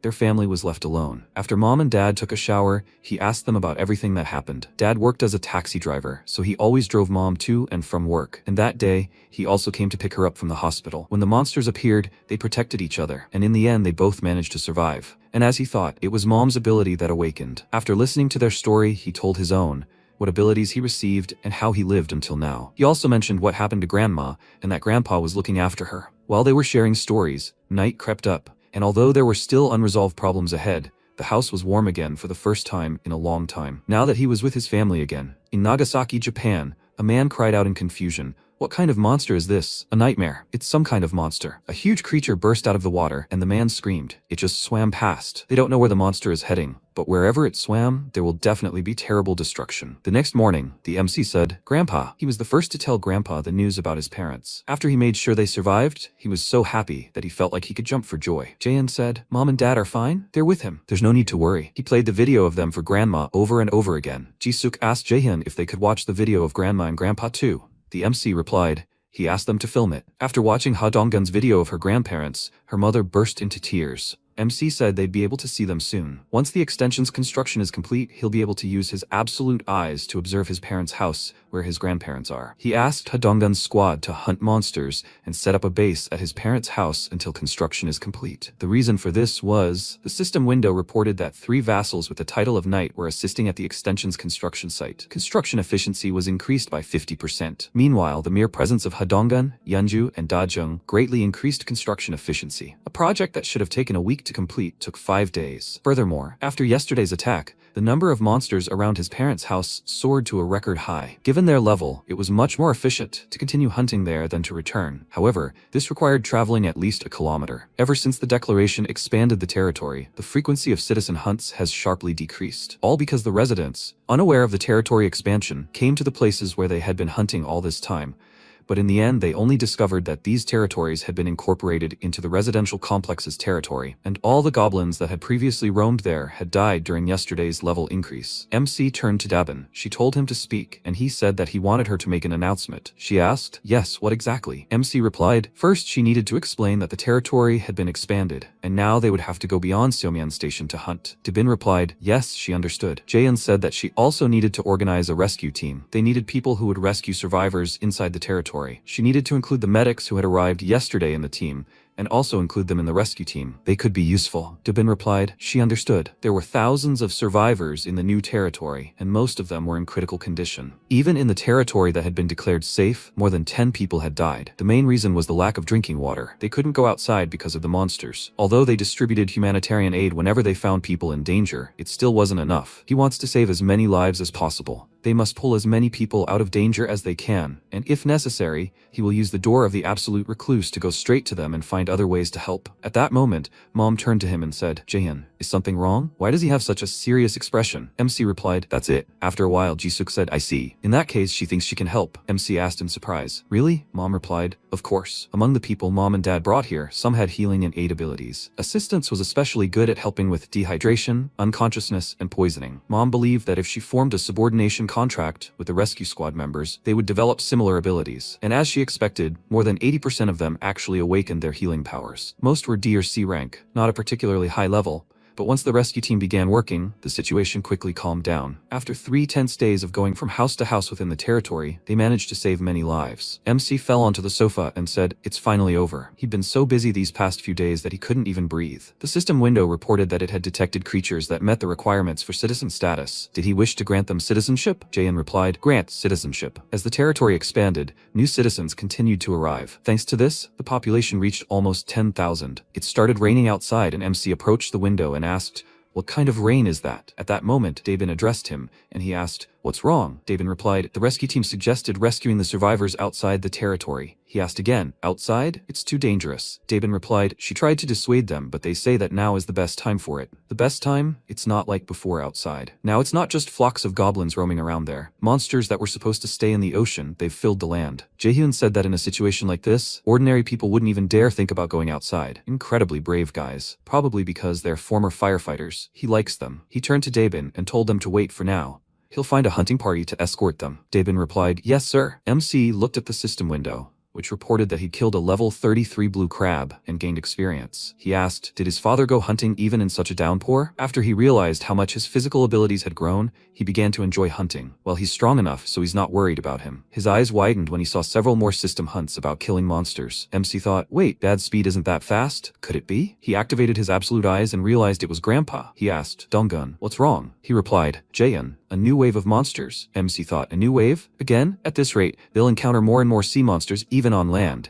and their numbers are much higher than usual at this time. Why is this happening? Unja said, something's wrong this time. Why are these monsters running towards them in such terror? Are they afraid of something? But what? A huge creature appeared in front of them, frightening everyone around. MC screamed in fear. What? What is that? A huge level 63 white dragon flapped its enormous wings, and Bunja asked, isn't that a dragon? MC thought, if he used the vassal summons now, he could save Ha Dongyeon's squad. But Grandpa, the guardian of the world tree, he can't leave the tree. Then he'll be left in danger alone. He can't allow this. However, he still can't order them to fight the dragon, since forcing them to fight such a monster would literally mean sending them to their deaths. The system window reported that 38 hours, 21 minutes, and 19 seconds remained until the extension's construction was completed. When the extension's construction was complete, the territory would have expanded enough to cut off this monster's head. But even with 50% increased efficiency and a construction pace increased by 1.5 times, it would take 38 hours, which meant they would have to stay there for more than a day. This was impossible. Was there really no other way? Suddenly, he saw that the monster had stopped. Bunja screamed. It would be difficult even for him to fight it alone. He would hold off the monster, and in the meantime, let them gather their people and run. The team screamed, they will fight together. The old man turned around and said, okay then, they will strike first. The people screamed loudly, and the MC ordered everyone to stand still. Dongjin frowned and asked, Jaehyun? He said, it may sound strange, but they should trust him and wait. Byung-ho, let him tell Grandpa not to do anything. Bunja asked. What? He shouted loudly. What are they doing? Don't they know how important it is to attack first in battle? Byung-ho asked for forgiveness, but Jaehyun said so. He told them not to fight. Bunja shouted, what? MC exhaled and thought. While he was looking for its weak spot, a status window appeared. The system window reported, a white dragon, level 63, a monster from the deep sea. Due to the fact that the creature has just laid eggs, it is in an extremely weakened state. The offspring of the white dragon can only hatch under the roots of the world tree. MC understood this as soon as he saw the monster. Perhaps it didn't come here to fight, What if it came here because the monster needs the world tree for the creature's young to hatch? The dragon said not to fear the guardian of the world tree. Bunja thought, a voice inside his head. The dragon asked, so this is the world tree? It didn't think it was that small. It must be careful. Bunja asked, what does the creature need? The dragon asked the guardian of the world tree to make a contract with it. The old man asked again, a contract? The dragon answered, yes. As long as the tree helps the monster regain its strength, it will protect it. A mark appeared on Bunja's hand, and the dragon said, whenever he is in danger, use it to summon the dragon. It will come. Anywhere, anytime. It held out the egg and asked him to take care of the dragon's child. The monster turned and started to leave, and everyone around froze in confusion. Deoksu said, if they had been attacked, they would already be dead. Youngho said, they survived because they obeyed Jaehyun's orders not to do anything. The system window reported that Citizen Kang Deoksu's loyalty has reached 100 points. Citizen Kang Deoksu has already registered as a vassal. The vassal limit has been increased. Citizen Kim Gayong's loyalty has reached 100 points. The citizen is already registered as a vassal. The vassal limit has been increased. Citizen Ha Dongjan's loyalty has reached 100 points. The citizen is already registered as a vassal. MC thought that Deoksu, Gayong, and Dongyeon had simultaneously reached 100 loyalty points, and the maximum number of vassals has tripled. That's 18 vassals in total. At this rate, there will be more than 100. It would be nice to register people Mom awakened as vassals, but he tried, and it turned out to be impossible. Once they enter into a subordination contract, they obey only Mom's orders and cannot be registered by him. Jaehyun ruffled his hair and said, if only he could awaken abilities himself, and those who awakened on their own were rare. He looked in surprise at the system window, which reported that Citizen Moon Byung-ho's trust had increased. His trust had reached 100 points and the teleport skill had been obtained. Jackpot, congratulations. The item, Awakening Pill, had been obtained. Jaehyun asked, why was he so lucky every time? The purpose of this pill was obvious. It awakens Byung-ho's ability to teleport. But where could he use it? Of course, this was the best option. MC turned to Daebin and asked him to bring his father here. Donghyuk said, his son. He widened his eyes in surprise and asked, what is this? MC replied, it's a gift. He asked again, a gift? Jaehyun replied, yes. He just needed to swallow it. Donghyuk popped the pill in his mouth and said, his son, he's so caring. He even brought him vitamins so he wouldn't exhaust himself. He widened his eyes in surprise and, covered in mana, asked, what's going on? He didn't feed him anything weird, did he? MC replied, Dad, let him just imagine teleporting from here to there. Father asked again, teleport? MC replied, yes. Donghyuk closed his eyes and thought, teleportation, yeah, like that.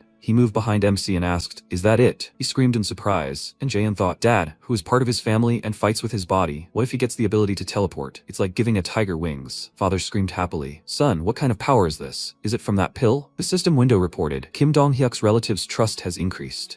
Kim Dong-hyuk's trust has reached 100 points. The skill, Increased Defense Energy, has been acquired. Can you even gain relatives' abilities when their trust reaches 100 points? Wait, if he increases Mom's trust, then he can gain her abilities too, right? The system window reported, Lee Ji-suk's relative trust is 97 points. MC thought, her trust is currently at 97 points. 3 more points, and he can get her abilities too. Good. He's in no hurry, because he has the secret to quickly raising trust. The next morning, the system window reported that the annex construction was complete. The dome began to spread, and the system window reported that creatures hostile to the absolute recluse had been spotted. The system windows reported that many monsters had been killed, and his skill level had been increased. His territory had been expanded. MC was covered in mana and screamed loudly in pain again, leveling up early in the morning. After finishing the annex construction, he cleared the entire new territory of the monsters that had spawned there. Kills count as his own. So even his experience gains were small, but the overall accumulations were incredibly huge. The system window reported that he had discovered creatures that met the requirements for citizen status. Does he wish to grant them citizenship? MC replied, grant citizenship. The system window reported that the number of citizens had reached 10,000. Once a certain number of citizens has been reached, citizens can acquire professions. The condition has been met. A profession research laboratory has been added to the list of buildings available for construction. Jaehyun thought these notifications were important, but right now he had more important things to do. He looked around and said, Mom. She asked, what happened? He wanted to tell her something. MC asked, she's been waiting for a long time, hasn't she? He extended his hand and suggested that they go visit their grandparents together. They can get there now. Let her get ready. Ji-suk burst into tears and asked, is this true? After a while, he opened the door and said, Grandpa, he's here. Bunja asked, who's there? He looked at him in surprise and asked, Jaehyun? MC replied, yes, Grandpa. He asked to be forgiven for scaring him. Ji-suk rushed to him and screamed, Dad. He stood up and said, oh my God. They hugged and he screamed, Ji-suk. She asked to be forgiven, but she's home now. She asked to forgive her for being so late. She really is sorry. She should have gone earlier. Bunja said with tears in his eyes, no. She has been through so much. She and her husband. Thank you for keeping her alive. The system window reported that Ji-suk's blood relative's trust had increased. The blood relative's trust had reached 100 points, and a subordination agreement had been received. MC thought that Dad couldn't come this time, because he was still saving people with the squad. That's why he hurried to bring Mom here first. He feels so good. This is enough for now. After a while, MC watched Bunja watering the plants and asked, "So, he says this is a tree, that is, the tree of the world, has grown and completely wrapped around the house?" The old man answered, "Yes." He himself was amazed when he first saw it. Jaehyun asked, "What about water and electricity? In these conditions, there will be interruptions." Bunja answered, "They get electricity from backup generators and water from what's left in the tanks. Although the reserves are running low, they ran out of gasoline ages ago." MC said, "Grandpa, he thinks he could fix everything." The old man asked, "What, him? How?" Jaehyun answered, he will show him." In a moment, the huge tank filled with water, and Bunja asked, "How so? It was practically empty just now." MC said, "He did it himself. He replenished the water and electricity supplies. Now they can live like they usually lived, and the monsters will not attack them anymore either." The old man asked, "Is this all thanks to his abilities?" Jaehyun answered, "Yes." Bunja said, "It's incredible." MC thought he would like to explain his powers and the citizen registration system to Grandpa properly, but it's not easy, so he will not rush. He said he will go down to the first floor. The old man told him to be careful on the stairs. He answered, "Yes, Grandpa." Then he used the absolute eyes. He will test his new skill. First, he will use the absolute eyes to see the place where Mom and Grandma are. He used teleport and moved to Mom. He thought it worked. So this skill can be used like that too. He can teleport through the absolute eyes too. This adds versatility to the skill. Jisuk asked, "Jaehyun, wasn't he on the roof?" MC replied, "Grandpa is busy there." "How is Grandma doing?" Mom replied, "It looks like she's just sleeping." "Thank goodness, she looks much better now." Jaehyun said he was glad to hear it. A system window appeared in front of him with the summoning of a creature for 10 billion won. MC said in surprise, "This is it, the activation button for the creature for 10 billion won." After he saw with his own eyes what the three-legged crow is capable of, he shouldn't even doubt it. The system window reported that 10 billion won will be spent on summoning the creature. Mom screamed, "Oh my god, what is this?" Jaehyun said, "This is his ability. She should not be scared and close her eyes for a second." Jisuk covered her face with her hands, and a cocoon appeared in front of them, from which a level 1 fairy peeked out. She looked around and Jisuk asked, "Is this?" MC answered, "She's like Blackie. It's a creature he summoned." Mom answered, "I understand." An old man entered the room and Jisuk asked, "Dad, is he back?" He answered, "Yes, Jaehyun took care of everything." She asked again, "Really?" Bunja answered, "Yes, he really is wonderful." He directed Mana towards Grandma's body, and the fairy quickly rushed towards him. MC asked her to stop and asked, "What?" Grandpa looked at her in surprise and asked, "What is this?" The fairy tensed, and the system window reported that the fairy's level had been increased. Natural recovery speed increased by 100%. Bunja asked, What is this? Whatever it is, let it stay away. This power." Suddenly, Grandma's voice rang out. "Old man, what did she tell him? How many times did she tell him to wash his hands after going on the roof?" Bunja's eyes widened in surprise, and Inshim said, "It was like seeing a ghost, darling." Then Grandma covered her mouth and asked why she was so sleepy. The next second, she fell down, and Grandpa looked at her in surprise and shouted, "What?" He ran up to her and shouted, "Darling, she has to wake up." Then he looked at the fairy and asked what she did. He sent a stream of energy at her and shouted, "One more time, she has to try again." He told her to do it. Then the protagonist walked up to him and said, "Grandpa." He looked at him and said, "Jaehyun," his grandmother. In response, he asked him to calm down first. Then he lowered his gaze and apologized for that. He lost his temper for a moment. He was very sorry. Tears streamed down his face. MC thought, while the fairy's level is still too low, however, he said that from now on, he should regularly supply her with life force. The higher her level, the longer Grandma will stay awake. He thought that he really found a way to wake up Grandma. The grandfather shouted, "Is he telling the truth?" He replied, "Of course." Then he said, "Oh my god, I'm grateful. What a relief." The protagonist then looked thoughtfully at the fairy and thought, it seems like summoning a creature isn't just some random summoning ability this time, and that it was, for example, connected to the Tree of Life. In that case, perhaps each creature he summoned had its own summoning conditions. He wasn't entirely sure what those conditions were yet,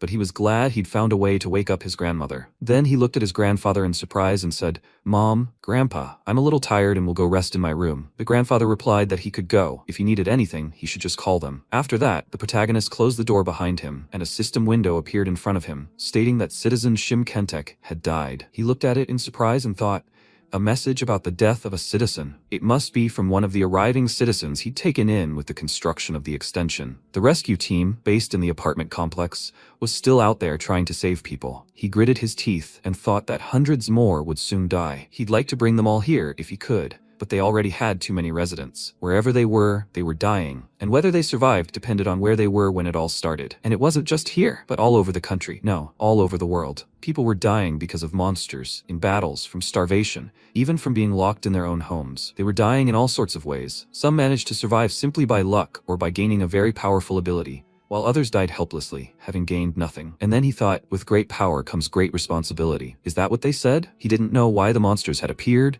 or why only his family members had such powerful abilities. The world had never given him the answers. He had always had to find them himself, and this time was no exception. He has a responsibility, as someone who has gained great power, to save this country. He clenched his fist and thought, well, or at least as many as possible. That's the answer he came to. Right now, he can grant a maximum of 220,000 citizenships. Of those, he's only been able to fill 10. He'll start by reaching the limit. If he keeps leveling up and building, then there's a chance he can save Korea. Incidentally, when he passed the 10,000 threshold, he received some kind of message about professions. It said that citizens can now learn professions, but he doesn't see any tabs in the management interface. Maybe he needs to build a profession research lab first. Then he said, build mode. A system window appeared in front of him, saying, Profession Research Lab 2500,001. A first-level profession research lab, a research center where citizens' professions are studied. After completing the research, citizens can learn the professions they've learned. The professions currently available were Hunter, who receives bonus items from hunting game. He thought,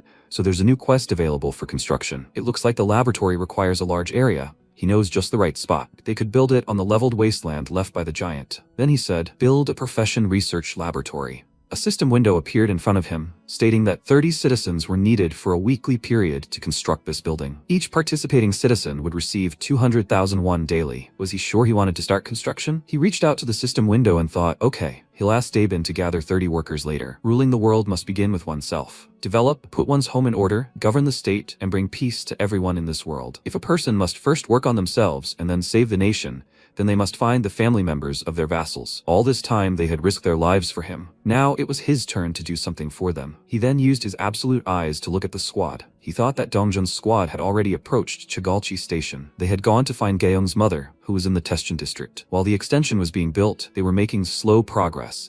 But due to the influx of monsters, even moving forward a kilometer was difficult. Then he approached the edge of the barrier and said, so he can't go any further. Fine then. He put his hand to his face and asked if they could all step back for a moment. At that moment, Byung-ho ran up to him and asked, huh, Jaehyun? They came as soon as they heard his call, but how did he get here? He replied that they hadn't seen each other in person for a long time. Byung-ho, he replied, so all those monsters suddenly died for him? MC smiled and answered, right. Where are the others? He replied that they were on their way and should be here soon. After a while, Dongyeon held out her hand and asked, so he's saying this part is now part of their territory? The protagonist replied, you could say that's true. If the safe zone had expanded this far, their operations would be much better. That's not all. Dongjeon asked, what? He thought the reason he'd stationed Dongyeon's squad here wasn't just because he needed to speed up the construction of the structure. With monsters swarming, it would be too dangerous to reach the Teskin district. Even the subway routes, which had been their best option, were blocked by hordes of monsters. But now that the extension was complete, the situation had changed. He smiled and said that by the end of the day, they'd be able to reach the Teschan district, where the Gyeong family was currently located. She asked in surprise, what? Is that really possible? Even with the new safe zone, before she could finish speaking, the MC said she shouldn't worry, they now have a way. Oh, one more thing. He'd like to make them all an offer. He thought,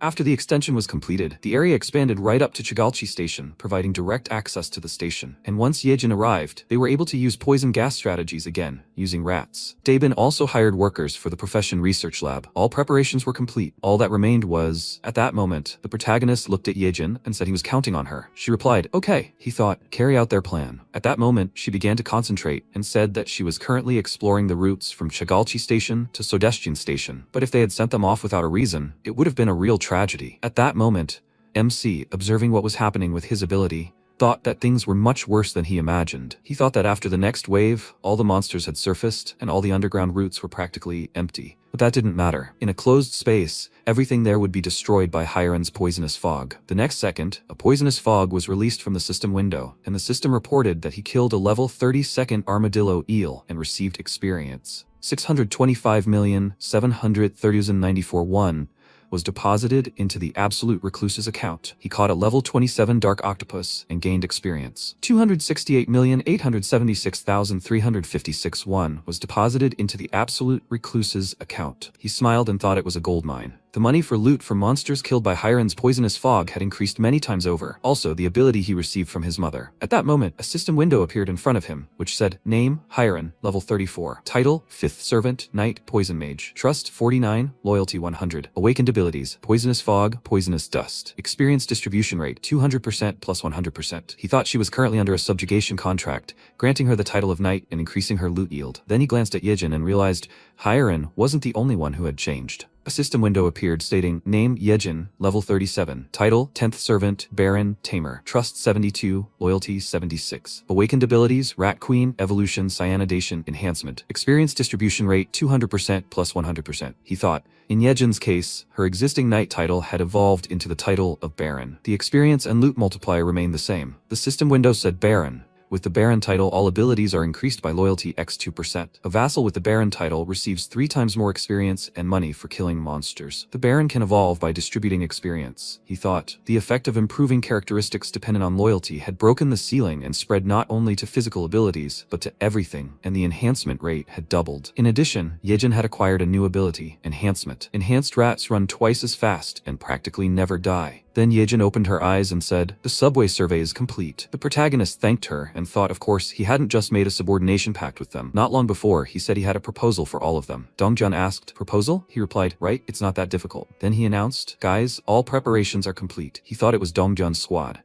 He told them to move out. They replied, okay. He thought the stat boost came with the contract. Dongyun and Dajun also received the Baron title, just like Yejin, and Yeonju had been promoted even higher. The system window said, Name, Hiren, level 45, title, 9th Servant, Viscount, Warrior. Trust 100, Loyalty 100. Awakened abilities, Werbear, Ancient Blood, Primal Madness. Experience distribution rate, 200% plus 100%. He thought she had received the Viscount title. The Viscount title worked like the Baron title. The system window said Viscount. With the Viscount title, all abilities are increased by loyalty x 3%, and a vassal with the Baron title receives 3 times more experience and money for killing a monster. The Viscount also increases the number of available vassal registrations by 3. The Viscount can develop by distributing experience. He thought the main difference was that it effectively increases the limit, and thus the maximum number of vassals to 21. At that moment, Deoksu shouldered his weapon and said, okay. So are they moving? A system window appeared, stating, Name, Deoksu, level 32, title, 3rd Servant, Knight, Commander. Trust, 93, Loyalty, 100.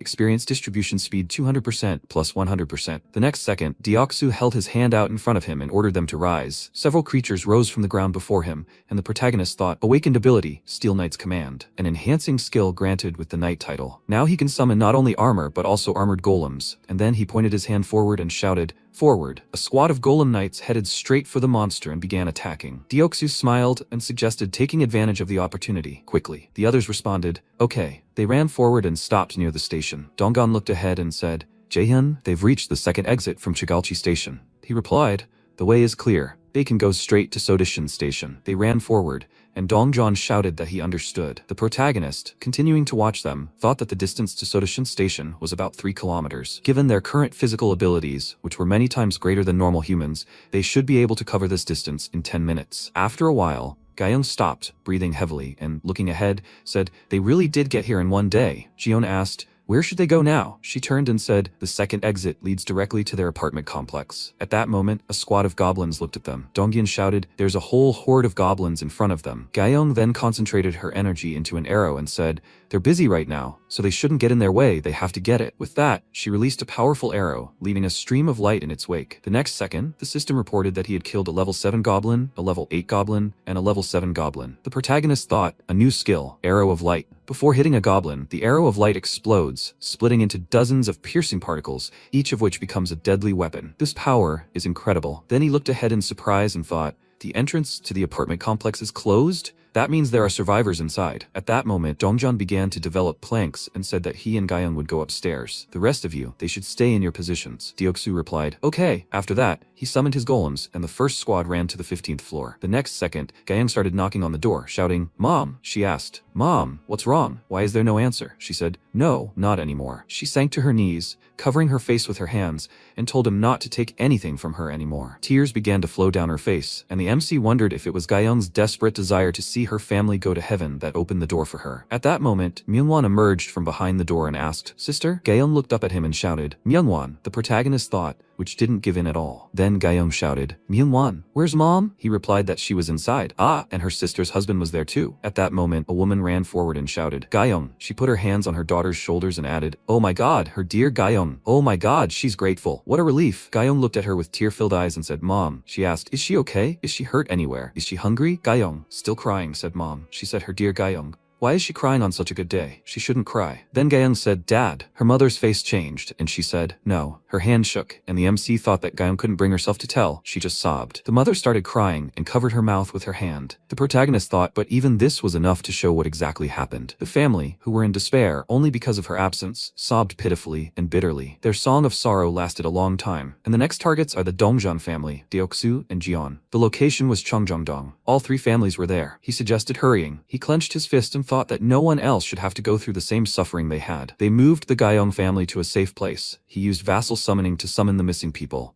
and then they headed to Cheonggyeongdong. The next second, Dabin said, "Here's the report." MC thought he received an unexpected message from Dabin at that moment. He said, "So, the common area is already full to the brim." She replied that that was true, and asked if it was possible to expand the common area. He thoughtfully replied that he was asking to send home those who had a house nearby. She asked if that was possible. He said that he was planning to create a common area outside the residential complex, for example, a community center or a district office. He was also planning to open small shops in various places, so it would soon be possible to live outside the walls of the residential complex. He thought that he knew they would reach the maximum one day. The good news is that the newly arrived residents are close to their homes, and when the safe zone's radius expanded to a kilometer, many houses were included. There are quite a few empty houses nearby. If they send everyone who lived nearby home, they'll have some free space to breathe. They also need to establish several bases around the perimeter to support the hunting parties and open several stores in the area. And then he said, "Dabin, she needs to hire staff. They need workers for the new perimeter bases. Can she?" She replied that he could rely on her, Jaehyun. Then he said, "Construction mode." A system window appeared before him. Open stores at selected locations, grants access to basic amenities, electricity, water, gas. Did he agree? He said he agreed, and then thought, well, where's the Dongyeon squad now? He started tracking them and thought, get a station? They got there fast. From here, moving forward should be a breeze. Hiren's poisonous fog can only spread as far as Gede Station. After that, they'll have to clear the way themselves. That's because the path from Gede to Dawn emerges halfway to the surface. But the good news is, the next second, he pointed his hand forward and shouted, "Blackie." He must tear them apart. Raven flew forward, straight at the goblins ahead, landing several attacks while Byung-ho drew his weapon. The protagonist thought Byung-ho had a new skill, invisibility. Jeon was growing rapidly. Dongyeon's squad had become much stronger than before. The next second, Deoksu summoned golems, and Dongyeon, turning around, shouted that they should retreat behind Deoksu's squad of knights. They were advancing without actually engaging in combat. Then he shouted, "Forward." The others ran after him and shouted, "Okay." They began to advance further. After a while, Dongjeon raised his hand and said, "Stop." He looked at the destroyed road and said that they couldn't pass through here. He leaned down and added, "They have no choice but to go down." The protagonist thought, most of the buildings here are 3 stories high. For warriors whose average level is between 30 and 40, this won't be a problem. The real problem is, what or who destroyed all this? How many monsters can break a concrete bridge? There are no large footprints nearby, so they can't be Cyclops. And yet, something capable of destroying this bridge is nearby. They must be careful and stay alert. He then transmitted to them to be careful. Dongjeon replied, "Yes, sir." After that, the protagonist thought Dongjeon's squad descended near Dawnay Station, from Menran to Ochuncheon, then to Busan University. The remaining distance to Cheonggyeongdong is 4 kilometers. They say there are living complexes there too. In that case, they should have gotten there without any problems. He hopes everyone got there safely. Then he heard a sound and thought in surprise, the doorbell? Well, that's not here.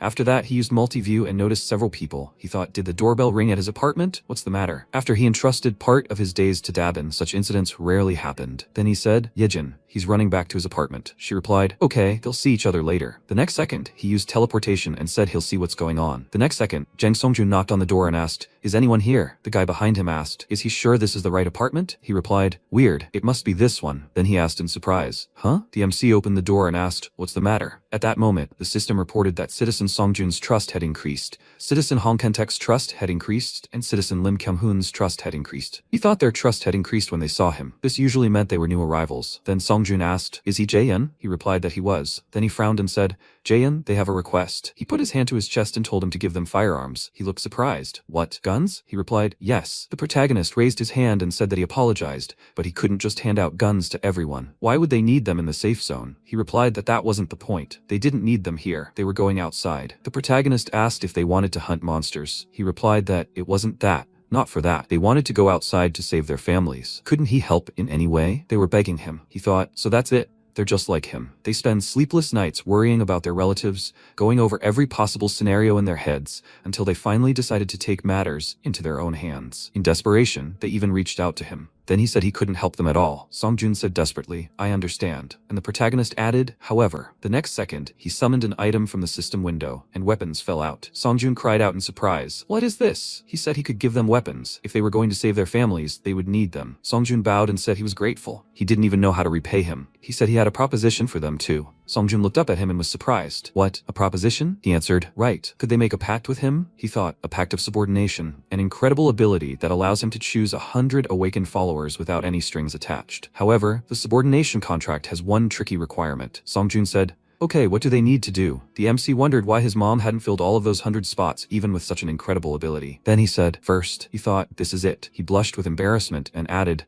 "They need to kneel." They looked at him in confusion, and Songjun asked, "What, he's apologizing?" He repeated, "They need to kneel." Songjun thought, so he's a guy who likes to be authoritarian? He then knelt down and asked, "Is that so?" The protagonist thanked him, then placed his hand on his head and said, "He's sorry. It'll only take a second." He continued to blush and added that from now on, he must obey him. Songjun awkwardly said, "Jaehyun, this." He said, he just had to say it out loud, that he would obey. He said he obeyed. The next second, his body was covered in powerful energy and a system window appeared, which said, Name, Songjun, Level 3. Trust, 48. Awakened abilities, Telekinesis, Experience distribution speed, 0% plus 100%. Money distribution speed, 0% plus 100%. Give task, Banish. Telekinesis, rank A, absorbs mental powers to convert them into physical ones. Songjun looked at his hands and was surprised. What's happening? His body is glowing. Then MC thought in surprise, what? An A rank skill, a jackpot he never expected had fallen on him. Then the system said, the store is open, buy one tangerine. Yes, this is the task. The task is to lift the tangerine using telekinesis. Time limit, 10 minutes. Reward, healing of mental powers. Punishment, none. Songjun asked in surprise, telekinesis? By the way, it is. The protagonist handed him a tangerine and told him to try lifting it without touching it. He frowned and replied, okay, he'll try. He began concentrating his energy. The next second, the tangerine tore itself away from the protagonist's hand. Songjun said the tangerine flies. It really flies. Jaehyun, he did it. He did it. The next second, the tangerine burst and the MC tried to shield himself from the flying juice.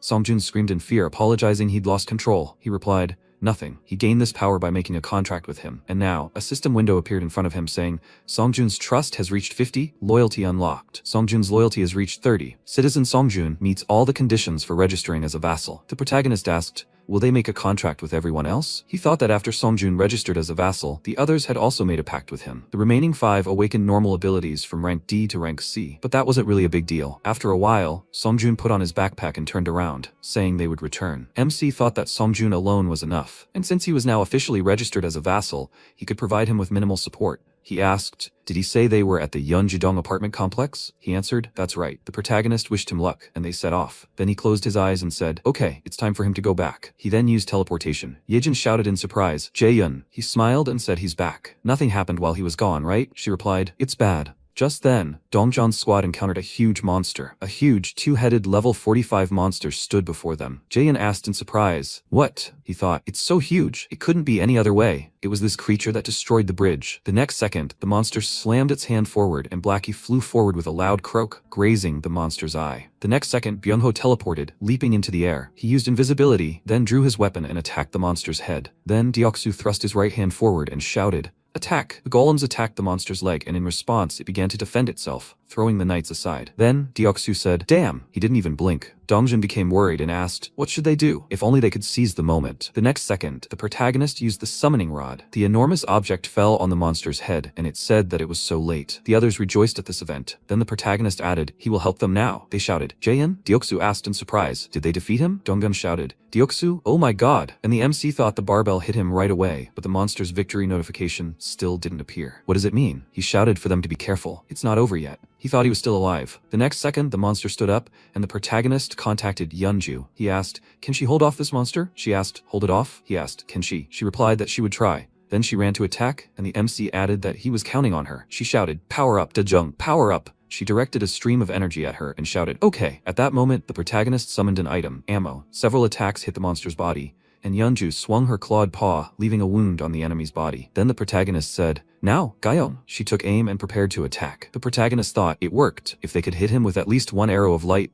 they could win. The next second, he thought in surprise, "What?" She fired the arrow, and there was a powerful explosion, but the monster threw several cars and huge objects in front of it. The group members covered themselves with their hands from the falling objects, and the protagonist shouted, "Yeonju!" She ran to the attack again, ending up behind the monster, and then attacked. The monster threw a huge bus into the air. Gyeong shouted, "He!" At that moment, the bus started falling on her, and the MC thought, "No." He screamed, "No." He thought that he could lose a very valuable person again. He has to think of something, anything. He has to find a way out, anything to save Gyeong. At that moment, a powerful stream of energy burst forward, leaving a huge hole in the bus. Gyeong looked ahead in surprise and asked, "Black flame?" She turned and asked, "What is that?" Donggun stood behind them. Dark energy concentrated around his hand, and he told them to run. He frowned and added that he was going to kill this creature now. At that moment, the protagonist fell to the floor and wondered what was going on. Yejin asked worriedly, "Jaehyun, is he okay?" He thought he was glad he had managed to buy himself some time. But what just happened? He replied that he was fine. His legs simply buckled. He wondered if this wasn't Donggun's awakened ability. So what had happened? At that moment, the monster aimed the machine at Donggun, and he drew his weapon and said, "It won't work a second time." He again released a powerful stream of energy, hitting the center of the monster, which screamed loudly. The next second, the monster's body flew apart. The system reported that he had killed a level 45 two-headed ogre and received a large amount of experience. 7,323,743,091 were credited to the account of the absolute recluse. Deoksu shouted joyfully, "They defeated him." Gyeong said, "Yeonju, is she okay?" She held up her finger, and at that moment, Byungho, looking at Donghyun, asked, "Hey, what just happened?" "Bad ability." He looked at his hand and said that he didn't know, but he used it. Was it probably Jaehyun who helped them? At that moment, the MC thought, "Black flames, maybe this ability only appears under certain conditions?" No. Would it be right to say that this ability belongs to him or Donghyun? It's hidden from him now, but that's not the problem. The pain is already approaching. The next second, the system reported that his skill level had increased, and he screamed loudly. He thought after he endured this pain again just like before. Yejin called out to him, and he said that everything was fine. To some extent, he had already gotten used to it. He thought that all the monsters in his territory had been processed into experience, and the people had been granted citizenship. But this time, something had changed. The system reported that a dungeon had been discovered. He was the first to discover this dungeon. A reward of 100 crystals had been received. He looked at the system window in surprise and asked, "What, a dungeon?" He thought that if the reward was crystals, then it must have something to do with this place. It was located behind the residential complex on the slope of Mount Hwanren. He should send Junhyuk's squad to scout it out. If he formed a subordination pact with him and the other members of his squad, their combined strength would be more than enough. Where was Junhyuk now? At that moment, he used his ability and noticed Junhyuk look ahead and ask, "What?" He looked at the dead monsters and asked, "Did they die on their own?" The protagonist wondered if they could see that during the expansion of the territory, the monsters they hunted were killed by this. Then he said, "Junhyuk." He was surprised. Was it Jaehyun? He asked him to lead his squad to his house. He had a favor to ask of them. He thought after he asked Junhyuk to come back, he and Yejin returned to the apartment, using the door of the absolute recluse. The Donggun squad had almost reached their destination, so he would no longer need Yejin's help. He looked at her and thanked her for her work. She looked at him awkwardly and said, "Jaehyun, can she really go rest? She thinks there is still something she could help with." He smiled and said that she had already done her best, Yejin. If he needed anything, he would call her again. For now, she should rest and spend time with her family. She replied, "If he says so, fine, she will go." With that, she turned around and looked at him with a smile. He waved and said, "Yes, have a good trip." She thanked him, and then he turned and said, "Well, Junhyuk's squad should be back soon." He thought the last time he checked on them, his help wasn't needed. Their abilities had already become strong enough that they could break through on their own. Besides, the biggest problem, the territory boss, had already been destroyed. Now all that remained was to run straight to the finish line. At that moment, his squad continued on, and he thought, perfect. The Deoksu and Gaeong families had gathered in this apartment complex. Finally, at that moment, Deoksu joyfully shouted, he saw their home. He suggested hurry and save them. They would bring them home safe and sound. Deoksu rushed forward and shouted for them to run with all their remaining strength. They responded. All right, the protagonist thought, just a little bit more. Just a little bit more. They would be able to meet soon. Deoksu thought that they would all set off together towards the safe zone, towards a happy life. And then he stopped abruptly. Donghyun looked at him and asked why he suddenly stopped. He looked ahead in fear and said, "Damn, guys, it seems they're too late." At that moment, several monsters were moving towards them. A level 31 black orc, a level 35 black orc warrior, The protagonist thought high-level monsters above 30 were emerging in droves from the underground parking lot. Deoksu said, "It can't be." The protagonist thought, but the meaning of his words was undeniable. He shouted, "It can't be." He thought, the chances of there being any living people left inside are 0. What does that mean? The next second, Deoksu pointed his hand forward and ordered them to rise. He said, "All these monsters." The MC thought Donggun, Deoksu, and Gyeong's families most likely ended the same way. Then he shouted, "They must kill them all." At that moment, Gyeong looked at Donggyun and called out to him. His body was covered in powerful energy, and the next second, a flash of powerful energy erupted from his body upward. A powerful explosion followed, scattering the monsters around. Donggyun stepped forward and said, "Start the battle." He then ran at the monsters, concentrating the energy in his weapon. He aimed it forward, and the monsters looked at him, after which flashes of energy hit their heads. Jian fired several bullets from his weapon, and Deoksu ran forward, swinging his weapon. He smashed several monsters, and at that moment, the protagonist pointed his hand forward and shouted, "Summon items, warhead." The next second, several system windows appeared,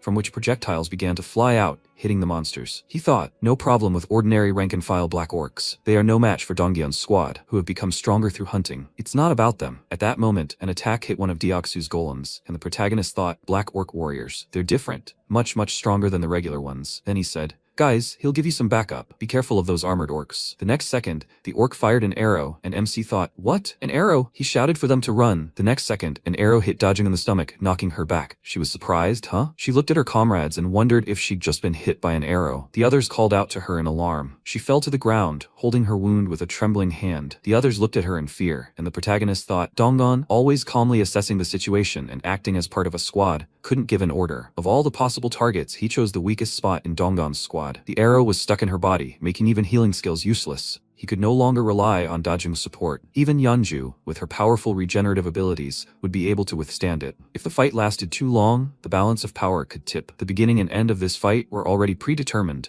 and now was the last chance to escape. He needed to let everyone escape by summoning his vassals. That's what he would do. At that moment, the monster swung at Donggyun, and MC shouted loudly, "Donggyun!" He looked ahead in surprise, and Dajung shouted, "She's okay." He thought, with their bare hands. She shouted, "They need to come to their senses and save themselves." She concentrated energy in her hand and directed it at the wound. He thought, she pulled out the arrow? Then she shouted, "Until they check, how are their families?" The next second, Donggyun attacked the monster, and the protagonist thought, even after pulling out the arrow, Dajun would feel pain for a while and wouldn't be able to think clearly. Initially, it would have been right to give the order to flee immediately. However, like those currently fighting, he too must now share their anger. With these thoughts, he called up the status window and thought, this is why he won't choose to flee. Then he shouted, "Donggun Deoksu Gyeon, everyone, upgrade to level 40. He thought he would choose the path that would make them stronger. A system window appeared in front of him saying, "Attention, the cost of upgrading to 40 is 1 billion for each level." Is he sure he wants to do this? He shouted that he didn't care. Then the system announced, "Donggun, Deoksu, and Gyeon have reached level 40. Donggun looked at his hand and said in surprise,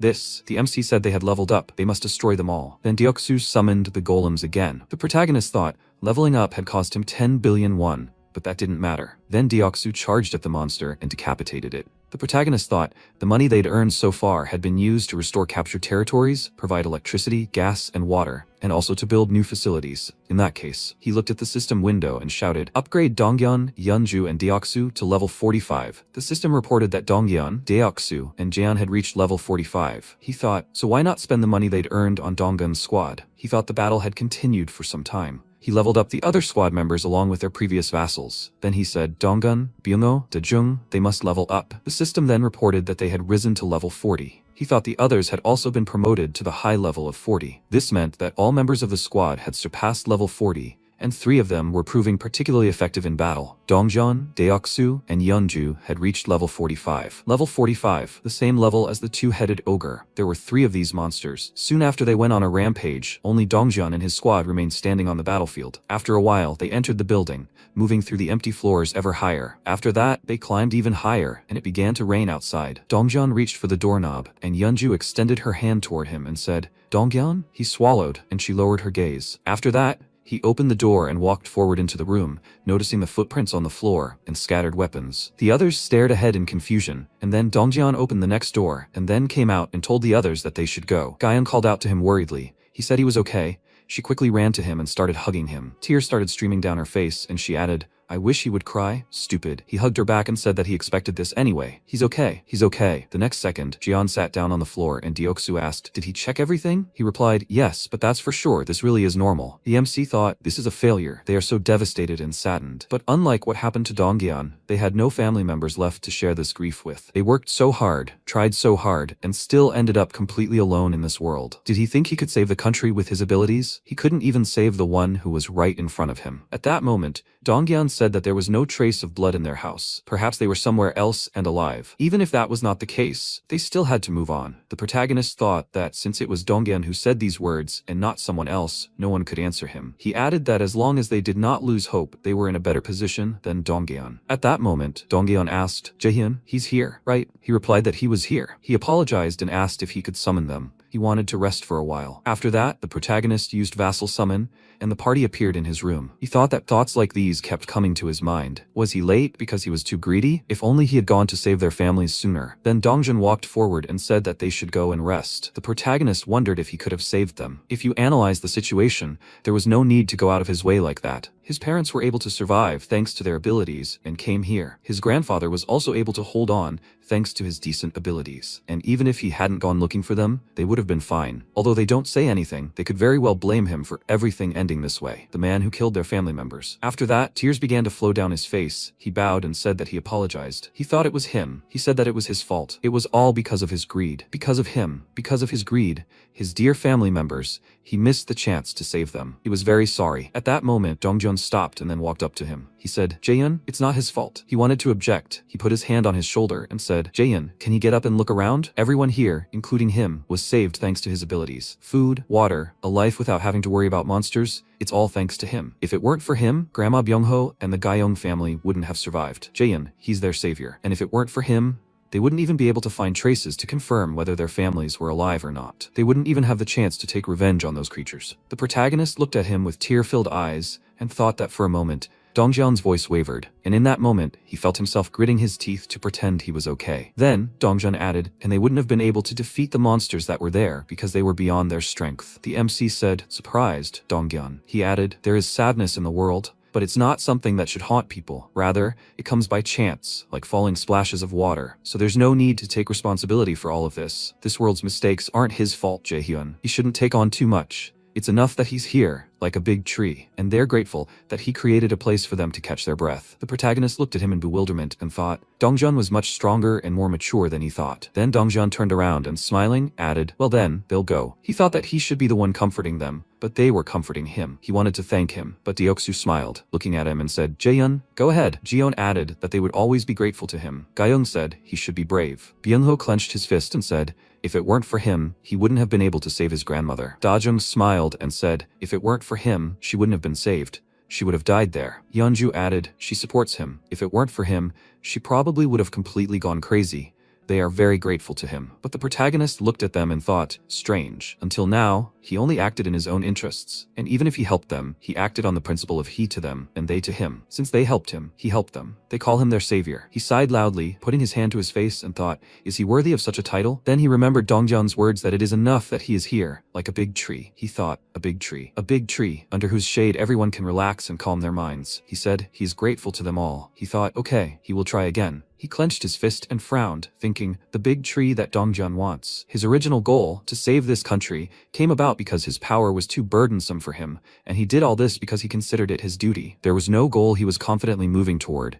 He wasn't even confident enough in his abilities for it. He was simply counting on hunting monsters now, leveling up, building outposts, expanding his territory. He was abandoning the impossible goal of saving the entire Republic of Korea. Instead, he would become a great tree, creating a place where people could rest peacefully in its shade. Now, he was confident he could achieve this. Then the system reported, Lee Hyunchan's trust had increased. Hyunchan's loyalty had increased. Shin Ayeon's trust had increased. Ayeon's loyalty had increased. He thought, exactly. Showing what he was capable of was the surest way to gain trust. Then he said, guys, he will now make his proposal to them. Junyuk said, yes, he must speak. He extended his hand forward and said, First, this proposal is for those present here. He asks them to enter into a contract with him. Junhyuk was surprised. A contract? After some time, they entered into a contract with him, and Ayeon said that they were the last ones. So it's all over now? The MC wiped the sweat from his forehead with his hand and said, "That's right." He's grateful to them. He thought it would be difficult to make a contract with several people at once, but the preparations are complete. Then he said, "Junhyuk." He replied, "Yes, Jaehyun." He said, "In that case, they'll get to the main thing." He told him to speak. The protagonist said, "This time, when the territory expanded, the entire Hwanyong mountain ended up inside the territory." Junhyuk waved his hand and said, "That's the mountain behind this place." He replied, "Yes, and it looks like a dungeon has appeared there." Junhyuk, he'd like to entrust the exploration of this. Can they handle it? He smiled and said, "Of course." He's grateful for his trust.